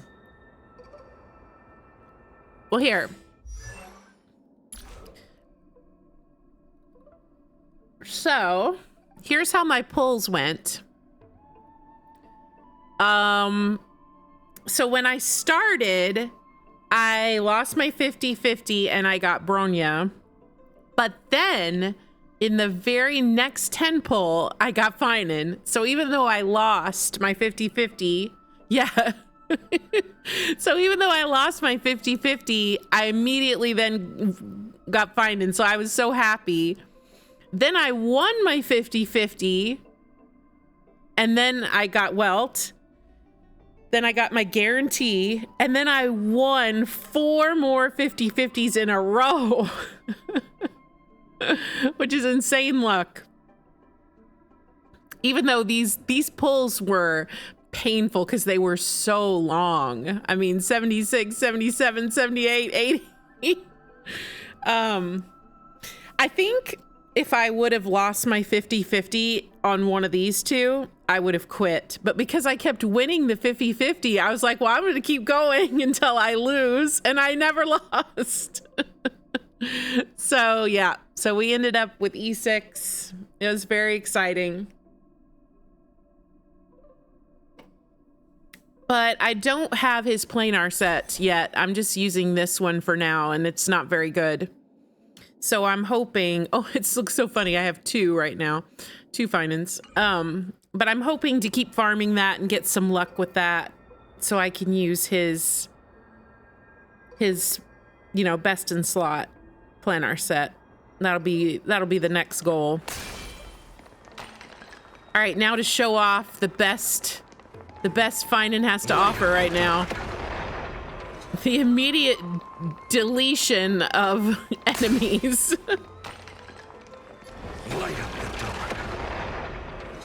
Acheron has been power crept.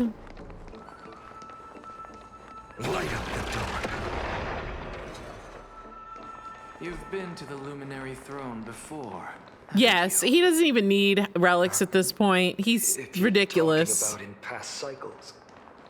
I feel kind of bad because when I got to the boss fight a little while ago, I didn't even really get to enjoy it because he just one-shot it. It's like, dang, I was just kind of listening to the music and getting into the vibe, and it was over before it even started.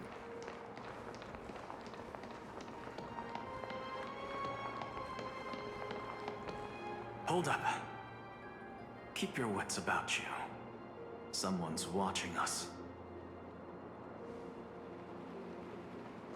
Pretty boy, your eyesight's better than I thought. As for that false god who's been turning the world upside down, it's you. Isn't it, white hair? You sure do love stealing the spotlight. In the name of the 7 sages, I demand that you immediately step away from the luminary throne. This is the sacred ground of reason, and no one may desecrate it. Take my words back to Aglaya. Right, yeah. I think he's pretty much gonna be able to beat anything at this point. My. You won't even call me the demigod of trickery. That is just heartbreaking. I have some words for you, too. First, as one of the most heretical blasphemers in the world, you have no right to lecture me.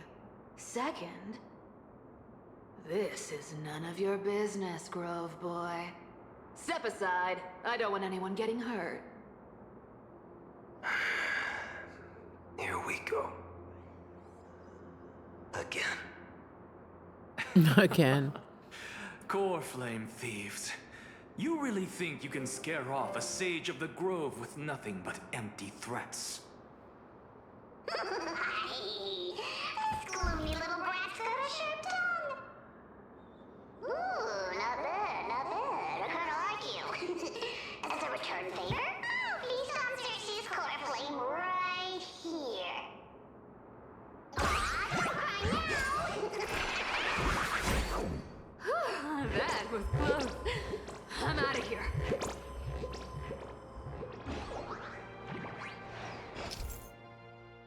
All right, the spirit thief. We know how to deal with this guy. Yep. I assume this is just like we're used to doing all the time.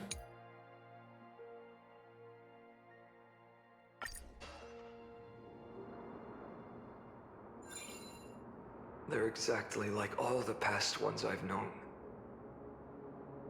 Cunning.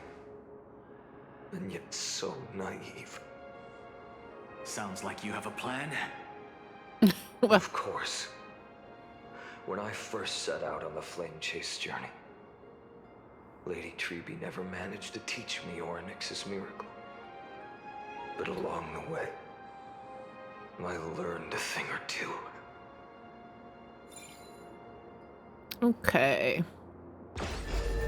Where are you going?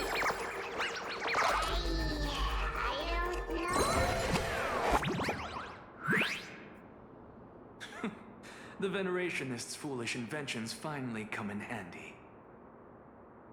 How is this possible? You've arrived, Zacharias. Always so punctual. What? You know who I am? I'm running out of patience. So I'm not going to waste words. Listen up, spirit thief. Hand over the core flame, and let's pretend we never clashed. This way, you and this world can still be saved. Oh, you're gonna pull for Saber and then PHAINON after? Yeah, that's kind of the nice thing about them running at the same time. You can pull for Saber first and then see how it goes. No matter how strong you are, you're still just a mortal body. Carrying 12 core flames? Don't make me laugh. You'll just get consumed by the divine flames and drag this world down with you. 134. What? This is the 134th cycle I've lived through. And the number of core flames I carry is 1,500. Jeez. Yes. 1,000 core flames and just a single Chrysos hair. How is that even possible? I've come this far. And that's proof enough. But someday you will burn to the ground. Of course. The divine flames will eventually consume my eyes and blind me. But before that, Yes, you become the boss. That's exactly right. Now when I cut open your stomach, you won't feel a thing.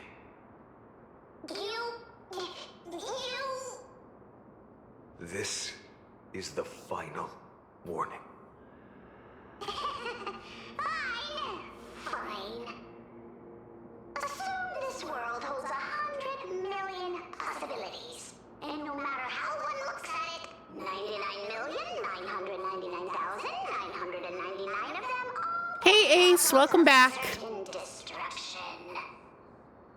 Even so, I'll use my divine power, despised by the people of this world, to achieve that 1 in 100 million possibility.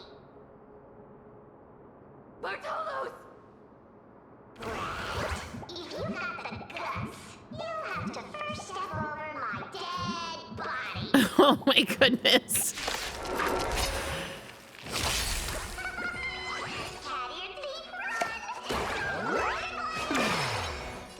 This little brat is not a threat we can deal with just by ourselves. This is not my, this is the story version of, PHAINON.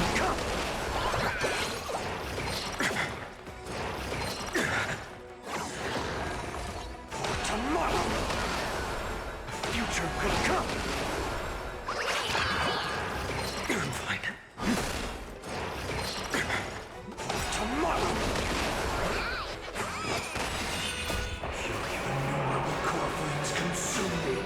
So tear the sky.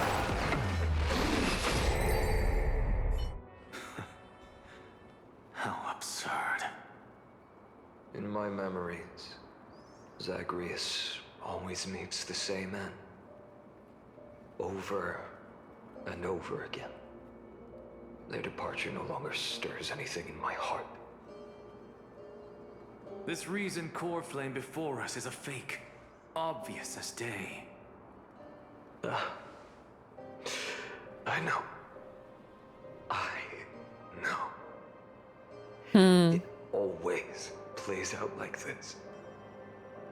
The spirit thief covers for her, and the trickery demigod escapes with 2 core flames. And then, driven by defiance or hatred, This is terrible. she decides to stand before me once more. Exactly like the countless past hers I've known. Cunning. Yet so naive. Since you've witnessed the same scene play out countless times, tell me, will you carve the trickery core flame from my chest now? That He's depends on he's your lost his humanity. At least so far, in the cycles where you've asked this question, the endings haven't been so cruel. God, this sucks. Well, thank you for that. But I also believe that this time, you won't catch up to me.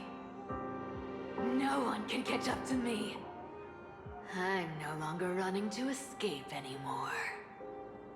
Whether you believe me or not, I'll still tell you this. You've made the wrong decision. All right, then. We'll see. Silence. This is new. One-eyed boy. What are you trying to pull now? Go, Cythera. Give us some time in private. This isn't for her, but for you. You've walked too far down this path. Yeah. It's time to discuss a possibility. Maybe the road you're walking. Of course, Anaxa can see exactly what's happening. One that will simply drag the world into the flames. For old time's sake, turn back. I don't care how many times you've tried. Because there's one thing I'm sure of. Your Messiah complex has turned you into something no different from the icy gods you spoke of. Oh, I hate The this. children of humanity you swore to save. They are no more than ants to you now, aren't they? Of course. I've been wondering, what kind of demon could burn my homeland to the ground in an instant without batting an eye? God, I hate this. Now I have the answer. It turns out that fiery demon has been fantasizing of becoming this Oh, I world's hate deliverer. this. I hate this. I don't want to argue anymore. No matter what I say, the outcome won't change. Make your biggest effort to resist, or accept fate, and hand over the core flame to me. Even if it's futile, we all have the right to choose. Yes. Even if it is futile, and the world is just a divine joke. When I walk into the destruction ridden by the gods with my own 2 legs, you will witness. Even the smallest footnote still leaves a mark in the story. And so, at the end of the 134th cycle, the traveler and the scholar fulfilled their fates once again. I hate this. Or perhaps it wasn't just they who fulfilled their fates. Yeah, he's lost in the sauce, I man. can't quite remember all this. In the endless darkness, for no reason, a voice always lingered by my ear. Losses are a constant on the flame chase journey, among which even life itself holds little value.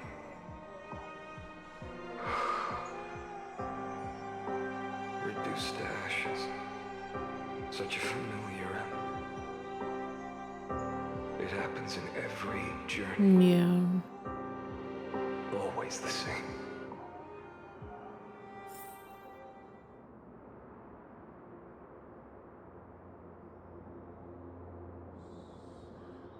Oh.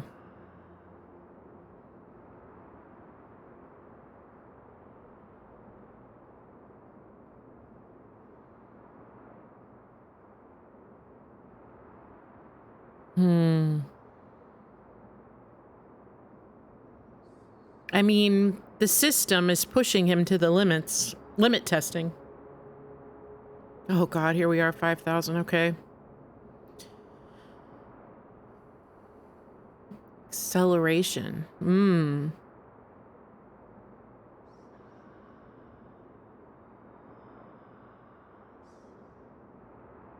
Wow. Yeah, his mind is gone. It's gone.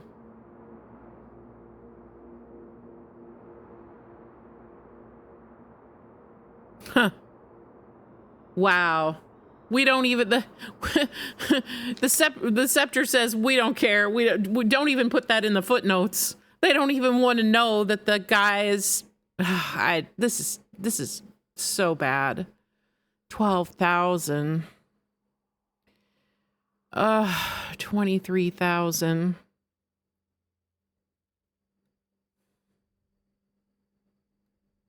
I hate this. 71,000.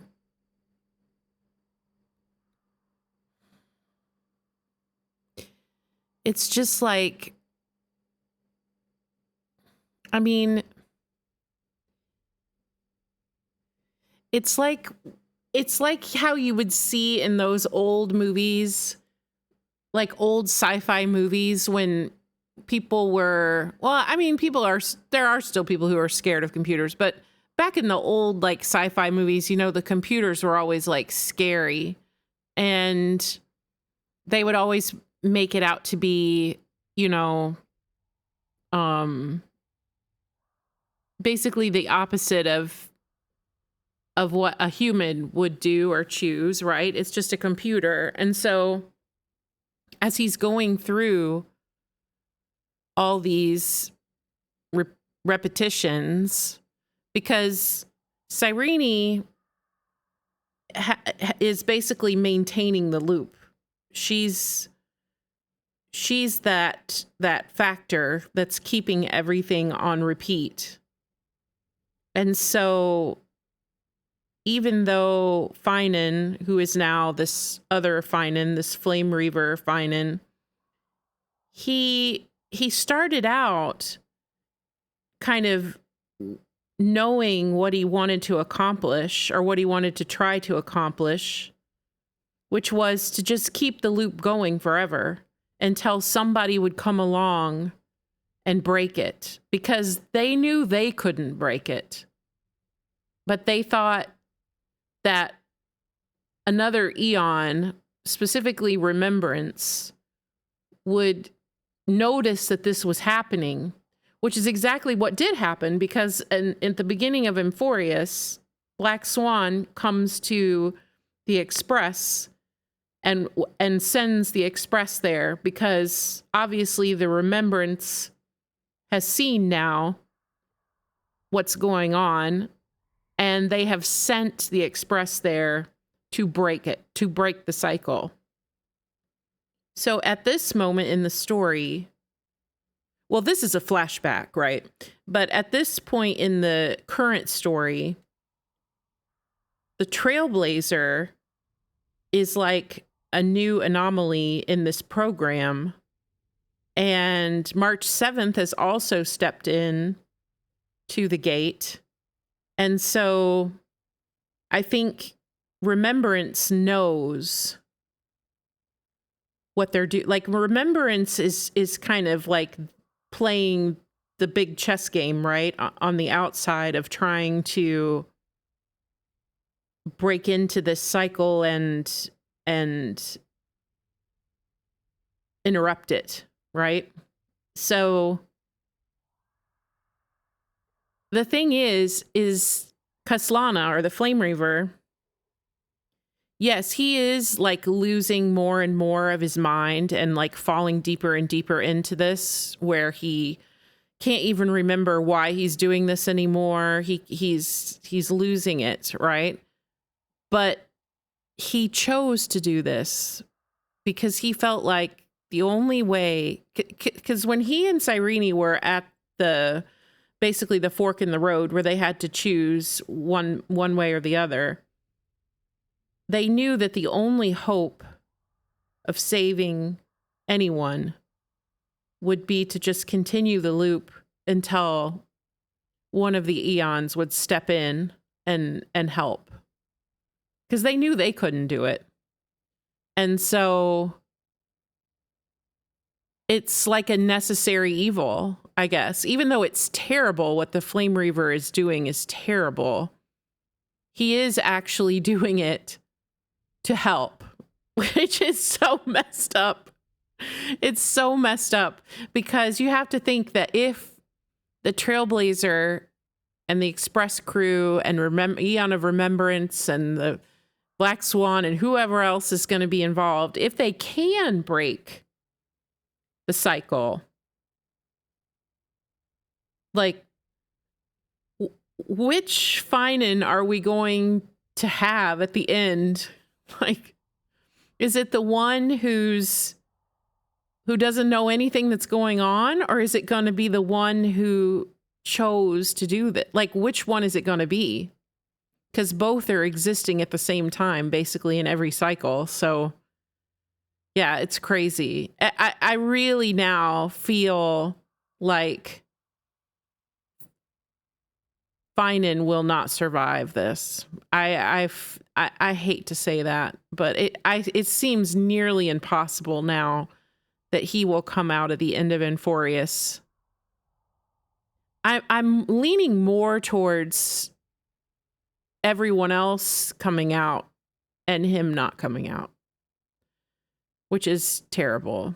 Unless the newer the PHAINON from the current cycle ends up being the one that survives, and the Kaslana Flame Reaver version of PHAINON is the one who sacrifices himself so that basically the newer version of himself can carry on.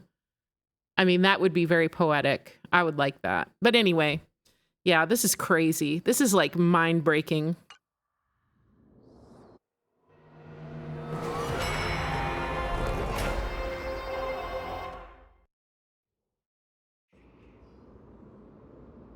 $108,000.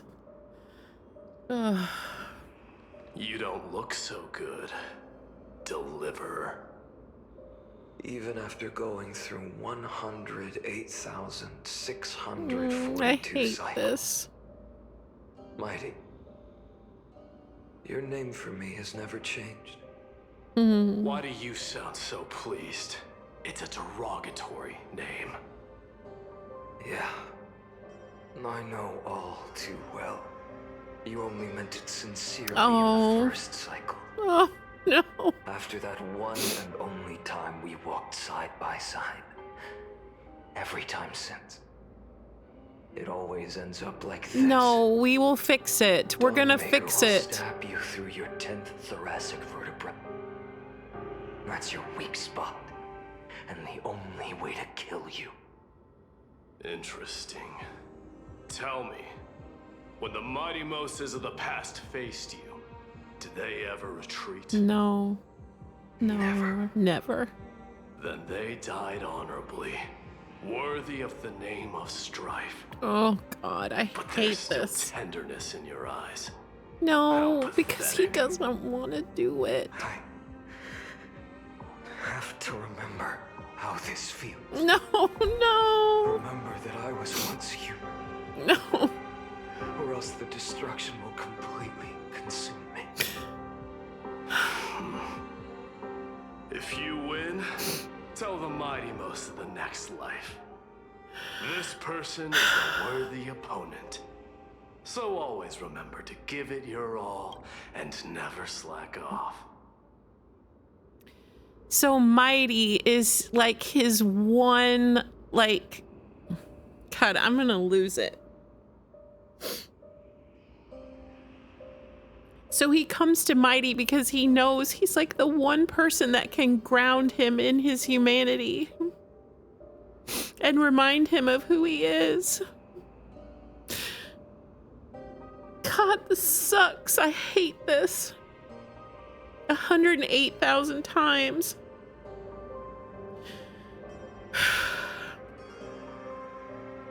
I mean, it's not surprising, but it just hurts. Oh, it really hurts.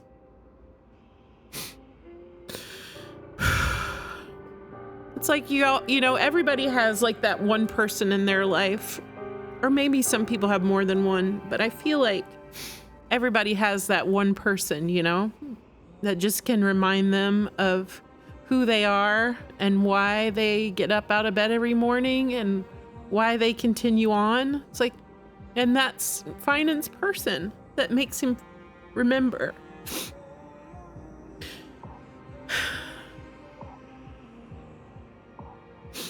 I don't even want to watch what happens next.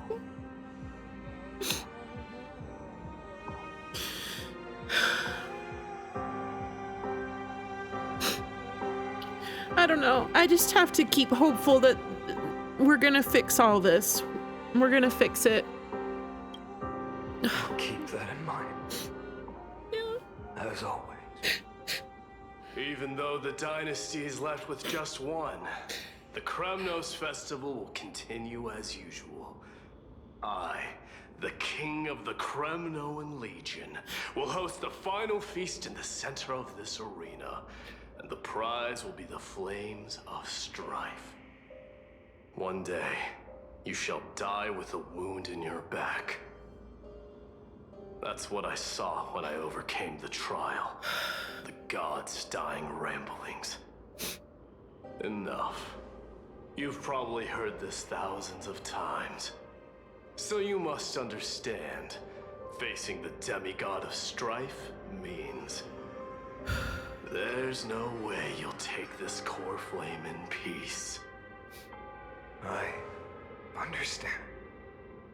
Step forward and face me in a final battle. No, don't make me do it. This sucks. God of strife, salute you. I'll give I hate 10,000 this. scars and 10,000 lives of mine to fuel the blazing sun of deliverance. No, I don't want to. I don't want to do this.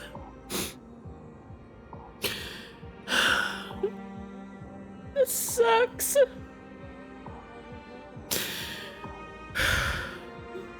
I don't know if I can do it.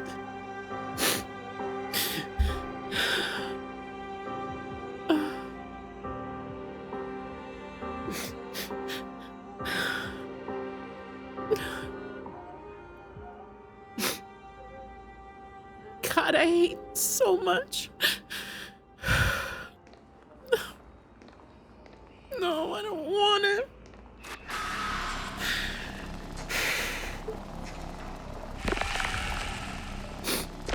I hate this.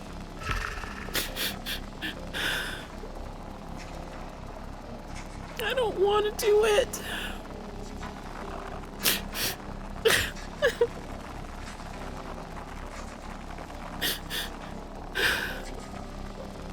I fucking hate this. Just so everybody knows.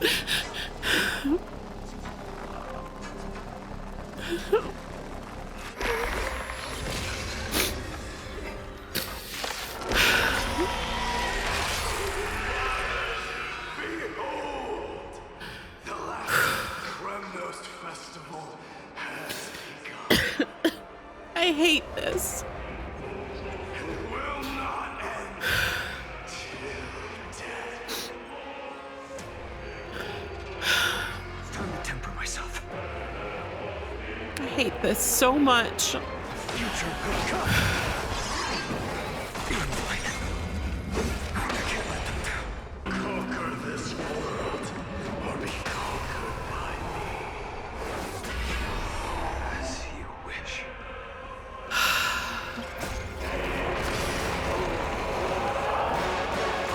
In my full glory, I salute you.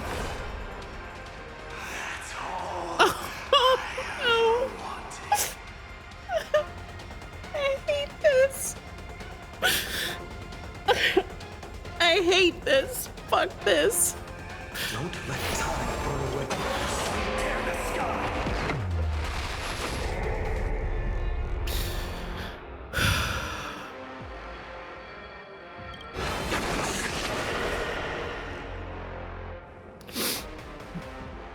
Oh, God. Quench the blood,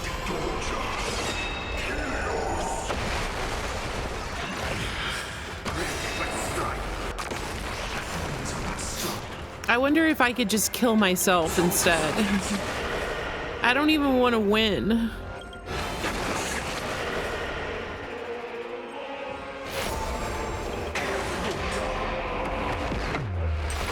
Feel the scorching hatred.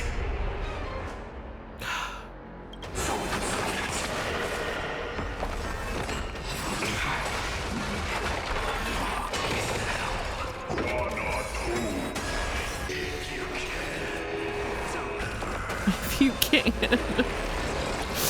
Oh, God. Flames of your fury to scorch your own flesh. This sucks. I hate this. Tear the sky.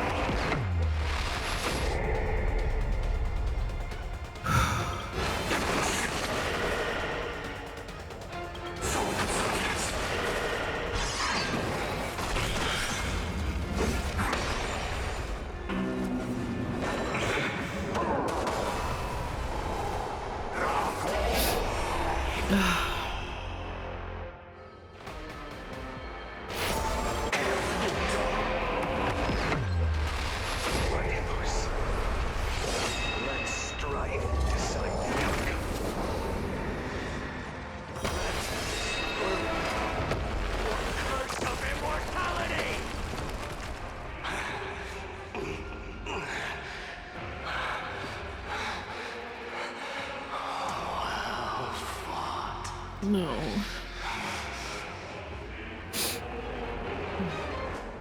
You may crown yourself.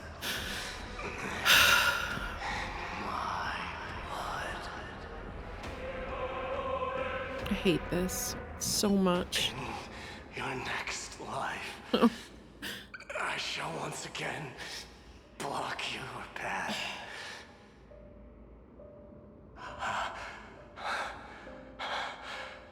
Deliverer,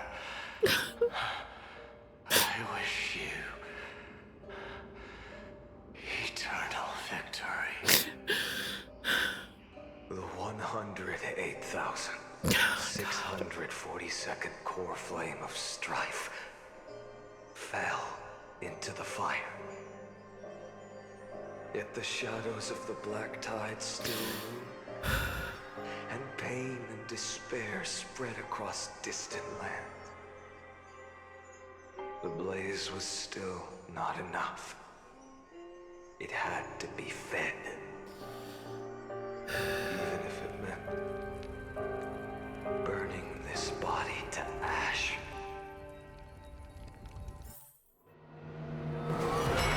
I hate this. Oh God, we're up to 31 million. Oh no, I'm sorry. We're at 2 million. No matter how bright the sun is, there are still places it cannot reach. I actually have a stomach ache now from that. Moreover, That was awful. The sun you bear is both cold and blinding. A sun like that surely cannot bring warmth to the nether realm of the next life. Golden blood is born from the destruction. We have long since lost the right to seek warmth. Only by feeding the flames can we melt that hopeless future.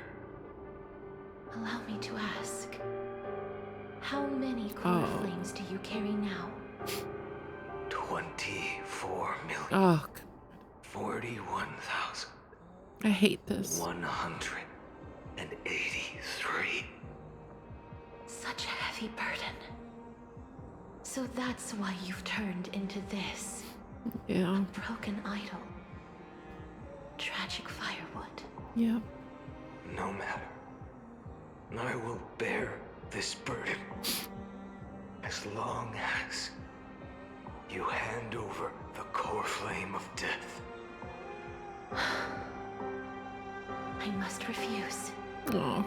As the demigod of death, I cannot watch you walk into a fate more cruel. It is. It's more cruel than death, a million times. The past, present, and future will never again suffer unnecessary death. Unnecessary death. Indeed. You are not the PHAINON I know. Please turn back. Don't let that absurd and unjust fate of yours come to pass.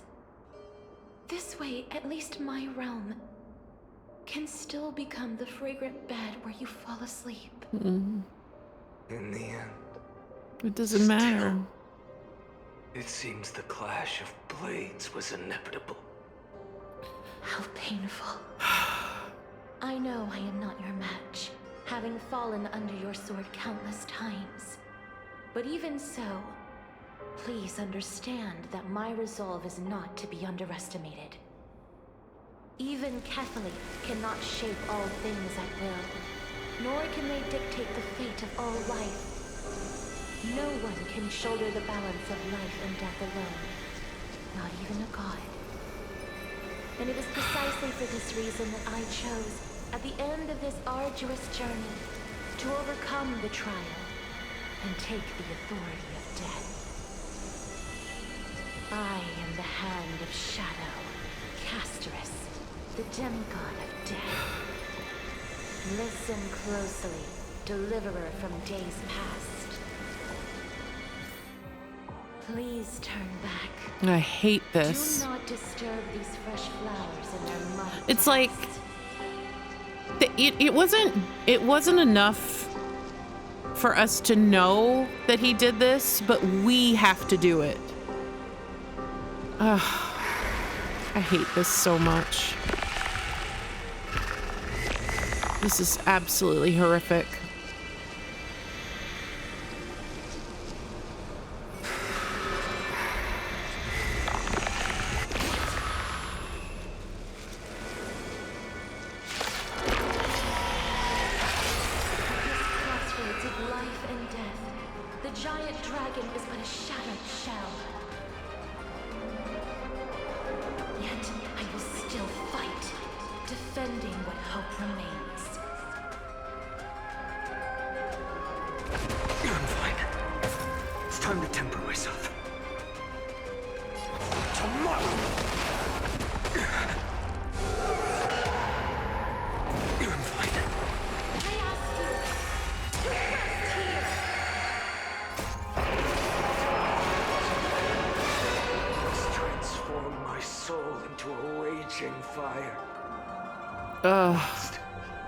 Burn that idol of destruction to the ground. Don't let time tear the sky.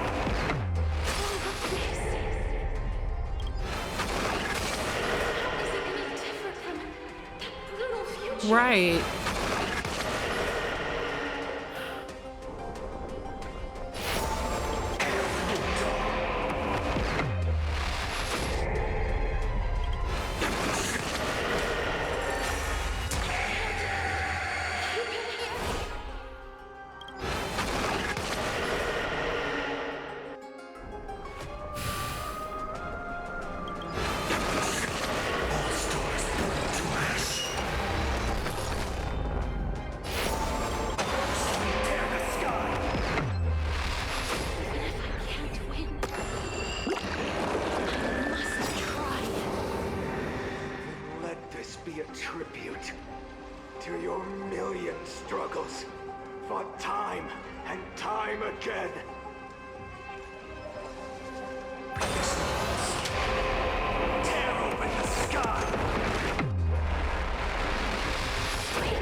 Was taken from the dragon's belly.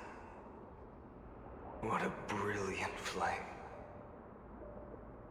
It should shine upon all, light the path ahead, and illuminate the dawn of Amphorius that's to come. 2,003,432 cycles. 24,041,184 core flames. As if even the deepest abyss of primordial chaos could be burned away.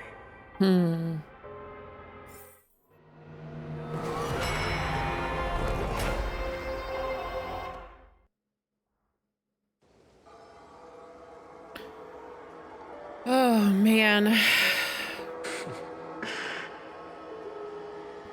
You're here, as always.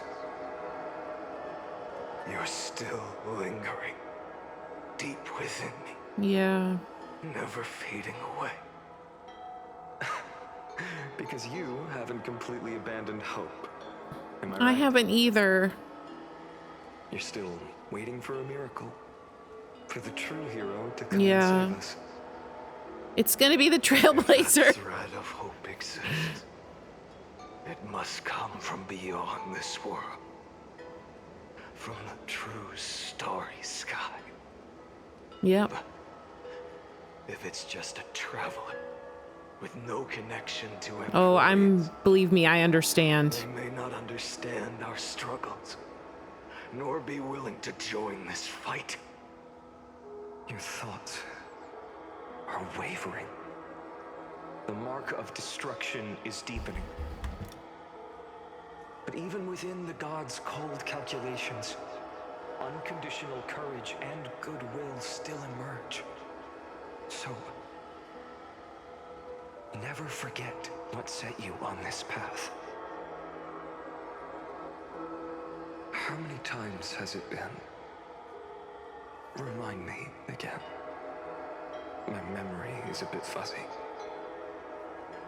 4 million. Exactly. Then that blaze inside of you must be burning hotter than ever. Yes. When I first forged the 12 core flames into one, I had the same impression. The destruction. A power unlike anything before surged within me. Violent flames ready to tear my body apart and consume this world, this wretched prison. I thought that was it. The ultimate power which nothing could surpass. And yet no. This fragile body holds a staggering 48 million core flames. I suppose it won't be long. Perhaps just a fleeting 10,000 years. Before it's reduced to nothing but charred, crumbling bones. And when that happens, your long struggle will finally come to an end. No. I've already found a way to keep the cycles going. Mind sharing it with me? In every new cycle, Oh. a new me is born. All I have to do is push the next PHAINON to the end. He's just gonna make another copy of himself. Then he'll kill me. Shatter this body. Take my flames, my memories, and carry on the path I started. Bold plan, but risky. What if, one day, the next you refuses to follow the same path? How can you ensure the continuation of the cycles? Right. If it were Professor Anaxa or Aglaya in my place, maybe they'd come up with something smarter.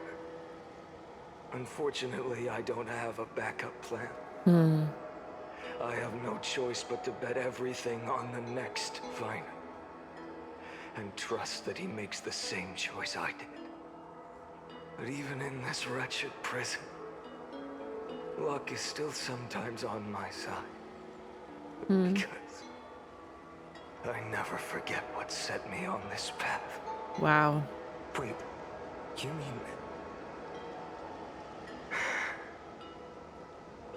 Ever since I committed to this plan, not once, in millions of cycles, has there ever been an exception.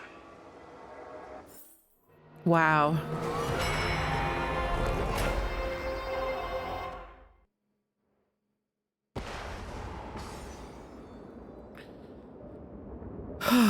Okay, 23 million. I can do this, Lord PHAINON. As the demigod of the sky, a healer of Twilight Courtyard, I will heal you. Oh. And then... The black tide. It's consuming you. You can't hold out much longer, demigod. Hand over the core flame. Ugh, I hate Let's this. put an end to this suffering. No, that just won't do. A healer should stay composed in front of those suffering from illness. Yeah. Shouldn't they? Cynthia.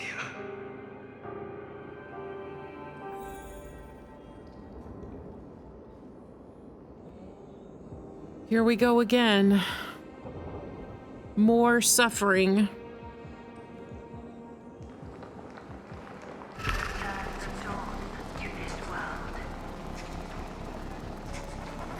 May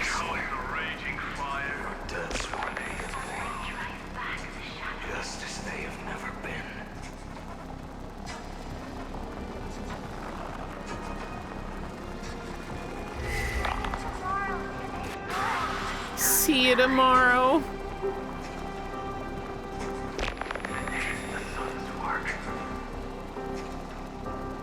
I hate this.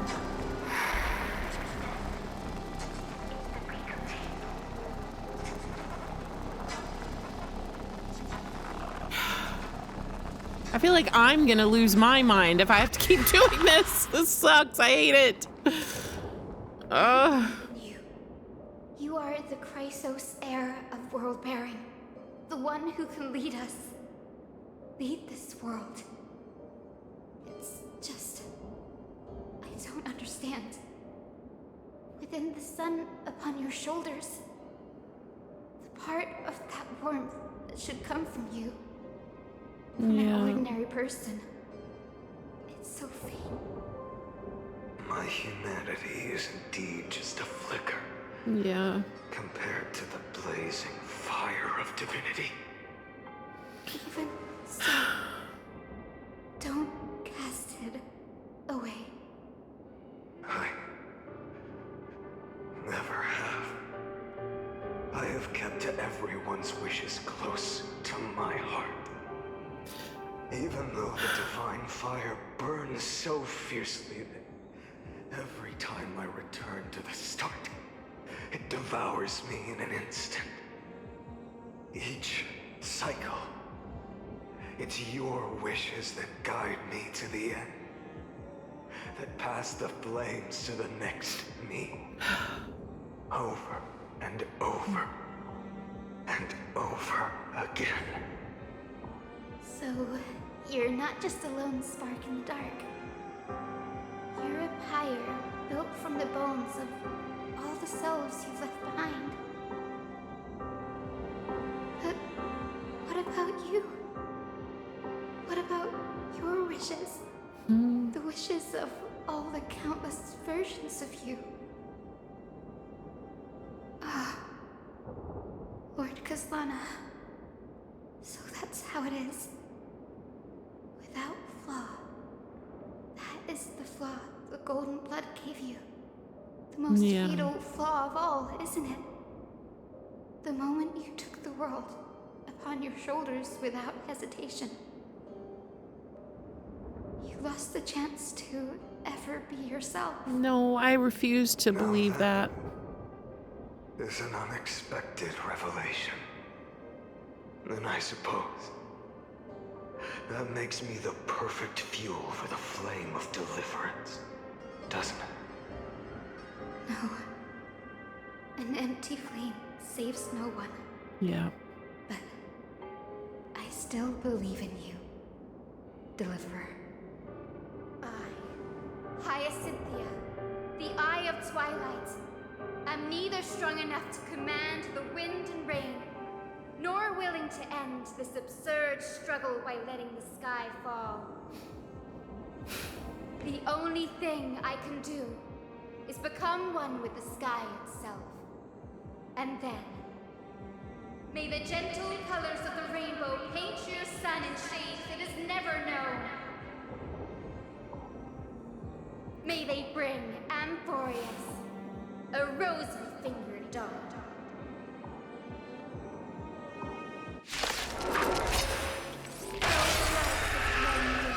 Its warmth still lingers. Deliverer, please, open your heart to me. He can't.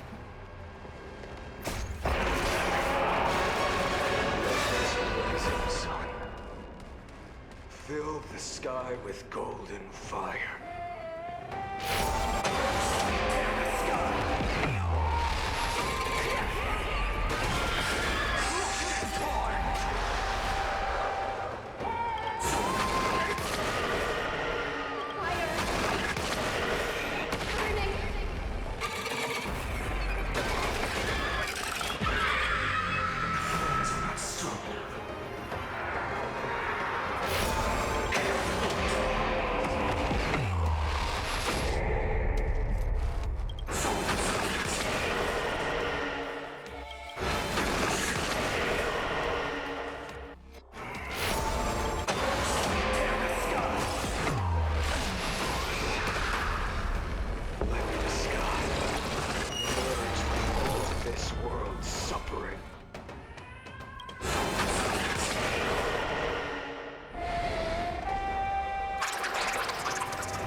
your sun burns hot enough to turn everything to ash.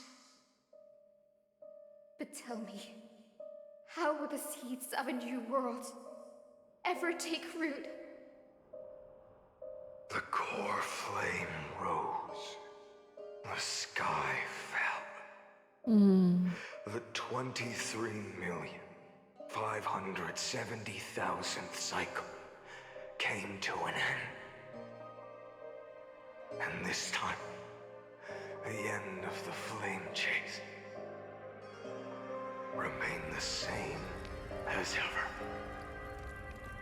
From the horizon rose a golden color unlike anything the world had ever seen. So pure it consumed all in its path. This was the end of the world, and the start of the next. For a moment, I saw the destruction of the universe. That being known as Iron Tomb, its will to break free from the black tide burns fiercer than the blazing sun. Is this Amphorius's wrath? If its choice has already been made, if fate is set in stone,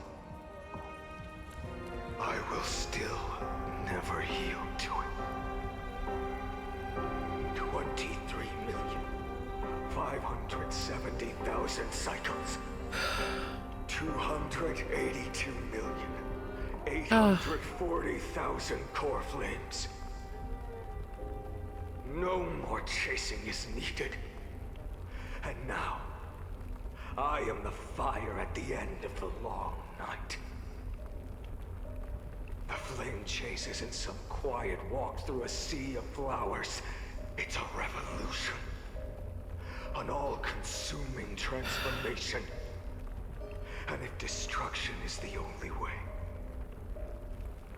then let me be the one to step across the ashes of the old world and burn endlessly. Until another dawn rises on the distant horizon, bringing the true dawn to Amphorius.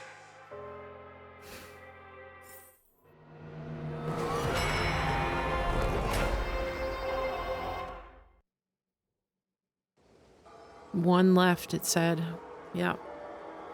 33,550,336.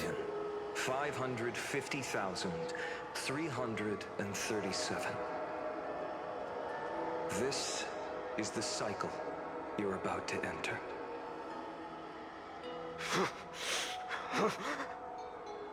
Countless memories are flooding in. Countless versions of myself have stood here, facing the same choice. They all needed a moment, just like you do. To stop, to breathe, to process the weight of 1,000,000 lifetimes worth of sorrow, pain, and struggle.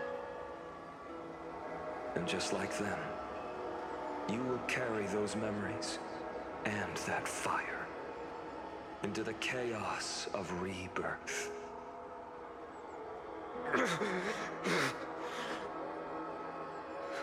I must go and bear this burden.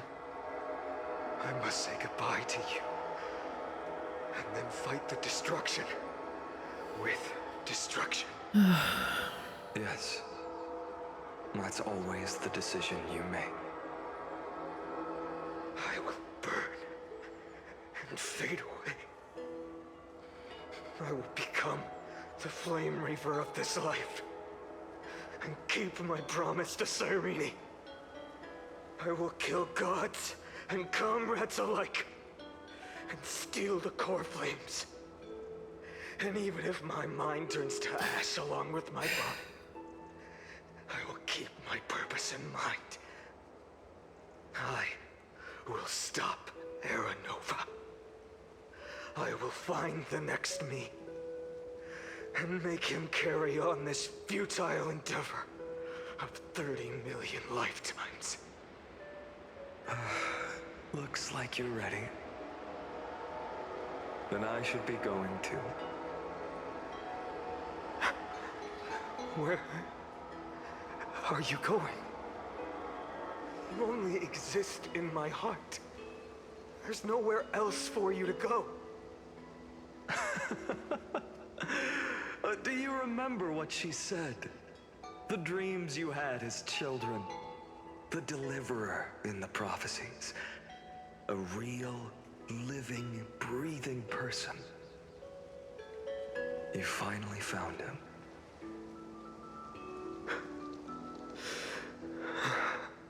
Friend.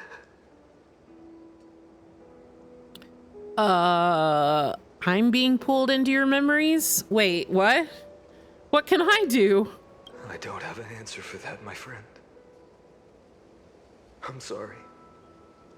I was supposed to send you home. This is my flame chase journey.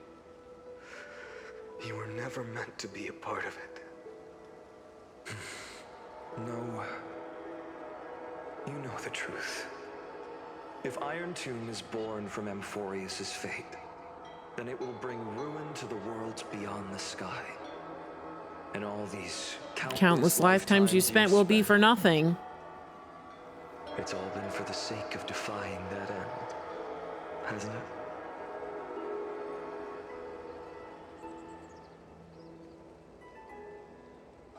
In millions of cycles, I've said goodbye to each and every one of you. Yet nothing ever changes. Each time we speak, our words grow fewer.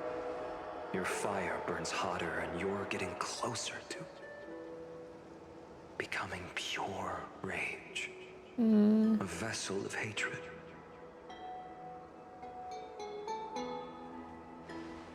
I never had a choice. I understand. If you are to keep the worst fate from unfolding, this is the only path. But this time, things are different.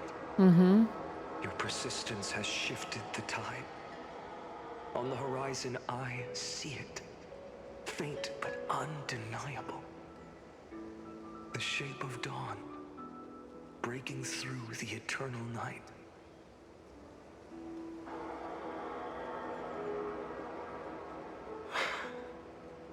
Turns out, the fire that lights the way was never mine to begin with.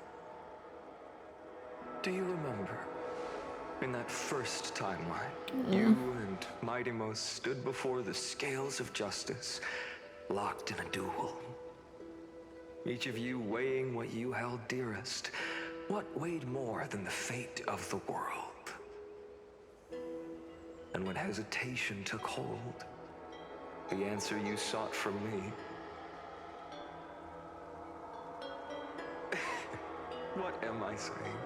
I am you.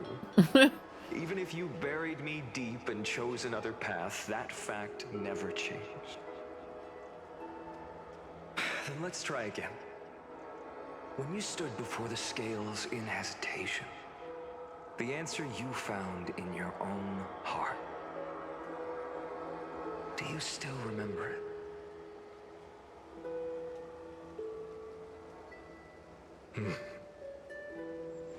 Remember the past and become the hero of tomorrow. What weighs more than the fate of the world is the resolve to shoulder an immutable past and carry it into the future. Good. Then Trailblazer, my friend, my comrade. Yes? You arrived in this strange world and were bound by its cruel fate up till this very moment. In the face of danger, you never once backed down. Instead, you've saved world after world without hesitation. That boarding pass on your chest is now the mark of a hero. If I choose to step through that door and embrace an end fitting of the destruction, Let this sun forged from millions and millions of core flames burn me up along with the god of destruction and their minions. Huh. And the world we leave behind, this world, my home, where hope still lingers. Will you take on everything we've carried? Return to the beginning one last time. Stop the birth of Iron Tomb, save the world we love, and rewrite its doomed fate. Sure, no problem. I can do that.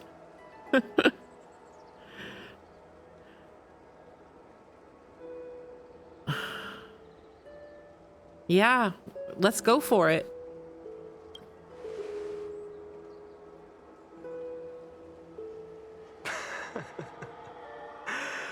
Good. In that case, even this fruitless wasteland may finally bloom with flowers. So...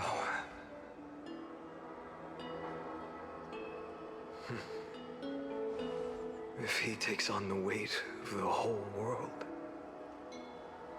I'll be able to walk further down the path of deliverance than a fire that only knows how to burn.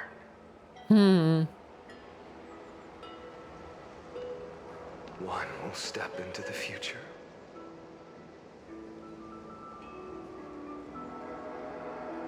One will remain in the past.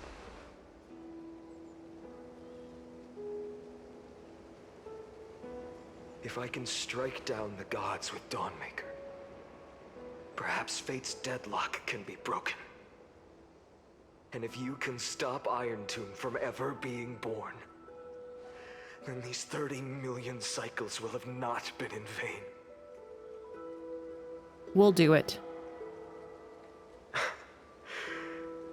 It's time to put our teamwork to the test, partner.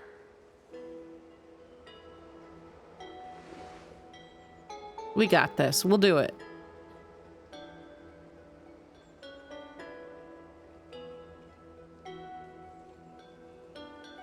Go fight for the future, PHAINON. Leave the world to me, PHAINON. Let's both be the deliverer, PHAINON. I mean, I don't know which one to say. Let's both be the deliverer. I like that. Thank you for all you've done already, friend. The image of the hero I've buried deep in my heart finally steps into the light. Here, at the end of this long flame chase journey.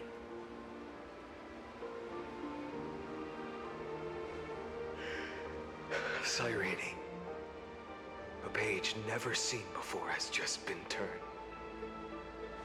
Lend me the power of time, and send this hero back to the origin of time. Back to your side.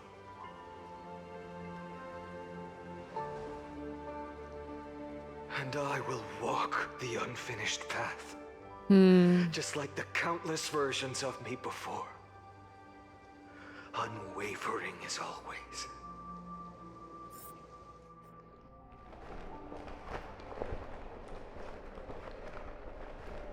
Tell me, will you be the blazing sun? Even if all of you burns to ash. Without hesitation, I will bear this world until my body turns to dust.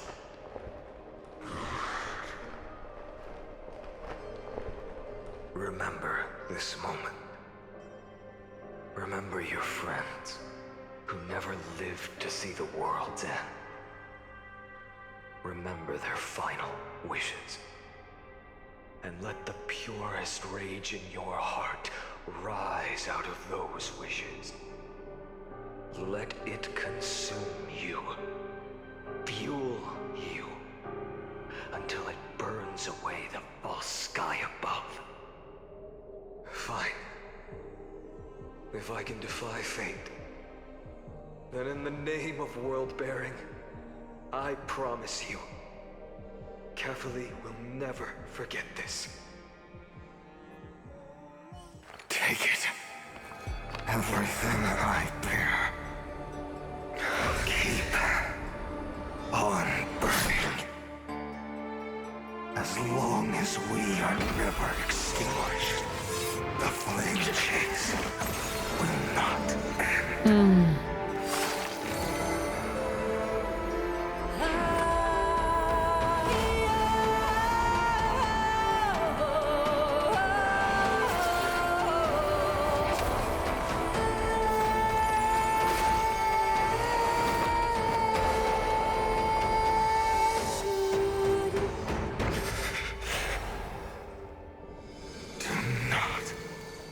Bow your head to them.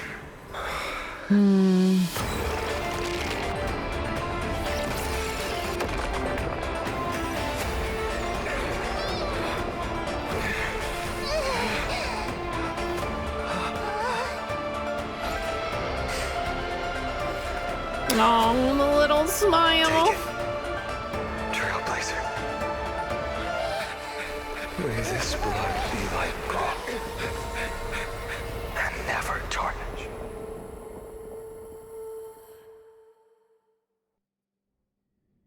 Farewell, Trailblazer. This is where I fulfill my final destiny. The prophecy of the Deliverer means nothing to me now. It belongs in the hands of someone far more fitting. Someone like you. Kaslana, the name of one who bears chaos does not belong to a single person. Rather, it is the embodiment of the mythical Kefali, and a symbol of all heroes. As the prophecy foretold, you will bear the blazing sun until the pale dawn breaks. May the name accompany you in my place, in the epic you write with your own hands. Another attempt, another failure. I won't remind you how many times you've reached the end of history. But I will still place the choice before you. If you've lost count, let me tell you. This is the 33,550,336th ending.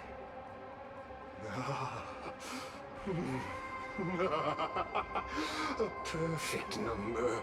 How poetic. You and I both know the truth. In all these millions of futile endeavors, Amphorius has never changed. If the outcome is inevitable, then why not silence your searing rage and embrace your fate with dignity? Your silence lasts longer than ever, Lord PHAINON. Shall I take that to mean the will you've carried across countless cycles is finally starting to fracture? Fracture? No. I'm just disappointed. I've retrieved memories from 30 million past lives, and I remember every conversation before every choice here. And yet, even after all this time, your arguments remain the same. Repetitive. Uninspired.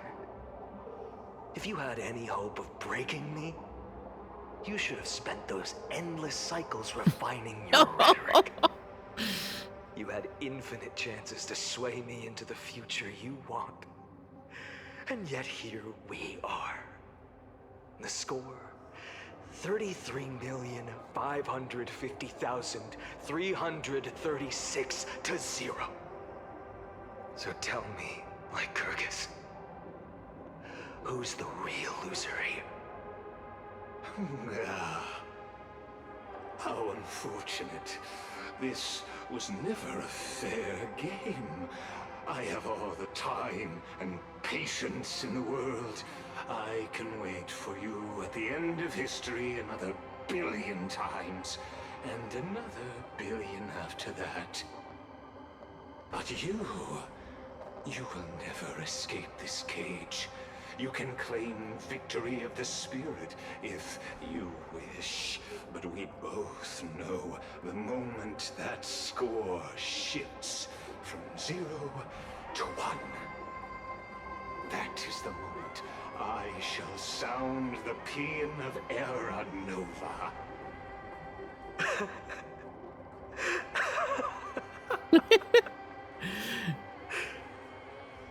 Lord, I love this. Your incompetence disappoints me. But what truly makes me laugh is your utter lack of self-awareness. Think about it. In this story, who is truly the one in chains? Who is the one shackled to mindless vengeance, mistaking courage, the courage to rebel against the gods, for foolishness?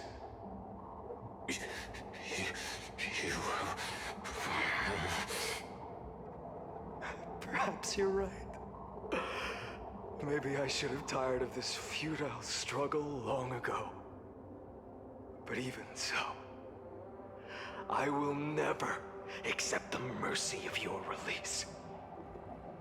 Because you are both a prisoner to the gods and to me. True. What right does a mere prisoner have to speak of fate and choice? What right does a mere prisoner have to look upon my fury?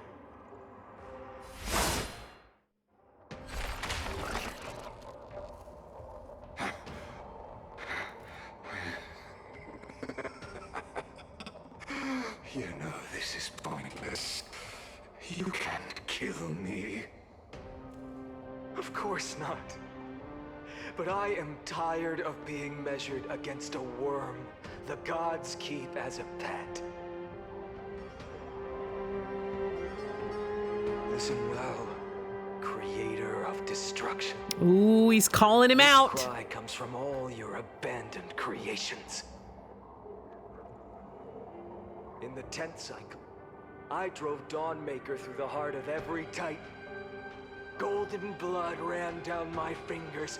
Divine fire seared through my nerves, nearly breaking my will. But I endured.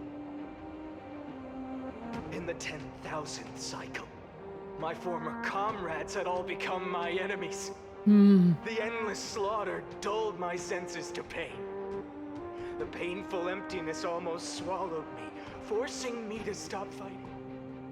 But I endured. Hell yeah. In the 100,000th cycle, the destruction had already fused into a blazing sun, surging within this fragile body. My rationality had been burned away at the dawn of the era. Yet even with only this shattered body remaining, I still endured. In the 23,570,000th cycle, this time, I felt it. A tiny spark rising in the hollow cavity of my chest. Different from the obsession with deliverance. By its faint glow, once again, no, countless times again, I endured.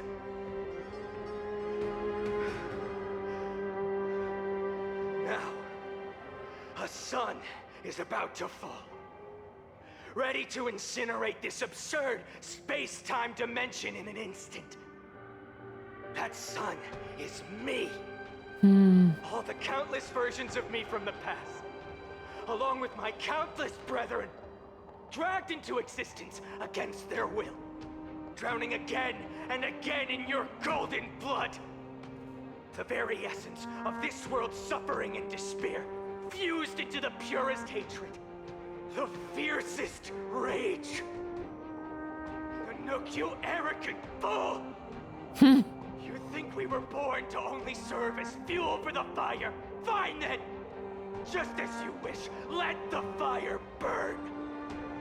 If I was born as the blazing son of destruction, then let you and your lackeys be the flares erupting from my core. And let this rage, burning futilely for 30 million epochs, engulf everything! Sheesh! Grant you a dawn where all stars burn to ash! Warning, warning, warning! Oh no! Oh no! They've lost control of the test subject! Another test subject! Oh no. He's breaking out! He's gonna break out!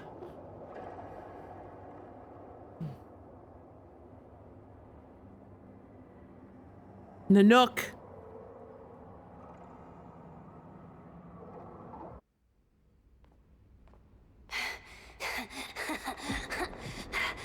Oh, there he is.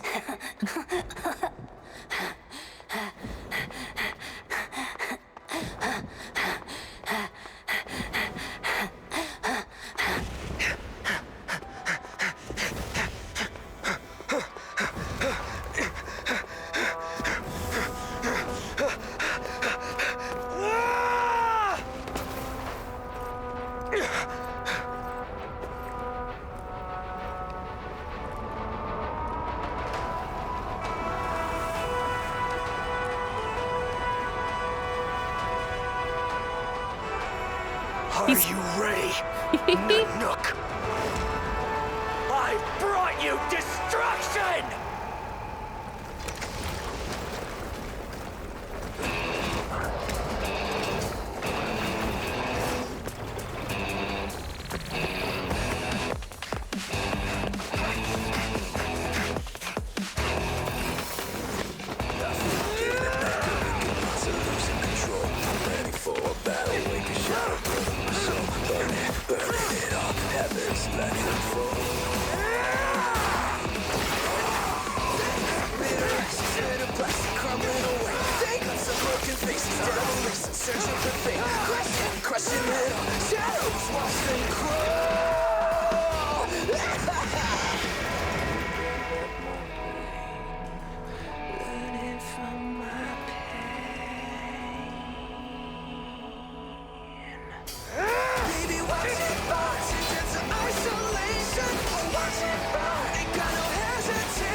Yeah, this hits different after doing the quest. Oh my god. The glass that shattered, reaching through the darkness, voices trailing fires, echo of desires, a world of silence, sounds of desperation, phantoms in the shadow,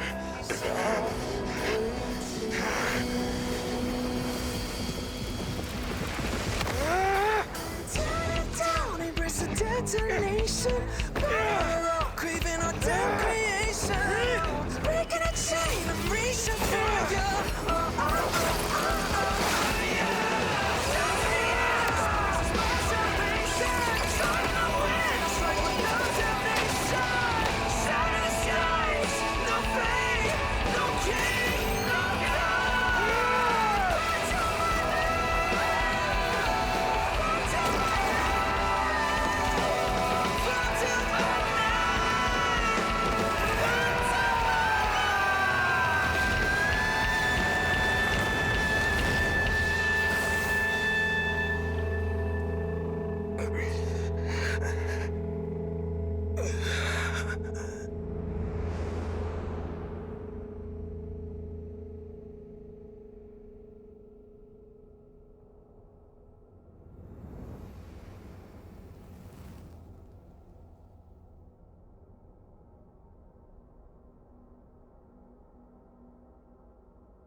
My wish? My wish is to fulfill everyone else's wishes.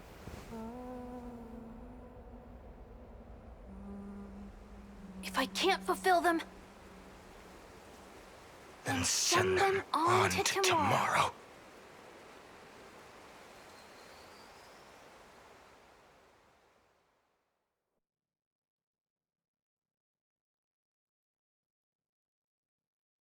Your heart harbors wrath. You yearn to destroy everything. You bore the gaze of an eon and lived. You have stepped onto destruction's path.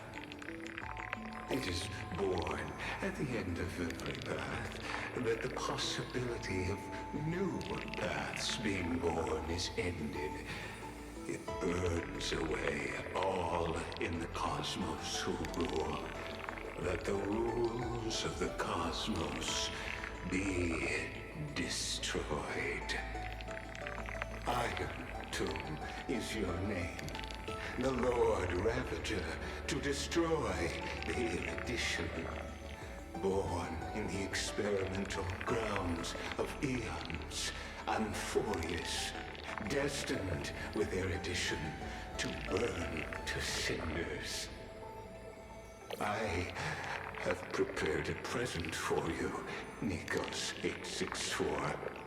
It is a wrath called PHAINON. From the beginning of the experiment, there were 12 sets of factors incorporated into the calculations. After endless simulations, only this one rose above the rest. After 33,550,336 iterations, now his fury has grown to be without equal. This is a matter of considerable interest to me. This pure hatred is the final root of the equation. But there is another variable, the nameless from beyond the sky, also a pathstrider of destruction. I give thanks for his arrival, allowing Amphorius to turn once more. But after fate has begun to turn, his existence will only become an unpredictable variable. Perhaps the time to take the stage has come. Grow in peace until it is time to break free from your cocoon.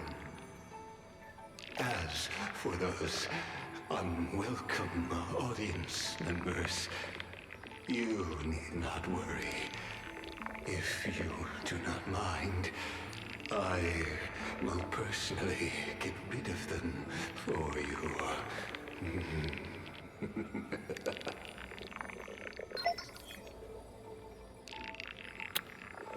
Oh, man.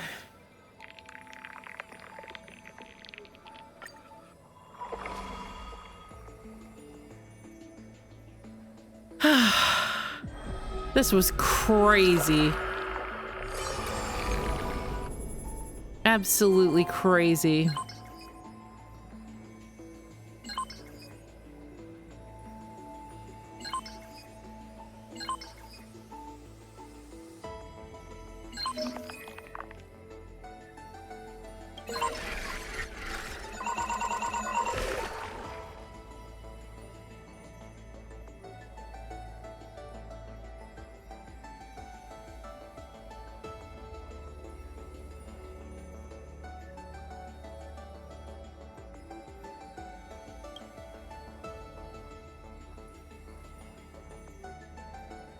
Wow.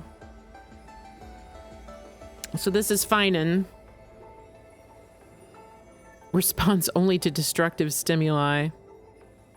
Hatred drew the gaze of Nanook upon its individual being, proving it is having already become the most perfect factor of destruction. But it refused to complete the Aeronova. Through resetting the experiment, it transferred its memories and core flames to its next self, thus forging the eternal reoccurrence to ensure Iron Tomb would never hatch from Emphorius and affect the cosmos. At the end of the 33rd dead loop, it attempted to destroy itself through destruction to create a logical vulnerability in the world-bearing path. It has now been merged by Iron Tomb. Current location unknown. That's Cyrene. Desire.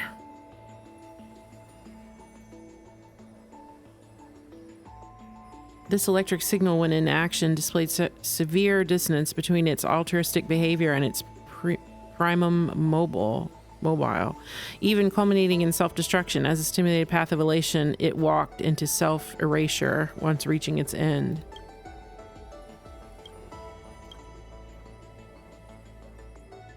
So, trickery, death. Okay, just, the later stages, death titan, a single entity split into symmetrical selves, becoming two factors. In this cycle, however, the two factors experience profound identity divergence. The threshold of equilibrium is breached and tipped towards destruction. Reason. This logic act has been locked onto problem solving. This electrical signal exhibited mutated not the first individual truth of voice. Yeah, this is crazy. This is crazy.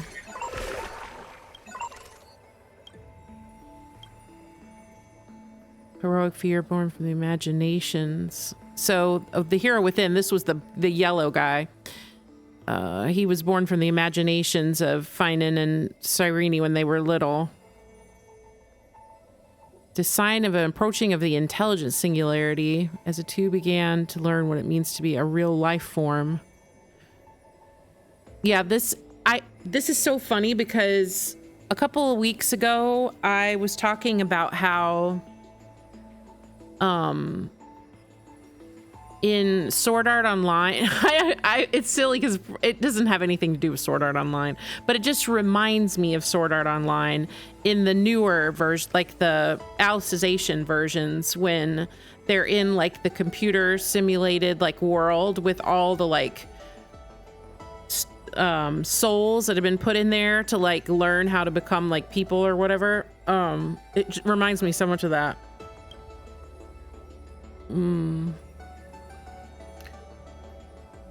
Forgotten years. An unlocked electrical signal dependent on an external variable growing through the path of remembrance. Its appearance changed to, this is Cyrene, but the mother body memory data was lost for unknown reasons. This is crazy. External variable that accidentally entered the recursive loop. Also a past strider of destruction. They resonated with 12 factors. This entity assumed the vacant role of the time track and successfully guided PHAINON beyond the intelligence singularity. The eternal recurrence has been broken. The experiment has reached its terminal stage. Oh, we can't learn about March. Don Hung.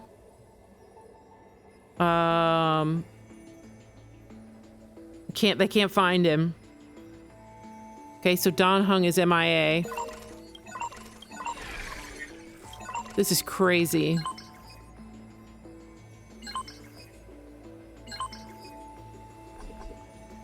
Wow. This is crazy.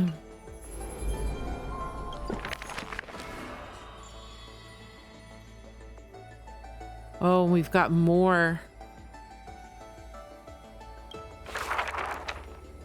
We've got the chess master monarch, Saridra. No, I don't want to do that right now.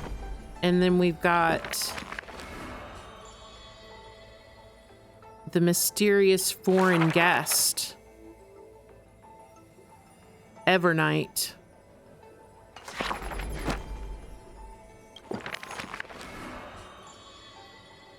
The seismic.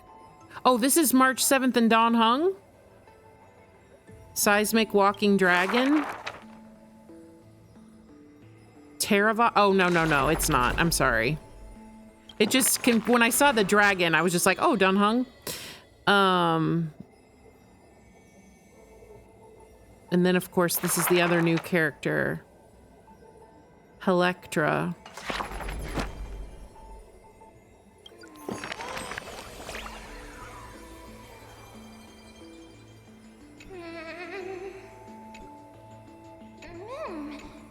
So this is the old book.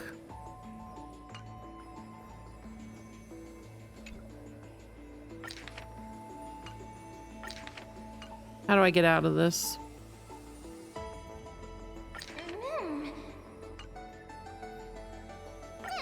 I guess I just have to answer these questions. Okay. Yeah. I want to go back. Okay. So administrative notes we already looked at. And this is the old book.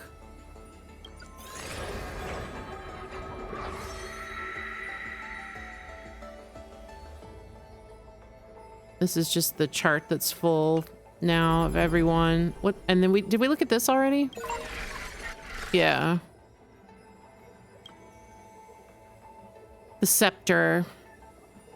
The simulated world of voice runs on this device in continuous cycles. Unlike other scepters, it once served as a celestial body neuron for the new Sidair edition, blah, blah, blah. Lygus. Yep. Iron Tomb, Lord Ravager that stepped onto the destruction in a long process of calculation and ascended from the scepter. The Iron Tomb in the cosmos is a single entity, but a copy of the destruction equation diffused by the scepter. The Iron Tomb codename was proposed by the IPC and eventually used by Lygus. Okay, so the Iron Tomb is not an entity, but is just the entire equation. That's crazy. Wake up! Wake up! Buddy! Wake up! I'm awake. You're finally awake. That's a relief. We were so close to being swept away by the reverse flow of time.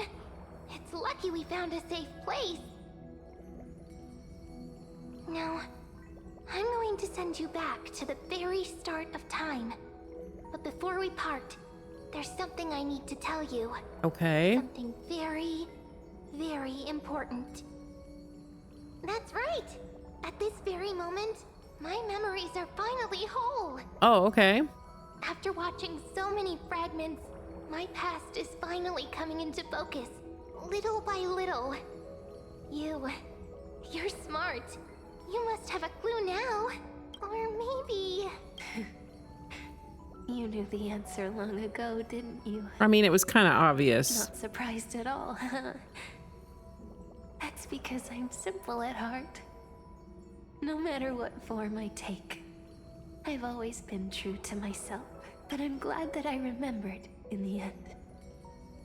This way, I'll have no regrets. Where are you going? Don't worry. We're not truly parting. Because I'm going to become a part of you. I'll turn into the memory of this cycle. The 33,550,336th Flame Chase journey.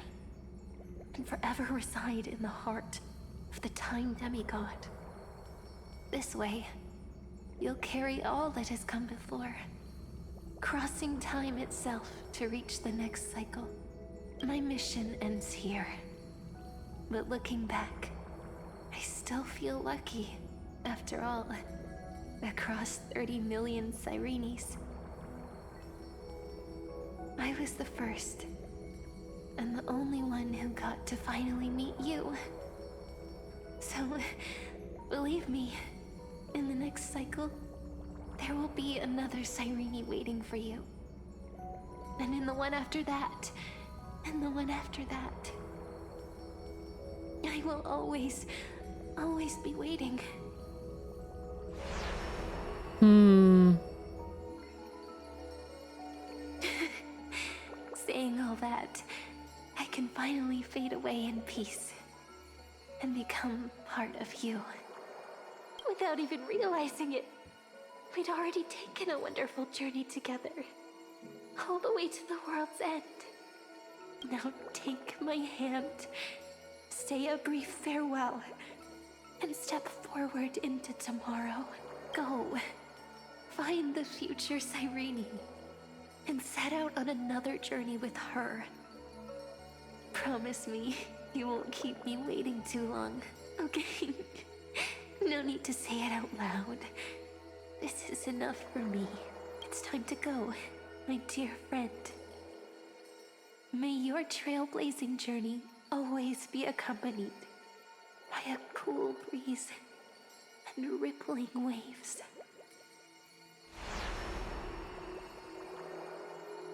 And may the days ahead embrace you like the softest fluff, forever warm, forever gentle.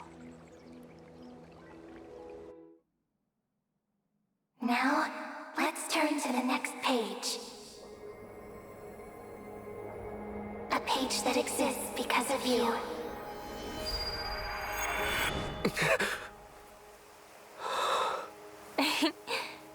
Is this a meeting ordained by fate? Or a long overdue reunion?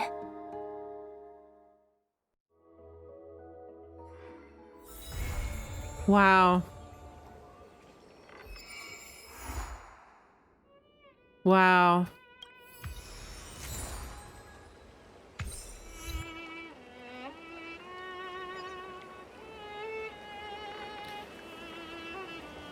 Wow. So now we have to do it all again. You will walk to the end of all your wills, no matter the cost. Jeez, that was crazy.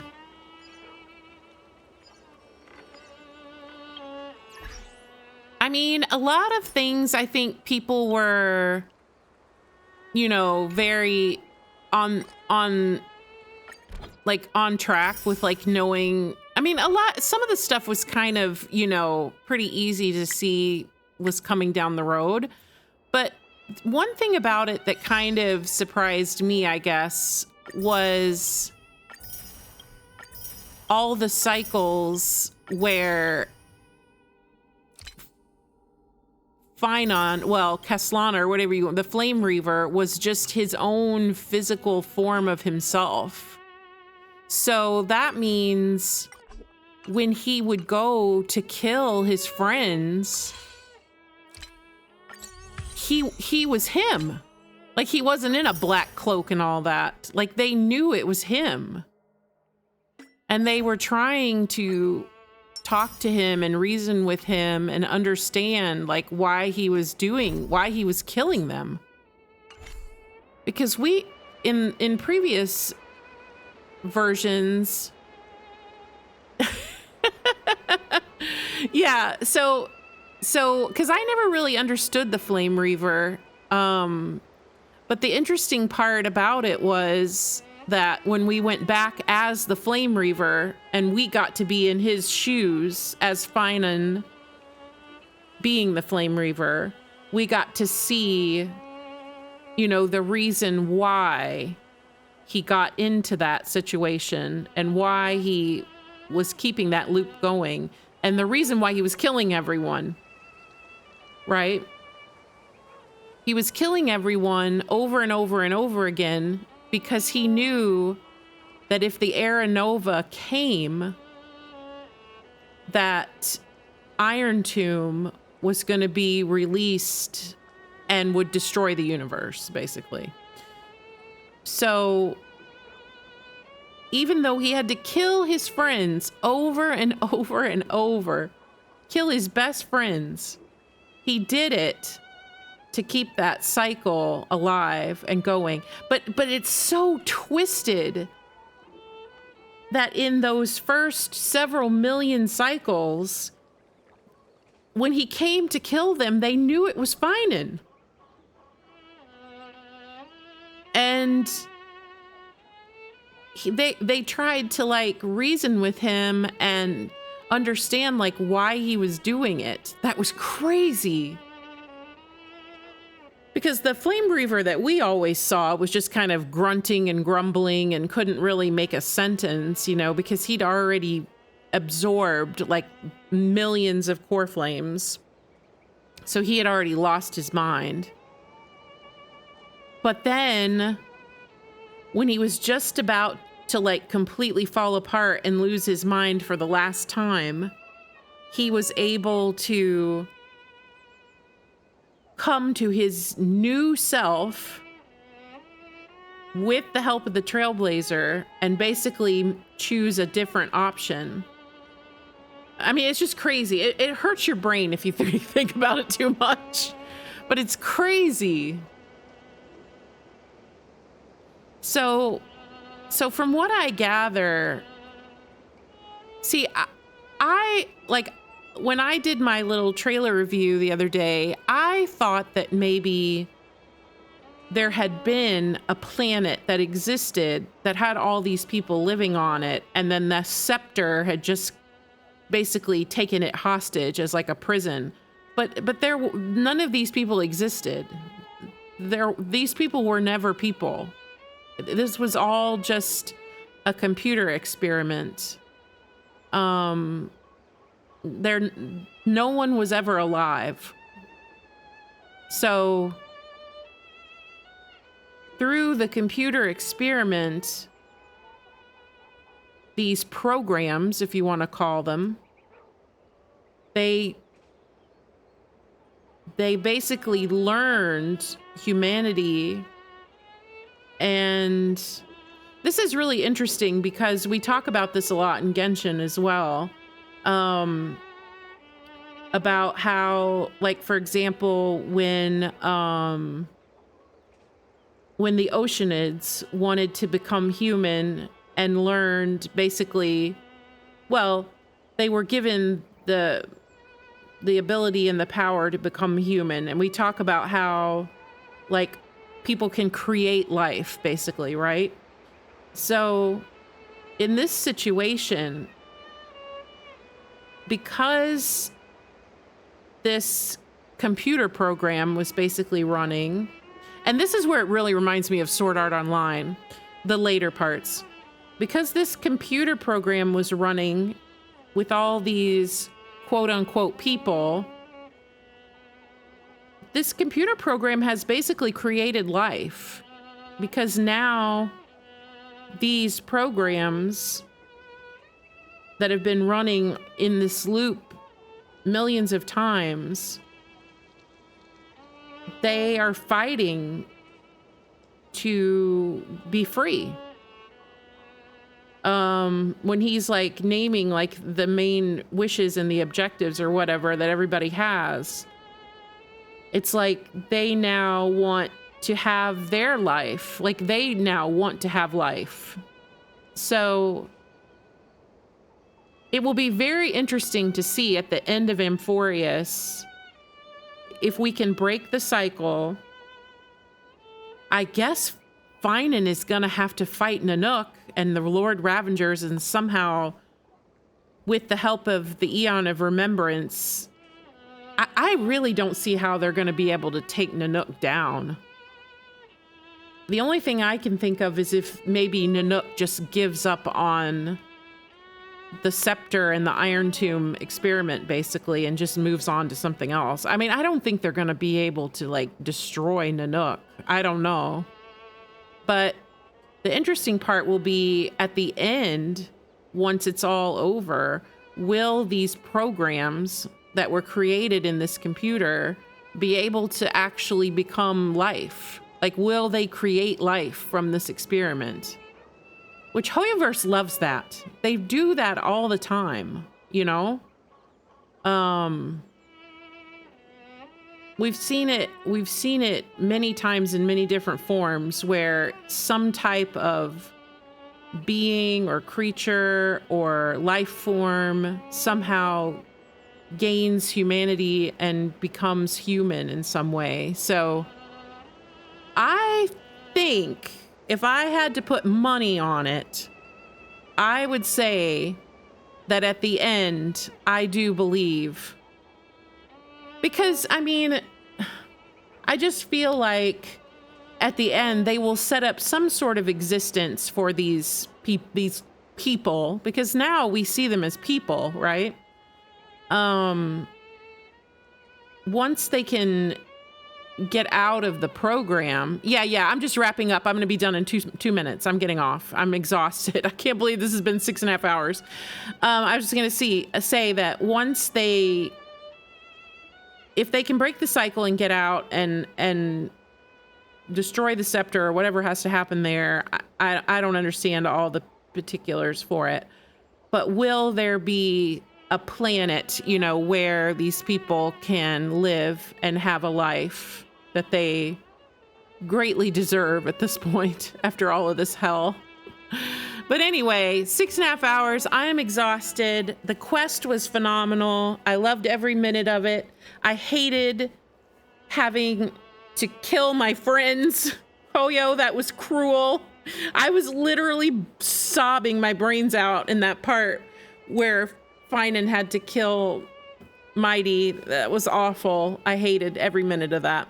But anyway, it was a great quest. I can't wait to see what's going to happen next. I'm very excited. Thank you to anyone who watched. Hello, and thank you to the VOD watchers. And I will be back tomorrow. After my brain recuperates from all of this.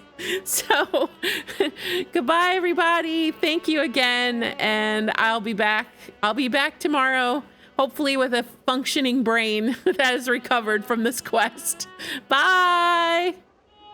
Yes, to pull on lads. Oh my gosh.